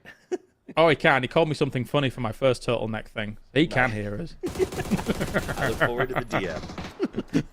Hackatori. This guy's like, I don't even care about perspective. I'm just here to fight. As he goes to the top of that hill, puts it to work, and hits the nade. That's the Hackatori way. Yes, it is. Still a little bit of aggression potentially coming in against this. Flashes forwards against the position here of JDG, trying to slow them down on anything that they would want to do. But looks like Spaceman's going to charge up an aid there and see if he can get a little bit of damage with it. Meanwhile, Kickstart trying to do some more damage against the position. The Ming Ming is now down. Confirmed here by Shrimzy. Back over to Na'Vi. See what they're going to be able to do against JDG. But these fights will result in a lot of times in nades thrown. Oh, nobody's got any more nades? Okay, back off. Because we don't want to peek you across these kind of hillsides. Honestly, there's also something that we're going to see more, I think, in TPP than we saw. It was in both, but we're going to see more is the idea that nades and utility to a certain extent is going to be used for exclusionary tactics, right? You're going to nade a couple of spots, and if you get a knock, cool. But if not, you go, all right, I know for a fact that that team is not in this berm, or that I can start to run a flank around the right side, because you don't have the general ability to sort of like hold a peek and see if their little heads pop up. So using those utility, using those lethals to sort of zone people into a position where you know where they are and can work around them, I think is going to become something that is very effective, especially in these high hill fights. Yeah, some decent corral measures against some of these teams could work on out. And for other teams trying to come in a little bit later, I'm curious to see what they're going to do. You can see the entry line, actually, as we take a look. For someone like Twisted Minds, they want to check that compound and maybe enter on that far north side. Petrichor Road is now going down here by the looks of things. They are so stuck. And yes, Pio will finish all of that off. But one thing I'm... Color me shocked. Go ahead. Yeah, well, yeah, they're... I don't know why. They're in the doldrums, unfortunately. But one thing I want to know here, Toffees, is how T1 approaches this, because they've looked so good, but now they're playing extreme edge, and they're going to have to come in on the east side. But if they are as proficient at TPP as some are thinking, they should... We'll see if this is going to be a masterclass or a flop. I think they're proficient in TPP when they're playing the strategy. I think edge will never be their goal. The only upside for them here is they're pushing against Gen G, who has traditionally not been as strong today and isn't sort of winning their fights outside of Orca. So this could work, because if they get them and they pick up the next shift, they're in the gravy boat. They've also got a bunch of drops nearby. But this fight is really going to determine if T1 can play edge in TPP, as that fight is starting to kick off with them and Gen G over on the right side of the map. Oh no, backstab. Knocks. Soul did something. Okay, set the alarms. Okay, that's a good start. But Sololzi is now also now down. Looks like T1 did break out with the fight with Orca. They drop Orca first, so that will continue to go in the offing as Shrimzy is going to get flushed by this backstab. It was Begapaw and Anyone's Legend both getting involved at the same time. And Falcons, who had a good spot, now just sort of holding on by the skin of their teeth. Elsewhere, T1 has managed to get Tozy down as well. Salute helping out because Bean was just trying to get away. That was a great little fadeaway shot to finish off Bean. Salute. Good stuff by him so far. Gen G leaving all the Korean teams. All right, move away from each other, guys. Genji, well, okay, you've really moved away. You've moved into the lobby again. But that's fine, as Furia down on the south side here might end up being the next target on DN Freak's back if they're still looking this way. They know that there are some threats over here, considering the shooting that was just going on. Yeah, I don't love the Genji scramble and run that we just saw. No. T1, however, proves that they know how to push a hill. There's still 4 alive. Force Genji into someone else's arms, and then faded into a good spot. Meanwhile, Twisted Minds with Molodok in the lead is going to push up here on FW. Example takes a nice kill and a knock to push forward. This is a tough push for them, though, with they got FW on the right side and the remainders of Falcons just across the bot, and I think Tailton might even be trying to get a res off? No, I surely thought that not. too. Yeah, I don't know if he got the blue chips or not, but he's certainly hovering around the area. I don't think, considering that he hasn't gone for it right now, I don't think he's got the chips at all, unfortunately. And just like looking towards the threats that do lurk on the edge side. Taking down, again, we got Chinese teams on Chinese teams, man, down on the south side, coming in from the same angles. JDG, I've been concerned about their control of some of these ridge lines, and I'm still concerned here, Toffees. They've given me a lot of concerns today so far, and it's not just ridge lines. As we see Show go ahead and get that grenade in there and knock out December 12th, they're playing this very systematically as they push up on JDG. JDG is relying too much on the ground visuals, right? Like, they are doing a lot of hiding. They managed to make a move here. The problem is when you're doing that and you're getting double pushed, you still have to stand up before you can shoot your gun, and that, I think, is putting them back just a little bit too far. Nice grenade to open the door from Cold 119 as Show does go down. Xiao Wu from the high ground tries to open up the spray. Lil Ghost gets hit by a car. Where? How? I don't know. That's classic Lil Ghost. The phantom car.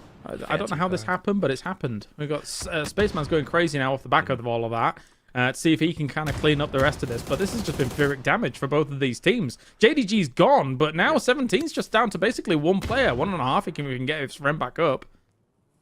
Anyone's Legend going to go out, and Furia executing their strategy. They play slow, they play quiet till they see a third party, and now they want to get involved. Remember, Furia was that team that we were like, where are you even going to go? They had mixed it up with Genji early on. Genji eliminated by T1, but Furia still hanging on by stacking blue backpacks and as many heals as they possibly can. T1 was running rampant up on that north side as well against Anyone's Legend, and now they're going to be fighting DN Freaks very soon as well here. So that could be something we might need to keep our eyes on, as Fury is still in the bottom, not doing too much. But here now we are on board with Korean versus Korea action. Reigning is currently knocked. The end gets Gumin, and it never ends from T1. But Duck Juice is also causing some problems here, so T1 is really on the back foot now.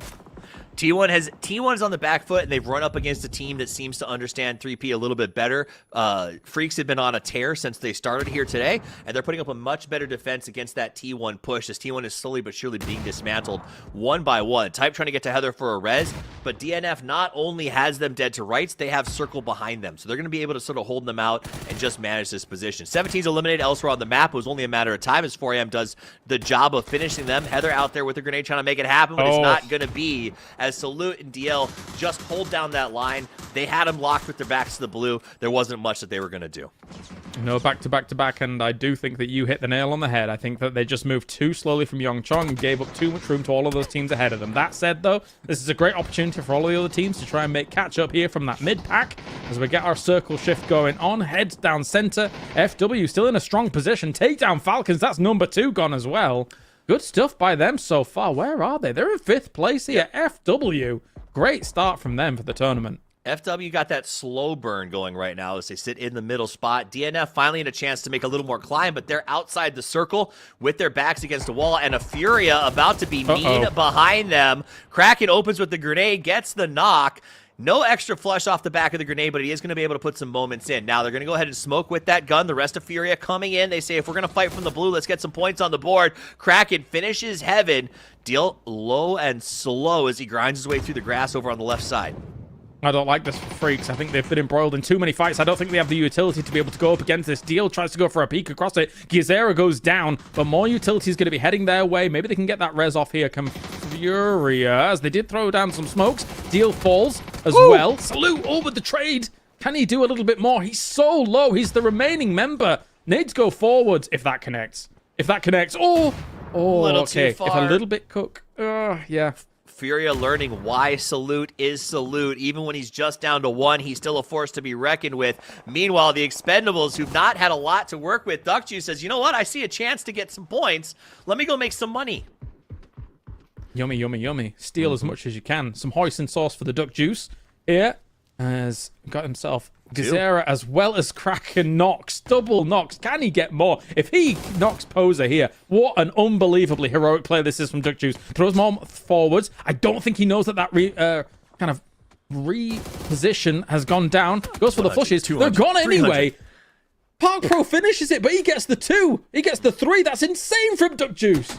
Duckjuice, who was a non-factor, walks in, gets $300, and actively pins Salute, the last member of DNF, in the blue, so he dies to that as well to not give up the extra points. So Duckjuice, despite Expendables having trouble, gets a 4-point, essentially, swing in his team's direction and a nice little cash dump for sticking with it. So great on him. Good attack plan to come in there and say, I got to get something out of this, and taking that risk.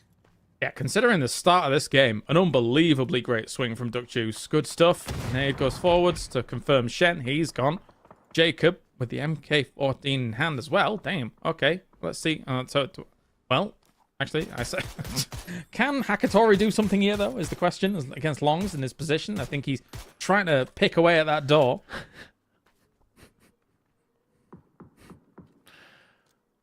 Listen, I'm just going to say this. I don't think it'll come through the mic, but my son is trying out for the school musical, and he is just upstairs living his best life. So if you guys hear A Whole New World, I apologize, but you're welcome.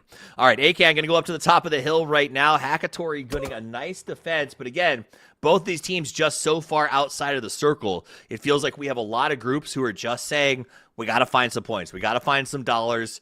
This is not the game where we're going to comfortably get into the middle here. What I don't think they know is that only one team is comfortably in the middle. So there are spots if you want to make a hard send right now. Yes, there are. Still a few ridge lines here and there. The solos like Longs are not going to be able to guard them out, that's for sure. And see what the rest of the Na'Vi boys want to do. Only 22 points here so far across the 4. You get a little bit more from this. I feel like Longs is not Longs for this world, as he should be gone out very soon. Is that a double blue? It has to be. Yes, 2. it is. 1, 2. Okay, time he's to going go to out be pushed down. Yep, and they're watching the door, so he has a choice: die by the blue or die by the lead, and he will choose the blue. Respectable. Yep.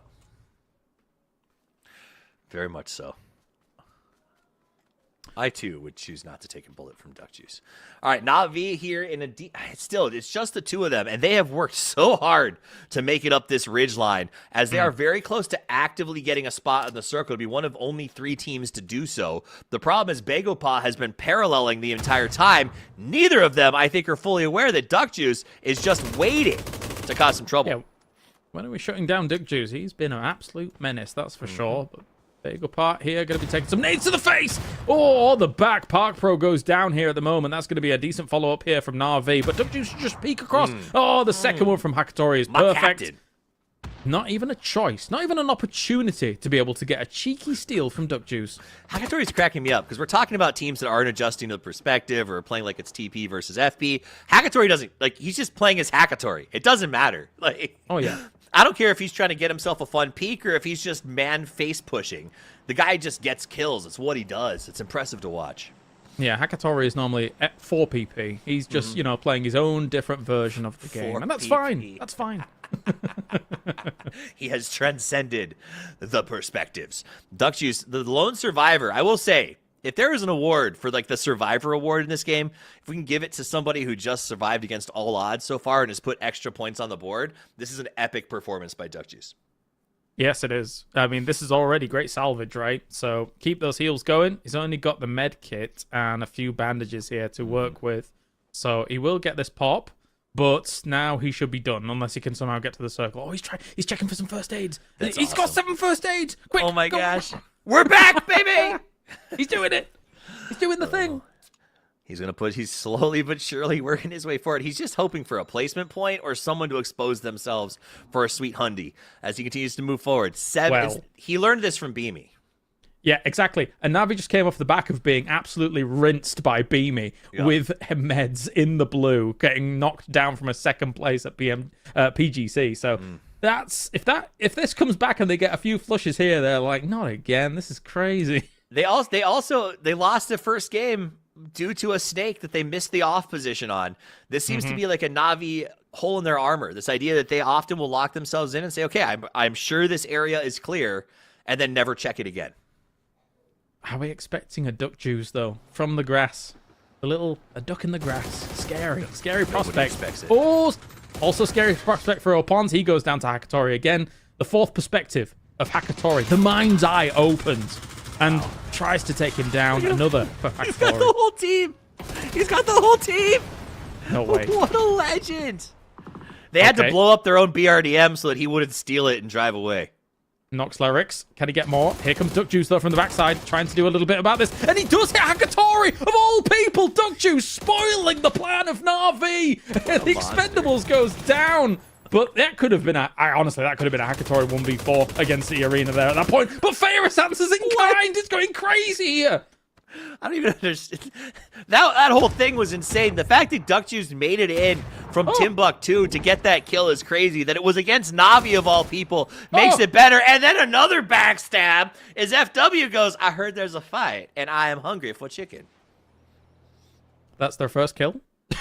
They've been in the center of these circles for this whole game. They're a placement team, Kylaris. They're a placement team. Well, it's working out so far. 31 points go their way. 6X finds Neurons as well. That's the second kill down there as well. The problem for FW now is, though, they face a 4-man of Twisted Minds across the field. Yeah, I don't like that. No one likes that, except Twisted Minds. They like that, and they're in a pretty good spot here. Yeah, they like that a lot. Me likey. Especially with a substitute, okay? I love Molodoc, but not having your core can be a little disgruntling. And example, he's got a Lynx. That's a Lynx, friend. Uh-oh. Ruh-roh. Yep. He's like, all right, I'll be the high ground. You guys go do things. Yes. All right, let's see. What can they do? Because that Lynx will rip away any potential advantages you have. And they're already at a disadvantage. 4v3 right now. Looking for an opportunity. I think if you're FW, I think you've got to make a sneaky play here. A la a T1 on Erangel. Try and find yourself a little crawl space. Find yourself a little cheeky angle and see what you can do. But the problem is that Lou is up to the north side. Sick or not, Lou is still going to be able to take you out. Batulins is on that south side, trying to keep his eyes on where 6X may be. I mean, bless you, FW, for trying, but they're literally facing off against a team with the best win ratio in the Final Four in PUBG history, right? So, like, you know that you're up against them, and you know you're 4-3. It's going to force you to want to play passive.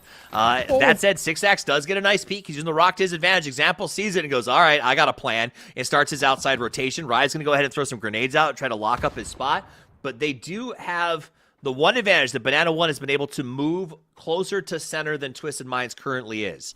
I don't know if that's enough, though, because the flank by 6X is going to end soon. That had to capitalize on Batulin's knock, and it didn't. And because of that now, I think that, yes, okay, technically, FW has wrestled a little bit more room away from Twisted Minds because Twisted Minds has contracted back into themselves a little bit here. But that is just reinforcement from Twisted Minds to make sure, okay, we're not going to give you another 1v1 like that. Your opportunity is gone. Regardless of how much you try and control this, we're just 3 men alive. I love the way that they're playing this. This is something that we are going to get used to as TPP continues to progress. This idea of sort of a chess game at the end when you get down to 2 teams, using the ridge line, letting the circle close, and sort of making their choices on the fly as we see the map develop. And that's where we've seen a lot of these end games, James, where we're seeing like teams push all the way to the left, take a couple of shots, and then hyper rotate all the way back to the other side of the circle. Because in this one, information just becomes absolutely paramount. We can see us creeping cars for scouting purposes. You hop in the car to get a little bit of a higher view, then jump back out and see if you can reset yourself. And FW will have seen the links in someone's hands there. Yep. As they've had a little peeks over here and there. They've seen what's going on. If they've not heard any shots, because I don't think there was a shot just yet. I still think he has this normal amount of ammo in it. But regardless of that fact, if they know it, you do not want to be peeking that. You've got to bide your time here. Try and slowly control the center, or at least as much as possible, and then see if when the circle does bear down, if angles present themselves to you. They know where Lou is. You just saw the nade go straight towards his tree. They do know where he is. Oh, a shot there. Example in a good spot here. Twisted Mind is playing this incredibly careful, incredibly measured. FW has managed to get more players towards the center position, though, so I have to give him props on that forward slide. More smokes. We'll see who has the most smokes, though. Still 4 in the hands of Example. He has already shot a shot, as you can see here on the link, so they do know that it's in play, regardless of if they've seen it or not. And he sees him jumping on the backside of that hit as well, so just takes a second, and he will try and go for that hit wherever he can. Now, everybody's going to come into vision from one another if those smokes do dissipate, because they can see across these hillsides. Ooh. It's so hard to use the links in TPP, though, because you can't hold that sort of hard peak without them countering it. You can see he's having trouble as he gets to the high ground. Going to switch off of it. Smoke grenades, smoke launchers coming out. Example with a night grenade to try to lead it up over the top. 6x takes some damage from behind as the team pushes forward. He's going to go down to Batulin's grenade. That makes it a 2v3. Twisted Mind should use this as a trigger to push up over the top of the hill. They'll send the lethal, and they will follow. Batulin going to lead that open with the grenade, and now Twisted Mind's over the top of the mountain. FW is going to hunker down inside of the smoke, but they are now being surrounded by Twisted Minds. They've got no answer to this. They've got absolutely no answer. Everybody's going to be coming in from every single angle. He's lying down. Molodok can see him straight away, eagle eyes completely. And inside the smoke is the remaining member of FW. But what are you supposed to do against a 4 hungry Twisted Minds who will shut you down? Take a win here on Tago, and that means choice of map goes to them. I do wonder if we're going to Rondo here for Twisted Minds. Batulin throwing up the high five to get a fist bump in the middle is peak Example Batulin, and I absolutely loved it. Example's like, it's just business, man. I'm just here to collect cash, and I respect that. So we'll try to get a check-in with them as they lift the flag. That's what I like to see. Lou is going to run this like he's capturing it. Oh. Yes. Wave that flag. He's loving it, he is. He is loving it for sure. So again, they have some options, right? Rondo, of course, is an absolute spectacular map for them when it comes to the points that they normally gain there. However, everyone loves a good Miramar. Where do you think we're going, Toffees? They're going to go Rondo. They have to, and we're not going to see Miramar all day. That is wild. That's crazy if we do. That we get a non-Miramar day. Look at them. They're discussing it. They're thinking. We're 40% plus on Rondo, right? Oh my God, it's Rondo. It's Rondo! Mate, I'm great at this. That was not on my bingo card. I did not expect to see 0 Miramars. By far, the pros' consensus favorite map to play will not enter the fray today, as teams have definitely leaned to picking maps that they thrive on. And we know. You nailed it at PGC. Wasn't it like 44% win rate when it comes to this map or something insane? 15.3 average points in group stage, and then going into the grand final they were still getting like at least 10 points per game. So their point average on Rondo at PGC was unparalleled on any other map by any other team. Well, let's bring in 2 guys unparalleled. We got Matchroom, and I think he might be bringing Michael with him, coming back for the action. Wait to see if we get Michael confirmed in. Oh, there we go. We got Michael in with it, as we did see the Expendables make that early push where they lost 3. But don't worry, Duck Juice stays alive, and he has an impact coming in a second. Speaking of impacts across this game, Michael, you were following Twisted pretty heavily in how they kind of navigated these circles. Like, kind of give us a breakdown on what you saw. Yeah, I know it's the early game. They had 3 players playing into the zone while Battlin stayed in the blue, looting apartment buildings. And I've played against Battlins, and I know he does that to try and find BRDMs and flare guns. I noticed there's 1 left on the map to be used. He couldn't find it, and their side was really tough, so they made an insane rotation to swap sides, and then Falcons lost 2 players. Well, they just got gifted, so Falcons are going to be really mad they threw that game away. After that, they had a free line into the late game, and when Twisted Minds are late game like that, you just expect them to win, because they just are that good. I mean, yeah. Did you expect to see a Rondo today, Michael? Hell no. I didn't think I was going to pick Rondo. Well, like we said at the start, Minds loves it. That was the only team, though. I think that's literally the only way we see a Rondo is if Twisted Minds wins a game. And even them, I'm pretty sure they were discussing it up to the last second of like, do we do it or should we go to Miramar? So that was hilarious. I think there's one other team that would have done it, and I think that would have been JDG, because it's the map that they do not have a hot drop on, right? And going over to their west side, I think it could have been easy for them to go, but I'm not actually expecting JDG wins unless it comes to them in this lobby, right? Like, yeah, they're not firing on all cylinders like they would in a PCL, where, again, I think they're playing like a more focused Chinese play style against the other Chinese teams, not exactly being able to flex that out into an international lobby. That was an interesting game. So since we got Michael here, I do want to ask this. This is one of those challenging ones where when that shift goes north on Tego, it seems like it creates a really tough situation for a lot of our teams. What do you do with that? When you're a player, you find yourself in like that Gen G Furia situation where you're just behind that rotation. Is there a strategy that team like you call on, or how do you deal with, I guess, the mental of like a no-hope rotation?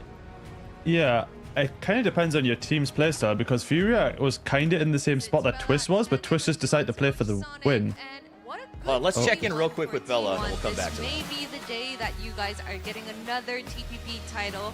And well, from your perspective, what is it about T1 that makes them so good at TPP then? 이제 T1의 소닉 감독님 이야기 인터뷰 만나보겠습니다. 감독님, 오늘 첫날 시작이 아주 좋습니다. 좀 TPP 우승 하나 더 거머쥘 수 있는 그러한 조짐이 조금은 보이는데 T1, TPP 왜 이렇게 강한가요? 일단 저희 선수들이 사실 좀 3인칭으로도 많이 연습을 했었고, 왜냐면 좀 저희가 많은 생존을 한 상황에서 좀 게임을 하는 걸 원하는데 너무 교전 위주다 보니까, 이제 FPP 같은 경우에는 교전 위주다 보니까 저희가 이제 TPP를 하면서 이제 중형적인 부분을 좀 많이 연습했던 게 저희가 TPP를 좀 잘할 수 있는 부분이지 않을까 싶습니다. I mean, for T1, all the players on the team, they practice a lot with the TPP, and when it came to the original FPP, it was more about the combat and the heads-on interactions, but now that it's turned into a third-person perspective, T1 definitely has the higher advantage with the longer durations because they prefer to play out their games that way. And when everyone thought that you guys were going to go for Miramar with your map selections, you surprised us with back-to-back Tegos. So I want to know, why is it that you guys wanted 2 Tegos in a row? 이제 그 다음 이제 승리를 하고 나서 맵을 고를 때 모두가 다 미라마를 선택할 거라고 예상을 했지만 연달아서 테이고를 선택하셨거든요. 그 이유가 뭔지 궁금합니다. 사실 제 입장에서는 미라마를 좀 고르고 싶었는데 네, 저희가 일단 사전에 얘기했을 때는 치킨을 먹는 맵을 다시 고르자 이거였는데 에란게를 못 골라서 랜드마크 싸움을 안 해도 되는 용천을 이제 고른 것 같고, 사실 미라마에서 4점 먹고 시작하면 좋은데 못 먹고 시작해서 개인적으로는 좀 아쉽지만 2연치에서 좋습니다. Well, I personally wanted to take Miramar, but and the original game plan before we started out today was that we were going to get the same map that we won our chicken, but we couldn't pick Erangel, and we thought that maybe with the landmark fights and all, Tego would be the better pick. And it's kind of a bummer that we didn't get to pick Miramar right away with the 4 kills, but oh well, it played out to our favor. And well, I feel like today's going great, but we still have one match to go. Which team do you think is the biggest threat when it comes to collecting your next TPP title then? 오늘 시작은 좋지만 아직 끝나진 않았거든요. 그리고 이틀간의 여정이 더 남아 있는데 T1에게 가장 견제되는 팀 혹시 들어볼 수 있을까요? 현재까지 양상을 봤을 땐 딱히 견제되는 팀 없었습니다. Oh, well, I don't think any of the teams are challenged. All right, that is bold from Sonic, but best of luck to T1. And that's a wrap for the interview. 이렇게 T1의 소닉 감독님 만나봤습니다. 감사합니다. 감사합니다.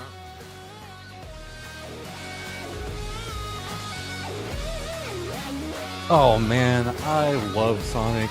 He always brings me such great insights. Got a chance to sit down with him a ton of times, Michael.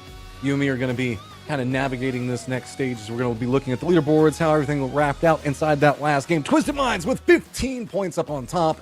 E-Arena and Na'Vi each getting 11 tied up with the Expendables, most notably off of Duck Juice, dude. Duck Juice just clutched such a big way there. Yeah, I think now that Twisted Minds have their full roster, they're going to be gathering a lot of momentum. They have a perfect style, just like Falcons, just like T1, just to keep 4 alive and play for these late games. So I'm expecting them to be gathering a lot more points going through into the last game of the day.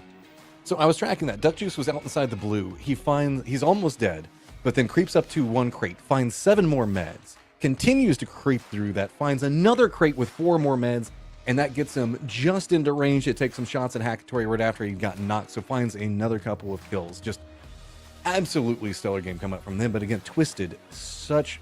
I don't know, like whenever we look at Twisted, it's always so intriguing because, you know, we talk about like Batu and the innovations that he's brought into IGLing and about how a lot of the other teams have picked that up.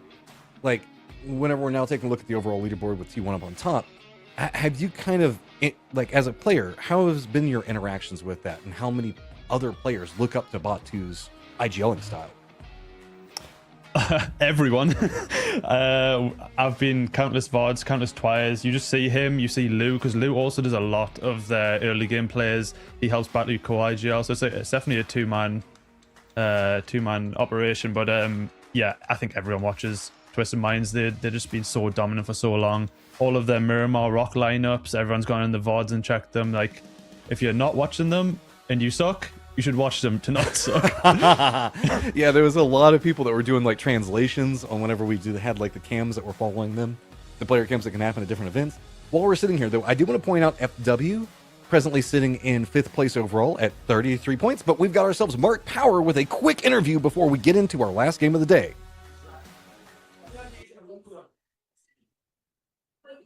Very quick, guys, before the game starts. I got an answer to your question, Toffees. The Falcons did actually see TE, but they didn't see the rotation from E Arena. So good timing from them, and they're able to pick up some additional calls. Everyone's running, everyone's getting ready. I'll throw it back to the studio before we get into the final game. Well, the top 4 teams, currently T1 is standing at the top with 36.7%, and right behind them, second place, is DN Freaks with 32.2%. And guess what? We have Team Falcons and Navi at the same rank with 6.7%. So, well, we are getting our predictions before our 3rd match every day from here on out till the end of the event. So make sure to get your predictions in here at PUBG Sangsu, and hopefully you guys get to visit us here as well. All right, that is all, and see you next time.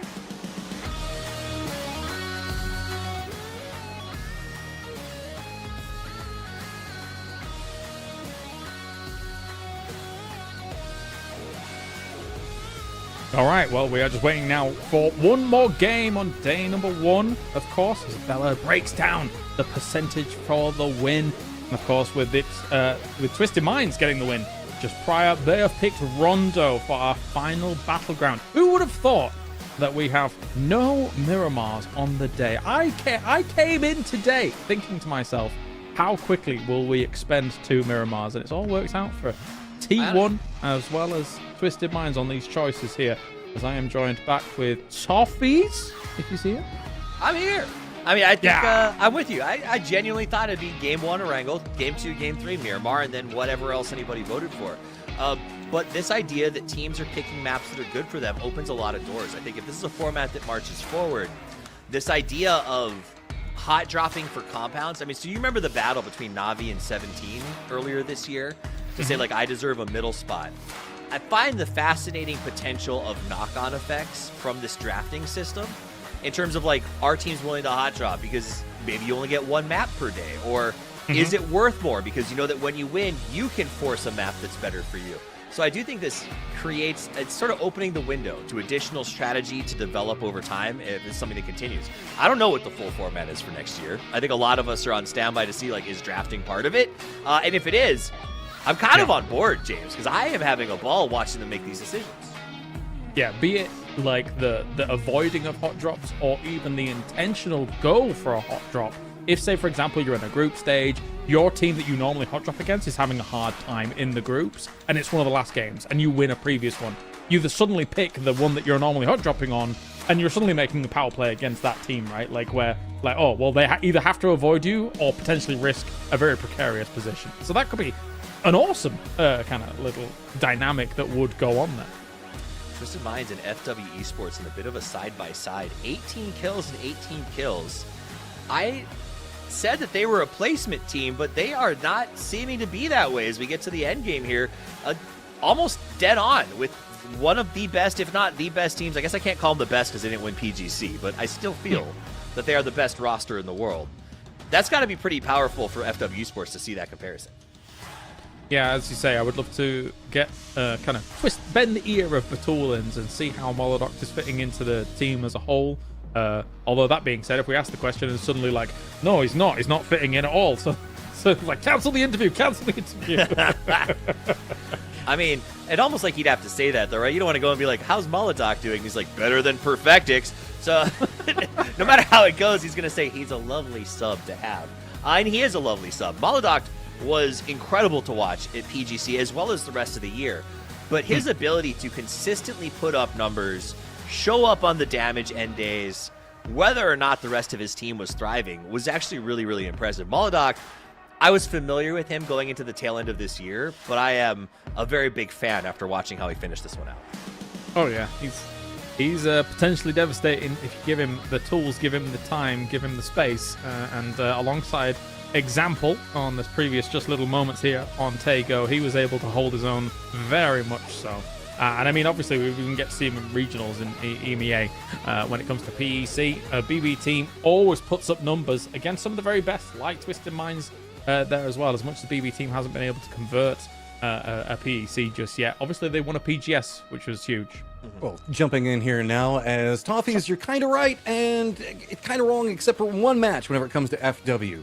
They got 1 kill in the first game, 4 in the second, but then they got 11 in the third. So it was one game was the lion's share of where they got all of their kills at, and really is what kind of propelled them in the leaderboard. And it was kind of in that game where there was so much other stuff going on, we didn't get a chance to really dive into it. But whenever we're looking at Match 4 records, you can see Hakatori just on that hillside hold that he had, Michael, was just brutal. Even going up against the BRDM and just doesn't even care.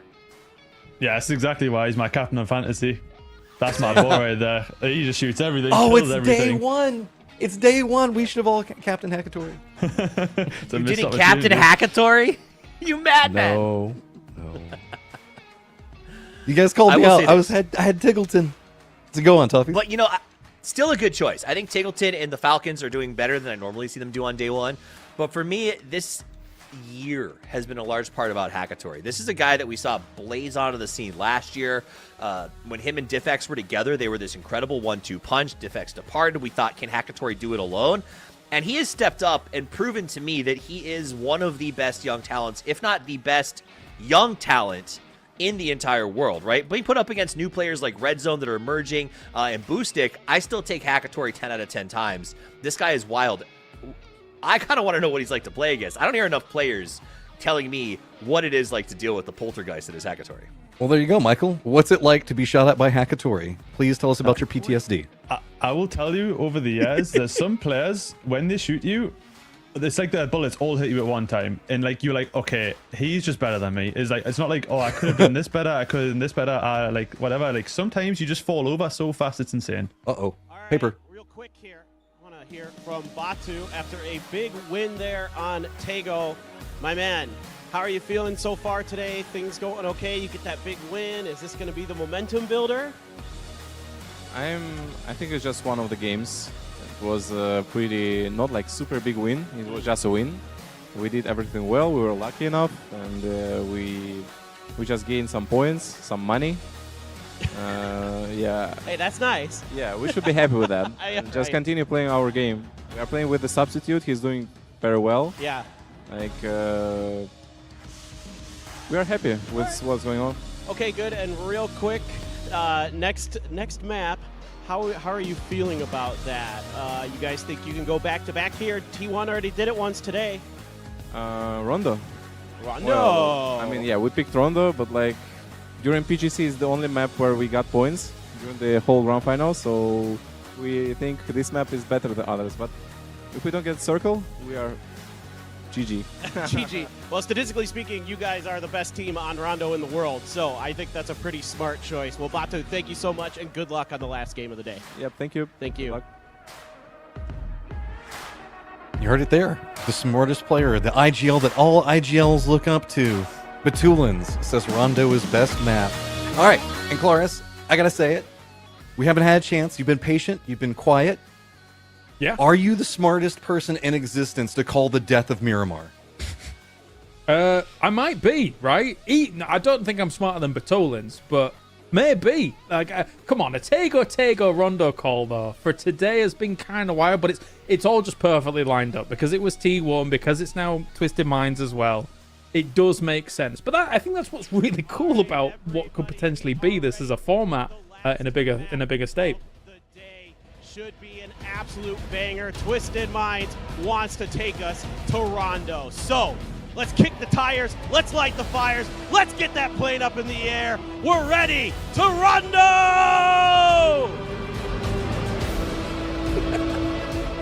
I love the bit where he walks off with such gusto, with like menace. Rondo! Yeah.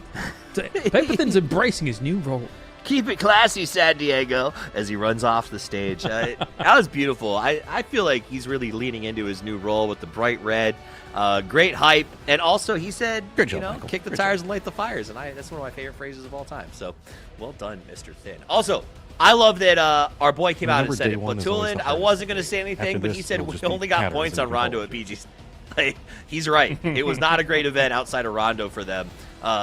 By and large, and to say like we're gonna own this, but also to be honest and say, hey, if we don't get the circle, we're kind of probably out of luck here. It's a worthwhile risk. I like that they took it. All right, let's get to it. The last match of the day, Rondo, match number 5, chosen by Twisted Minds. They won the previous one, and now they are going to be dropping on test track and going to be happy from there as we follow example all the way down. And before we actually do get to what Twisted Minds could do, what might happen here, what circle we're going to get and stuff like that. I think the inclusion of Molodoct as a sub onto this roster is very interesting, and I'll tell you for why. Because in the past... Oh, geez, Louise, this is going on. I forgot about this. We'll talk about it in a moment before after we've dealt with this hot drop here, Toffees, because... T1s, they're not shy of it, and they win out the hot drops in PGC almost every time. This, however, raises an interesting idea. If anybody is smart enough to be aware of this hot drop and keep track of it, it's Batulin. And so he picked a map that not only are they good at, but T1 is going to have to fight for their life on right out of the gate. Oh, already lost one. Ming just going to be playing this slow here. He has an AK, and Raining had no opportunity to be able to respond to that. The problem that arises now, though, again, is shotguns in these hot drops and the ability to be able to predict when people are coming around corners a little bit better than other scenarios. So, unfortunately, wait a minute. Lou threw something. Zhao Lu threw something at Seoul to knock him. What was this? What happened? What did he throw? It wasn't, Well, that's a shame. Maybe the highlight reels will find it one day, but Himat's going to get a nice little spot as he goes around. Shen with the double barrel is in a very good spot. Downside is it's a double, so these are smaller rooms, so you have to be careful of your barrel jump. He's going to Himat's holding the angle. He's using the closed door to try to buy a little bit of space. Did a Tongmu also pick up something to throw at Seoul to finish him? What's going on? He did. I think they're just tossing things. Just low on ammo. And the kitchen sink. He picked it back up and threw it again. Wicked gets the peek, goes for the second follow-up. They hold the angle. And that is going to be the down of Wicked as 4AM is playing this very, very aggressively. Anyone's legend. A lot of hype about this roster coming in, considering Seoul will be alongside Himas, but it's not really worked out too well at all for day number 1. 12 points on the board here. Tongmu does find Himas, and Salols is going to be the only one left alive here to really do anything about it. But 4AM winning out on a hot drop. They've not won out on many hot drops recently because, again, they were going up against T1 when it came to Erangel. But this time around, it is looking all right, and Heaven is actually coming in from the side. So Sololzi was down to 15 bullets. Himas is actually over there trying to drop firearms for him to switch over, and he did. He picked up his AK and a few extra rounds to try and play the defense here. As he does hold, Longzi looking to get around that wall to mess with him. They're taking turns back and forth. Sololzi gets the knock. Then he gets a Tongmu. Can he do this before the others come in? He does! He gets the triple as 4 Angry Men is gone, but now they got to worry about the freaks who are off the leash as they get ready to crash for the last kill. Yeah, I thought maybe he was going to be running for his life. He got all 4, technically, during that entire fight. Sololzi gets all 4. That's crazy stuff from him, considering there's Himas and Seoul on that team. So what a play coming out from him. Himas is... he's done. There's no way you're getting him up somehow, somewhere. And Sololzi, I don't know how you survived this, my friend. Best of luck. This is where you embrace the sweet hug of death. But you know that you went out on your own terms. And that's what Sololzy will always have waiting as the Freaks come down from on high with Panzerfaust, with firearms. But Sololzy, he's not giving up just yet. He's setting the snake trap. Yeah, it's time to hide for the most part. What can you do? Can you get in that sink? You guys previously threw the kitchen sinks at your opponents. It's time to get in one. Where's the skibbity toilet skin? No. Actually, to be fair, if he had like a little, like surveillance cameras ahead, maybe that would assist in his abilities to figure out where they are. But anyway, Chewy, whoa, T1's gone. That's number one out here. So they were right to avoid some of the hot drop scenarios by going double Tago. They were indeed. And so that is a little bit of a side product of Twisted Minds picking this map. T1, their number one rival in first place, is eliminated in the very early game. So that's going to switch it up for everyone. So Sololzy smartly leaves the house knowing the push is coming. Wants to go for the left side, but they got a Panzerfaust, and that's going to be a Pouncer dunk as DNF comes in. They're going to actually be, I think, salty if they only walked away with one kill from this entire thing, though, because Sololzy knew they were coming and made the most out of it.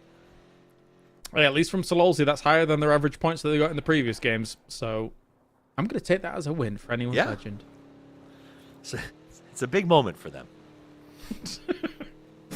Yes, these up-and-comers. They just got 1/4 of their entire day's points off the back of that hot job. Indeed. All right, so let's get back to talking about the map. The question is, did Twisted Minds get the circle that they wanted, James? Not so much with... No. Yeah, no, normally you're expecting... But the thing is the thing that makes Test Track so good on this map is the fact that it has good transition points to everywhere when it comes to circles. What I was saying, actually, before we got into all of this hot drop shenanigans was... Back in, I think 2 years ago, Batulin's had an interview with Kovo, and he was talking about... Let's take a look at the replay. An interview about, a speculative PNC team, right? Yep. And he was saying, okay, would you have a doozy on that and stuff like that, who obviously is the IGL for BB team. And the onus and the premise of it is that he thought that they would clash with styles because they lead in such a different way when it comes to IGLing.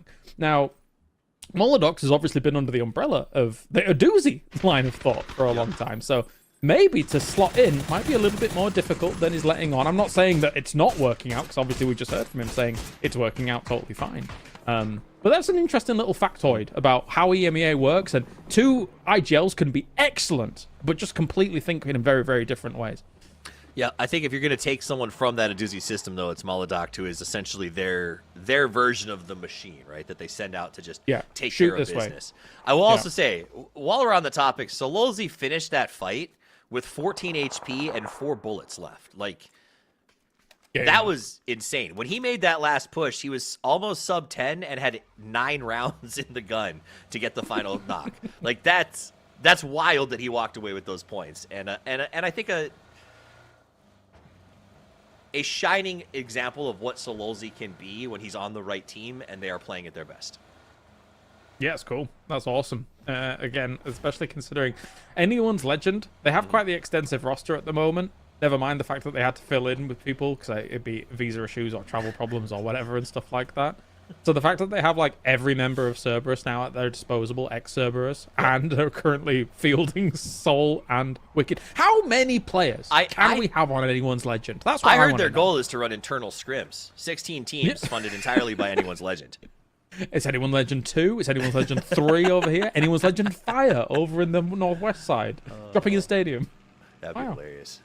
They'll never allow it, but it would be funny. All right, we got Banana 1. This is FW Esports. As Matt said in the last section, almost all of their points coming off of the back of one massive game. But that fits their style, right? They're going to sort of play for this placement, get themselves a good spot, and then hope that they capitalize on some of these late-game fights. Up there, using the glider for rotation. Very, very clean for them. I think it'll get them into a good spot just outside the middle. They are moving. They are moving. Good old Batulins. Now, it's funny when Batulins goes out and gets a glider like this, because there's been moments in EMEA where I was surprised that FaZe got caught off guard because it's such a common strategy for Batulins to go off and find a glider like this. So, well, it always works on out for them. Oftentimes, they get a lot of information and very are able to spot out a lot of stuff. Gotta be careful. It's a here, trap! Yeah, it might be a trap. Oh, he wished he had the Panzer out right then, I'll tell you that. Panzer Joust! That was on the money. Yeah, it was. I love a good Panzer Joust. Delwyn down to 1 HP! Goes into the corner. He's got backup coming. Duck Juice crashing with a Panzer as well. They switch to grenades. Gonna toss it up and over. Nice double toss by Tanvu. Nice. Boom! Oh no. Oh, the car. Ooh, the car. Tanvu pulls out another Panzerfaust because why not? Everyone gets one. What's happening? I don't know. He just didn't want to have his Panzer out anymore. Yeah, well, Banana One is like the first person to knock someone with a gun, but then TE finishes it off in explosive fashion. Did he throw another nade? Oh no, that was a smoke to cover him. I think we've established that the Expendables isn't quite comfortable in third person yet, so their pushes, they're focusing on explosive ordnance, right? Like, you can't weird peek me if I'm throwing Panzerfaust through your windows. That is true, and it definitely worked out there. I will say, though, that all the reinforcements kind of coming one after another definitely helped out the Expendables on this attack.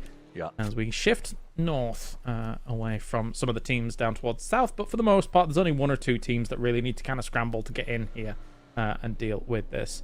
Twisted Minds. Yes. Okay. Great shift. Good. Great shift for them. Yeah. Yeah.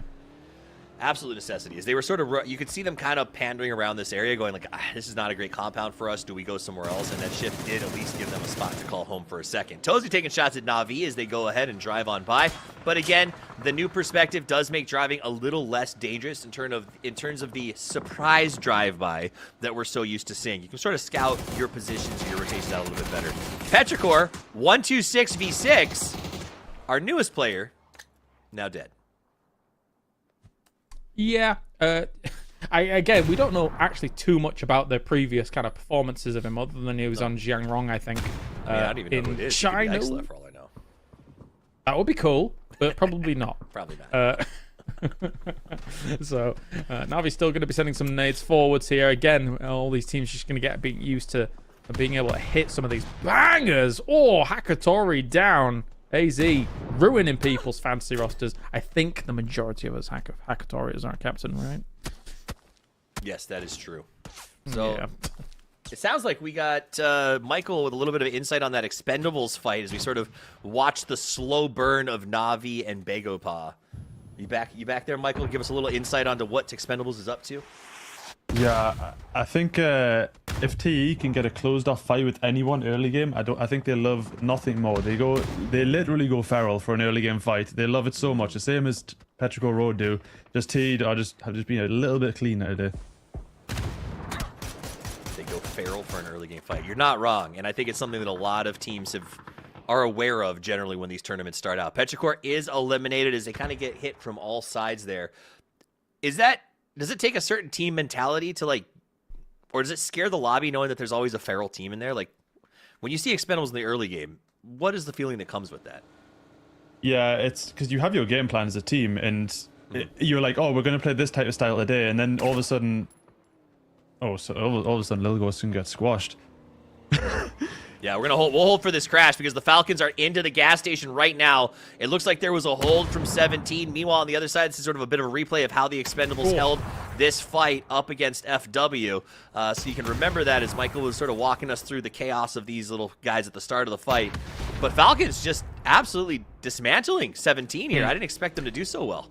Shrimsy with a P90, really opening that up instantaneously. Very difficult to go up with the against P90 against this position. There's a Kraken as well, kind of stuck against Twisted Minds, who have found themselves in Yulin, still pushing on through. Let's see what they can do against all of this. It is a little bit difficult here for this to be ended quickly due to the positions that they're all in. Nobody's really wanting to push through these buildings. They'll leave themselves very exposed if they go through the courtyards. So as we watch this chess match develop, you were saying it's tough mentally when you run into a Smash Mouth team early on because of the game plan? Showed at all, and he has a Panzer and a nade ready for them crashing. They just saw an empty compound, and TE loves that. They just want them to come in so they can get the free kills. You know, again, though, that was TE seeing a little bit lusty about going in and trying to get some kills out of that house, and it ends up in a backstab as JDG, by himself over here, I believe, just catches him off guard. On this west side. as anybody winning out this is still going to have to run into some pretty big teams on that west side as well. Cole trying to find any kills wherever he can. Already one on the board. That's another $100 to him. He does see Tanvu trying to drive away, though. Maybe some potential free shots here for him. MK12 always a fixture. Duck Juice takes down Susie, though. And now this fight is a little bit detached from one another, honestly. A little bit too scrappy here between these two teams. Tanvu gonna go up over the top. He's got a nice grenade cooked up in a good spot, but again, he's actually hard peeking up over the top of that hill.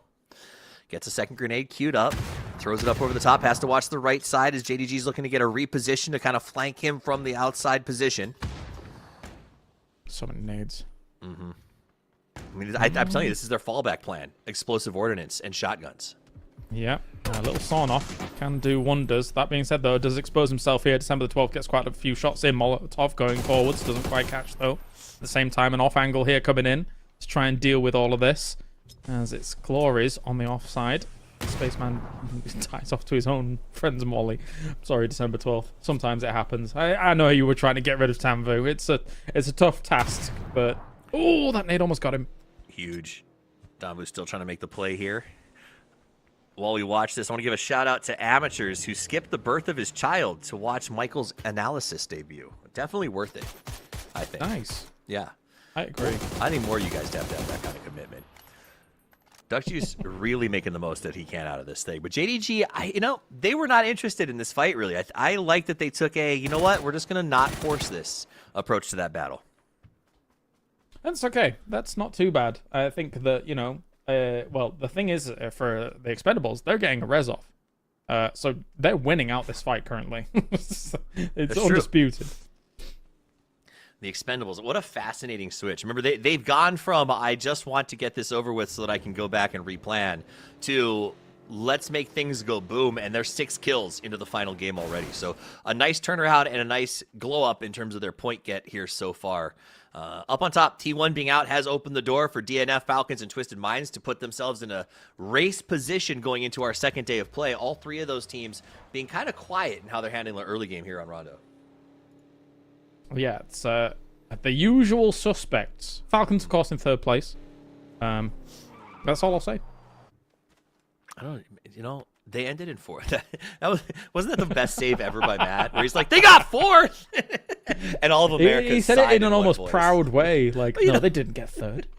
And it was just like it was an uncomfortable reminder. Upside, though, they didn't get grouped this year, so that's a win. That is true. That was good. Yes, liked that bit. I do like the Falcons boys, but I do also like the silliness of always getting 3rd. Oh, dear me. That's going to be close. Going down, and Tanvu as well. Cole takes 2, but Duck Juice responds with that roll-up. Very nice. December 12th going to go ahead and get that knockback on Duck Juice. We got Delwood. He wants the high ground. He's going for the unplayable. Meanwhile, Falcons going to slide in here as they are making a nice little push. December 12th is in the ditch. So I love that H1 is going to go ahead and maximize the value there. Pushes up. Duck Juice is taken out as Molodok finishes Delwood. December 12th trying to fall back, flashing and defending, and it is not going to come to anything. Now, Deal got that finish, which tells the Falcons a lot. If that hadn't happened, if they had gotten the flush with the grenade, I think Deal would have knocked one of them as they tried to find a position here. So seeing that steal actually worked well in the Falcons' favor. It's a big split by freaks, right? Like having Human lead the charge, be that anchor position near the road, a little bit further into the circle. The rest of them are just kind of trying to cordon off anybody that would be moving around that north side. Likewise, Na'Vi is doing the similar thing on the northeast side. Now just making sure nobody's going to be wrapping on around. But an entry point to you, Lin, would be a little bit scary. We're suspecting that the circle's probably not going to end there. Na'Vi doesn't want to get into that position. They want to play from the north side here. He was using a bicycle. I love it. It's very sneaky. Between the Pico and the bicycle, you're moving in dead silence. It's harrowing, to say the least. Also, Twisted Minds has taken the compound, and they're in a massive 4-way spread because they're not trying to hold it. They're just defensively scouting and will fall back and collapse if they're pushed. But I love that they're hold and how they're doing that right now. Falcons, on the other hand, is in a really tough spot. They've got a good ravine, but both sides are sort of susceptible to anyone who gets up to the high ground and tries to look down on them, which is what 17 is effectively trying to do right now. So spray through. Zhao Wu. Shao even taking down Tiggleton. That's a good scalp to take for them. They do have a bit of a leapfrog position forwards against them, though, as Falcons would like to have some kind of little bit more room forwards for it, but 17's cutting that off. Human double here against Na'Vi. Na'Vi's had no room whatsoever because DNF has been able to shut down the North completely. This has been great by them. Yeah, DNF is actually playing really, really well at this event. They get another knock and flush. Hakatori is going to go down, and that leaves Na'Vi short-handed and ultimately no-handed as they're eliminated. DNF playing very, very well today, and they said T1 is down. This is our chance to finish today in first place, and they are maximizing those points with 7 kills on the board already. Yeah, they've got a great shot of doing so. And there's 4 alive coming in from the north side here. Where is our circle going to go? If it goes their way, if it's got Gumin in at least as that anchor position, then it would be perfect. And he's in such a good spot to have that occur, and it does go their way. Alongside Furia as well, that's on the edge perimeter of Yulin. I'd be scared as Furia, though, because you want to be watching down on what is going on elsewhere, but then you've got to be mindful of Twisted Minds, eventually backfilling your position. Yeah, Furia's in a tough spot. They've got what it looks like the best spot, but it's going to get aggressed on by 3 or 4 different sides. And so if it happens at the same time, you're just effectively out of luck, right? So that is going to be one to watch. I think DNF is going to start to collapse down on Human. They've got a good position where they can hold against 17, who's progressively going to move into their spot.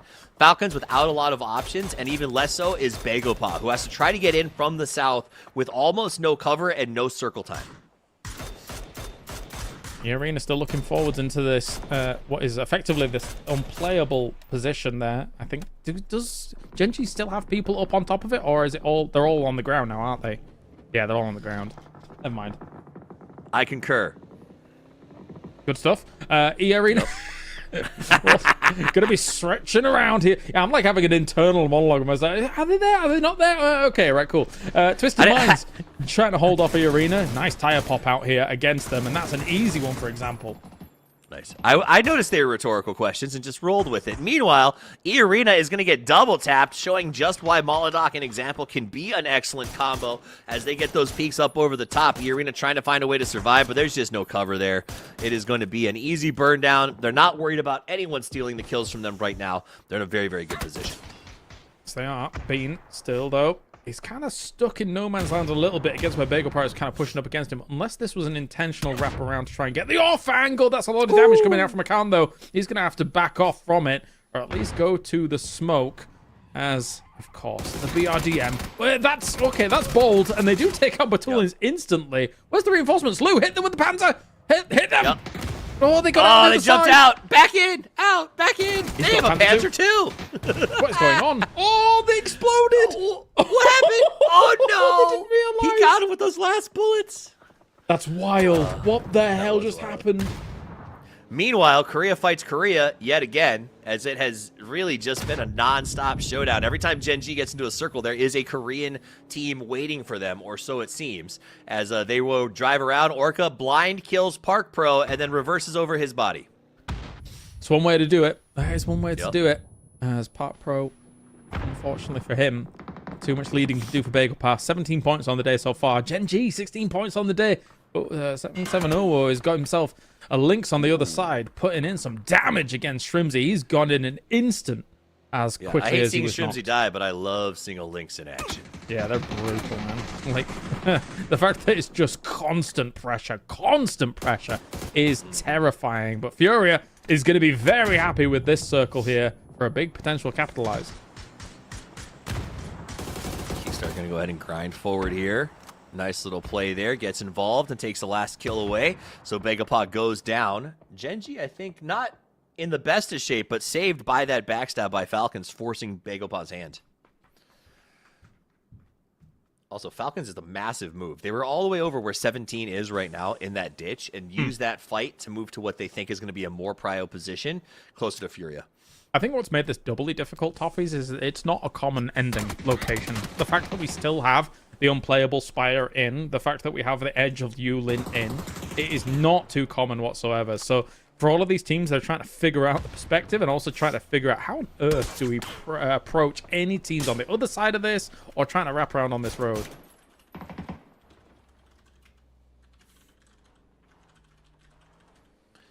Falcons is going to get eliminated as Genji continues to survive, getting every ounce of points he can out of this match.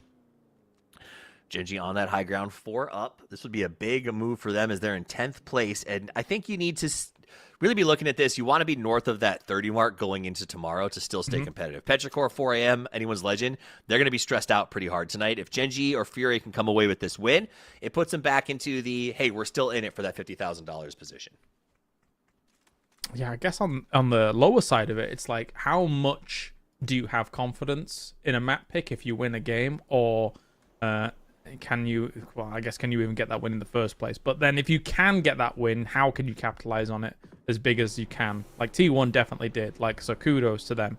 They will eventually be overtaken by the looks of things here by DNF because they still look very, very solid. But T1 has definitely had a great day so far. The rest of Korea here trying to move them forwards. Genji going up against Xiaowu. He underhands an nade into the smoke. Cook. That's smart stuff. Oh yeah. He's doing it again. He's doing it again. The suicide cook. You get it awful low and hope it's just far enough away. Tosses it short. Won't get it. Ovo's trying to support him from the outside with the links. Gets Orca down. That's crazy as the smoke dissipates. Crazy shot coming out. This Lynx has been impactful. And can 17 continue to hold? Human, though, is going to have something to say about this. And Guy himself, like, nice. Peeks on over. Oh, down. Will more of 17 fall? They are being ripped apart on both sides here by South Korea. Yeah, it's trouble. They were in a good spot, but getting pincered on both sides put 17 in really an untenable position, no matter how they come out on this one. Meanwhile, Twisted Minds looking to get some action as well. Salute has to fall back to support his team, but Twisted Minds is not going to allow them to go for free as Heaven is left for dead. Definitely trying to protect their top 4 record on a rondo. That's for sure here from Twisted Minds. Obviously, they picked this map. I think that they did not have the best of circles to try and play it out from, all things considered, with the teams having gone further forward than them, despite being in test track. But regardless, 6 kills already. Top 5 so far. Not a bad result, considering that they picked it. An example, still looking for more, still sending some nades forwards against DNF, who is now tied in points here with T1, but doesn't quite have the placements to take on over. But now with these extra kills, maybe if they get the flushes, they will be number 1. DL put in some work to get that knock. They want to move up this hill. He is very low, the last remaining player for 17, but the boys are not taking risks. Freaks is going to very slowly push this and make sure that any trades work in their favor. Lou gets example to the safety spot. What a sacrifice. What a man. What a legend. Furia has just such a citadel that they can hold out on. Gumin with another one on show. That's 5 for Gumin. Damn, he might actually be the kill leader for the day now that I think about it. What we've seen from DM Freaks. Great stuff from them. 10 kills on the board in this one game alone. That's already the $1,000 here. And Twisted Minds, once again, the top 4. There is a reason they call him Zoomin' Gumin as he comes away with a good amount of points. Twisted Minds in the top 4 looking good, but Furia's compound, as you said, no one wanted to risk pushing it. There's too many places to hide, so everyone fought on the fringes. And Furia, in a spot that I don't think would have been left alone in a traditional FPP tournament, gets away with it because no one wants to dig them out.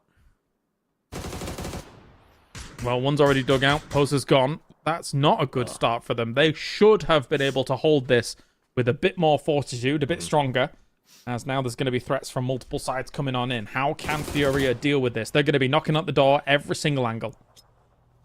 Posa is going to get flushed. Bean has been playing very, very well here. As we said, the blue zone go up. Gazera using that low ground position. He's got an M249 on his back. If he believes in accuracy through volume, pulls out the 150 rounds.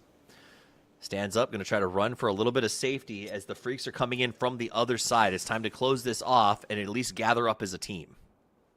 Yes, it is. I heard that Toffees does a great impression of a M249. As I'm going to say, I'm not going to let him do it. 150 times. Oh, God, that was so good. I really felt like I was in the moment. Jeez. As a throwback to Masters West 2, if I remember correctly. Salute with a nice little flash. Going to try to throw that up over the top. Furia being defensive, and I understand why, but it is so hard for me to reprogram the mental that I'm used to like, get behind these defensive late game plays. But I think that that's the way you have to do it, right? I think for Furia, there was just too many buildings and too many angles to try and cover. I think they were too spread out across this compound, and letting one just go for free really scuppers a lot of their plans. I mean, yeah, they've got an MG3 in hand. That's dangerous. That's deadly. But now you can see how much they've fallen back from just that one knock. Example, man, stop it. No, you do you, Example. This guy's a legend. He is the best. The players call him the robot because all he's ever focused on is absolute winning. And so far, Twisted Minds, who I think, you know, they got Molodok as a sub. I guarantee they did not spend the run-up to PGC preparing as much for this strategic transition. Are showing out incredibly well. Now, part of that is getting that Rondo call, playing a good map on the last one. But these guys, no matter what the format, no matter what the map, no matter what the game, I'm always impressed with the way that they approach it. Hey, Example's the only guy with a PGS, a PGC, an EWC, like a PEC, like. So if he had won PGC, he'd be undeniably the GOAT. Do you think he's still the GOAT without the win? I think there's a few contenders. I mean, I'm EMEA biased, right, to a degree. So I think I probably would put Example as that guy because he's the only guy with all the titles. And, you know, whenever you pick him up fantasy, he's always doing your damage for you. It doesn't matter if he's getting the kills or not. He's always doing your damage. So probably still. But I think that as multiple years go on, maybe there'll be some contenders. I definitely think of some names that could easily contend down the line. Interesting. I like that. I do think that that's that world where we're kind of, you know, as we transition to TPP, that sort of status of who was the greatest FPP player of all time, it's going to be impossible not to have Example as one of the top three, probably in perpetuity.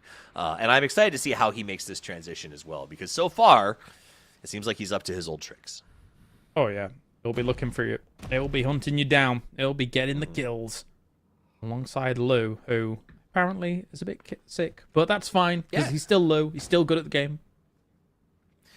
The professor doesn't need to be healthy, all right? He transcends basic thought. The man, the myth, the legend with Salute, another myth, another legend crawling around above him. Bean gets another. Bean has been a problem for Furia specifically. Yeah, it's all falling apart for Furia. Furia should have been able to hold this technically a little bit easier. However, again, I will say it is such a huge compound to try and hold. Flame takes down Example, though. It's all on Lou. They don't quite know where he is. He hasn't made too much noise around this position, although if Salute's trying to peek on over this, that'd be crazy if he eventually saw him. I don't think he can, though. He's under a lip. Yeah. The Nox scouting really, really strong here in this format, especially on the high ground that he is right now. Lou trying to decide if he wants to have the Panzerfaust out or a gun. You can see the push coming from above him. He's hoping they'll see each other and fight and just leave him alone for a second as he prepares the Panzerblast. They're getting the res. That's a bold res.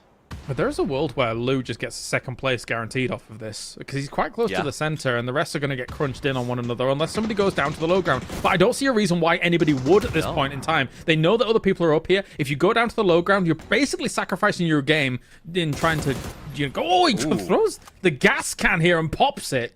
Damn. It's smart, though. It stops them from pushing towards the dot. It's going to slow them down and buy them a little bit of space for Freaks to fight with Gen G. Furia is going to have to sort of wait for that to dissipate. Human goes ahead and gets flashed. Bean with a nice jump peek. He's going to get knocked and may go to the low ground, but he dies before he can give away the position. Freaks making a massive play.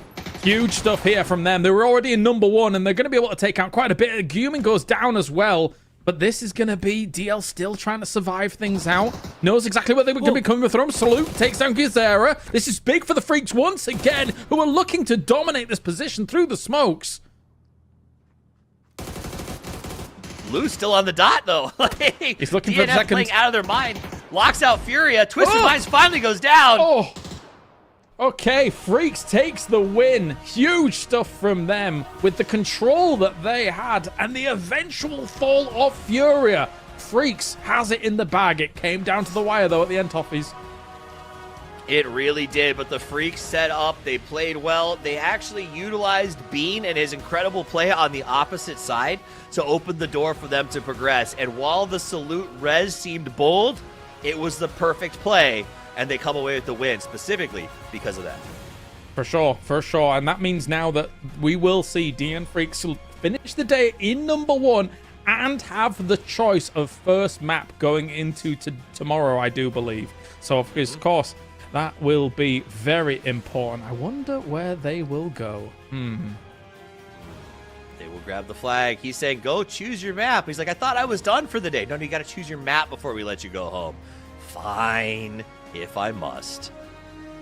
It's a bit harder for me to predict this one, as Erangel or Miramar, I think, would be two great choices for them. You think Miramar? I think they start on Miramar. I think everybody's angry that we didn't see Miramar today. So the right thing to do is pick Miramar. Send us to the Dusty Dunes.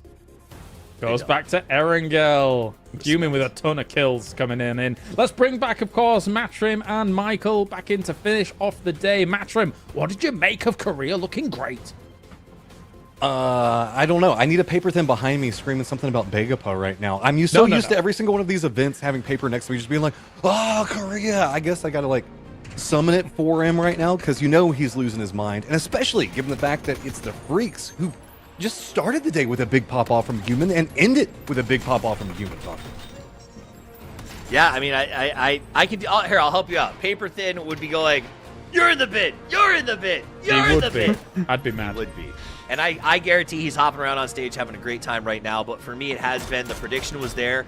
Paper said it first. I'm on board that Korea is especially going to come out at the start of TPP with guns blazing. And you heard even the interview for Gen G, I think it was, where they said they've been training this. They've been practicing this. We're ready to play it.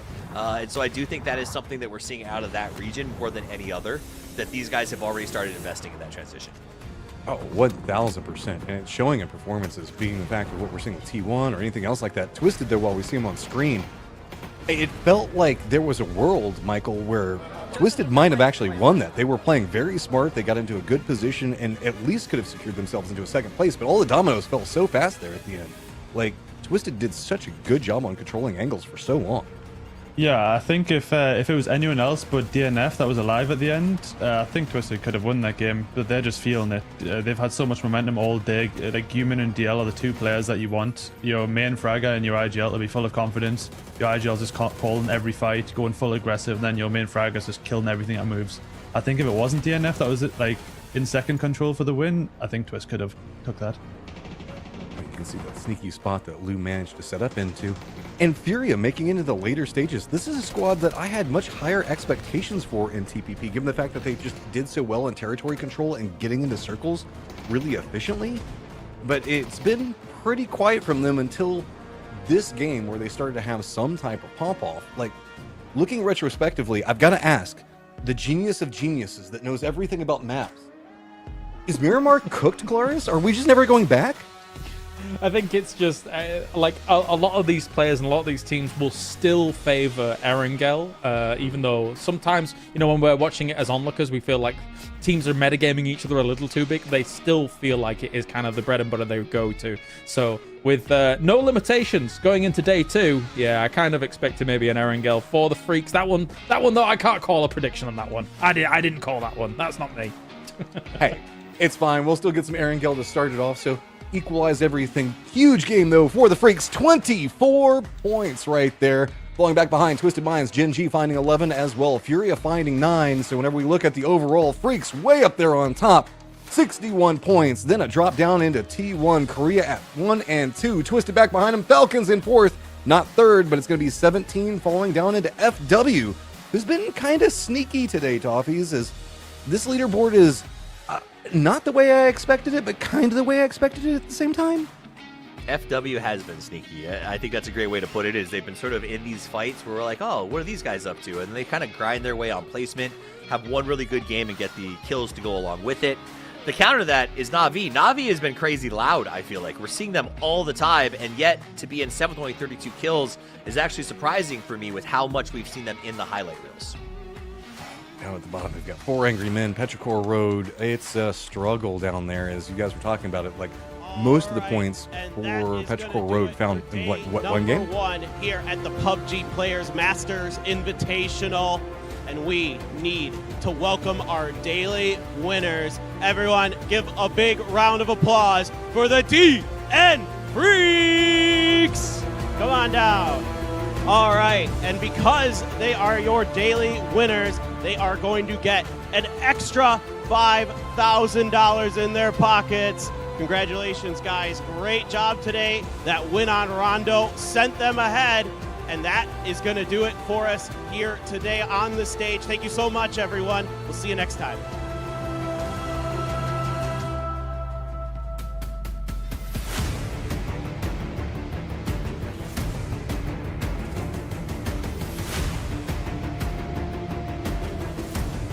Just an absolute crazy day of games to kick off everything. Bit chaotic, meta slowly developing out is, I would say, Colaris, this is a lot more aggressive than I was expecting. I was expecting TPP to be a little bit slower at the start, but these guys, they're hungry for some money. I think teams are feeling themselves out, of course, when it comes to this lobby of 16 teams. As you say, the money does help in terms of looking for the aggression, as we saw some big crashes on some of these compounds. I think there's going to be some soul searching tonight, though, considering the approach to how these lobbies go, because I still think there's a world where some teams could hold down compounds going into later stages, not being as aggressive, and then playing for the win. Yeah, it's kind of crazy. I mean, you think that all the players are just kind of keeping a tally of how many kills they get, and they get their $100 per kill, or does it go to the team and they split it? It's got to go to the team. It's got to. I mean, if we're talking about splitting out the tires on a Porsche for MVP, I guarantee they're splitting the kills, right? Like, because it's the reality of PUBG. Anyone who's played this game understands that you can be the lead fragger, but you can't do it without the rest of your team. And I think that is, I mean, except for Michael, Belmont. you're a pro. Would you agree with that assessment? At least for the Porsche we talked about for PGC, and our fraggers on the teams, they wanted to keep it for themselves. They wouldn't have split it. So, What do you want to do, Michael? I would have split. Trust me, if I top fragger, I would split it. Wink, wink, wink. I just can't wait for the banter to develop out of this, because, you know, at some point, like, there's going to be, I don't know, like some McDonald's that's delivered to the hotel. You're going to meet somebody going down there, and you're going to be like, hey, yo, thanks for paying for my McDonald's today, bro. Glad I got that kill on you. You know it's going to continue to escalate at some point. It could get feisty, but I don't know. This is... What's your take on day one, regarding how the cash prizes are coming in and this map selection part? Very, very interesting, obviously. I actually really like the map selection. I think that there's some really cool metagaming that can go on. I think if you want to avoid certain scenarios, you can. It rewards someone for winning a game, which is no small feat in this kind of level. I think it's really cool. Toffees, same question, back over to you. I mean, I like it. I think that we're seeing a learning environment, right? Right now, we thought the TPP was going to be slow at the start, but it's not, because teams are fighting for compounds early, and I think that is slowing down the end game. And I think that the cash has something to do with it, but I think very quickly after the second game, we saw players pivot from hunting for kills for the free hundo to realizing if I don't get an early prio in the end game, then I'm not going to be able to win this thing. Michael, you had a quick thing that you want to talk about for a second? Yeah, I'm just curious how many new iPhones Guman's going to be buying after this won that 5,000 cash prize. That guy's going to be rolling in phones now. I mean, at least 2 different games should have bought him one, so we'll have to see. I think that we've got an interview that is ready to go with Mark Power, and we're going to see who he's jumped in with.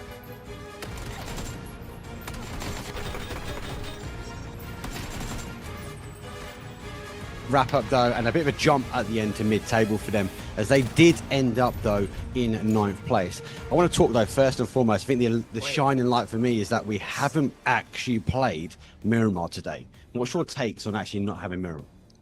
That doesn't mean a lot, but I feel comfortable playing. I would like to play, and we have a good spot, but that doesn't matter. Yeah. Okay, let's talk about spots, because that last game there, you guys had the spot, you had the positioning, and arguably, I think the guys alluded to on the cast, it was at the end a really hard spot to hold. Yeah. Would you have done anything different though, trying to close that circle out? Yeah, was my bad that game. We knew about Genji.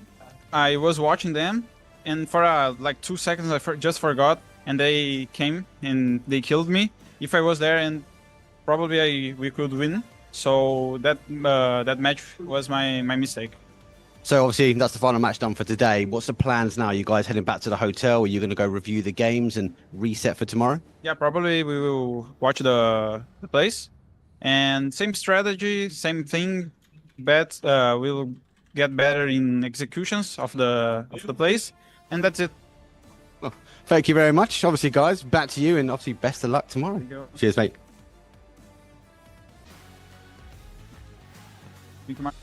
I will say it. Colaris pointed out how that jacket was super swaggy, and awesome. I'm a bit jealous. It's pretty sexy. I mean, is it Balenciaga jacket? Maybe, but actually, I don't know. I might like that one more. I don't know. No, this one looks better. Yeah. I want Balenciaga- it. Where's mine?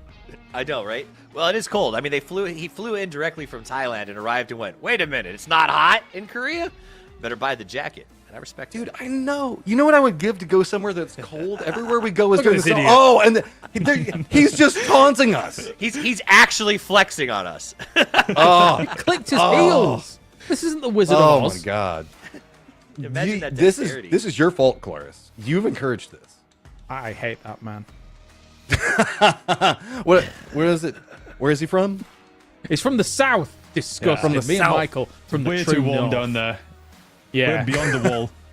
Yeah. He doesn't need that coat. What an idiot. Anyway. Should just handle it like a true Englishman. You true European. I don't know. I'm enjoying a bit of 40-degree weather here, so we're getting to the tail end of the day. So we're just going to do a quick round through, starting off with Kalares. Thoughts moving through everything now that day one is done. I think it was very cool to see the map selection in action, and I do agree that it was a bit more aggressive than I thought it was going to be. It really did feel like, I guess, that people really did want those kills to actually get things going. However, unfortunately, Paper Thin was correct that Korea's not bad at this, and we need to change that very soon. All of us in the bin, especially China right now, down at the bottom of the leaderboard. They're always in the bin. We can show some bias. Michael, what you got for us?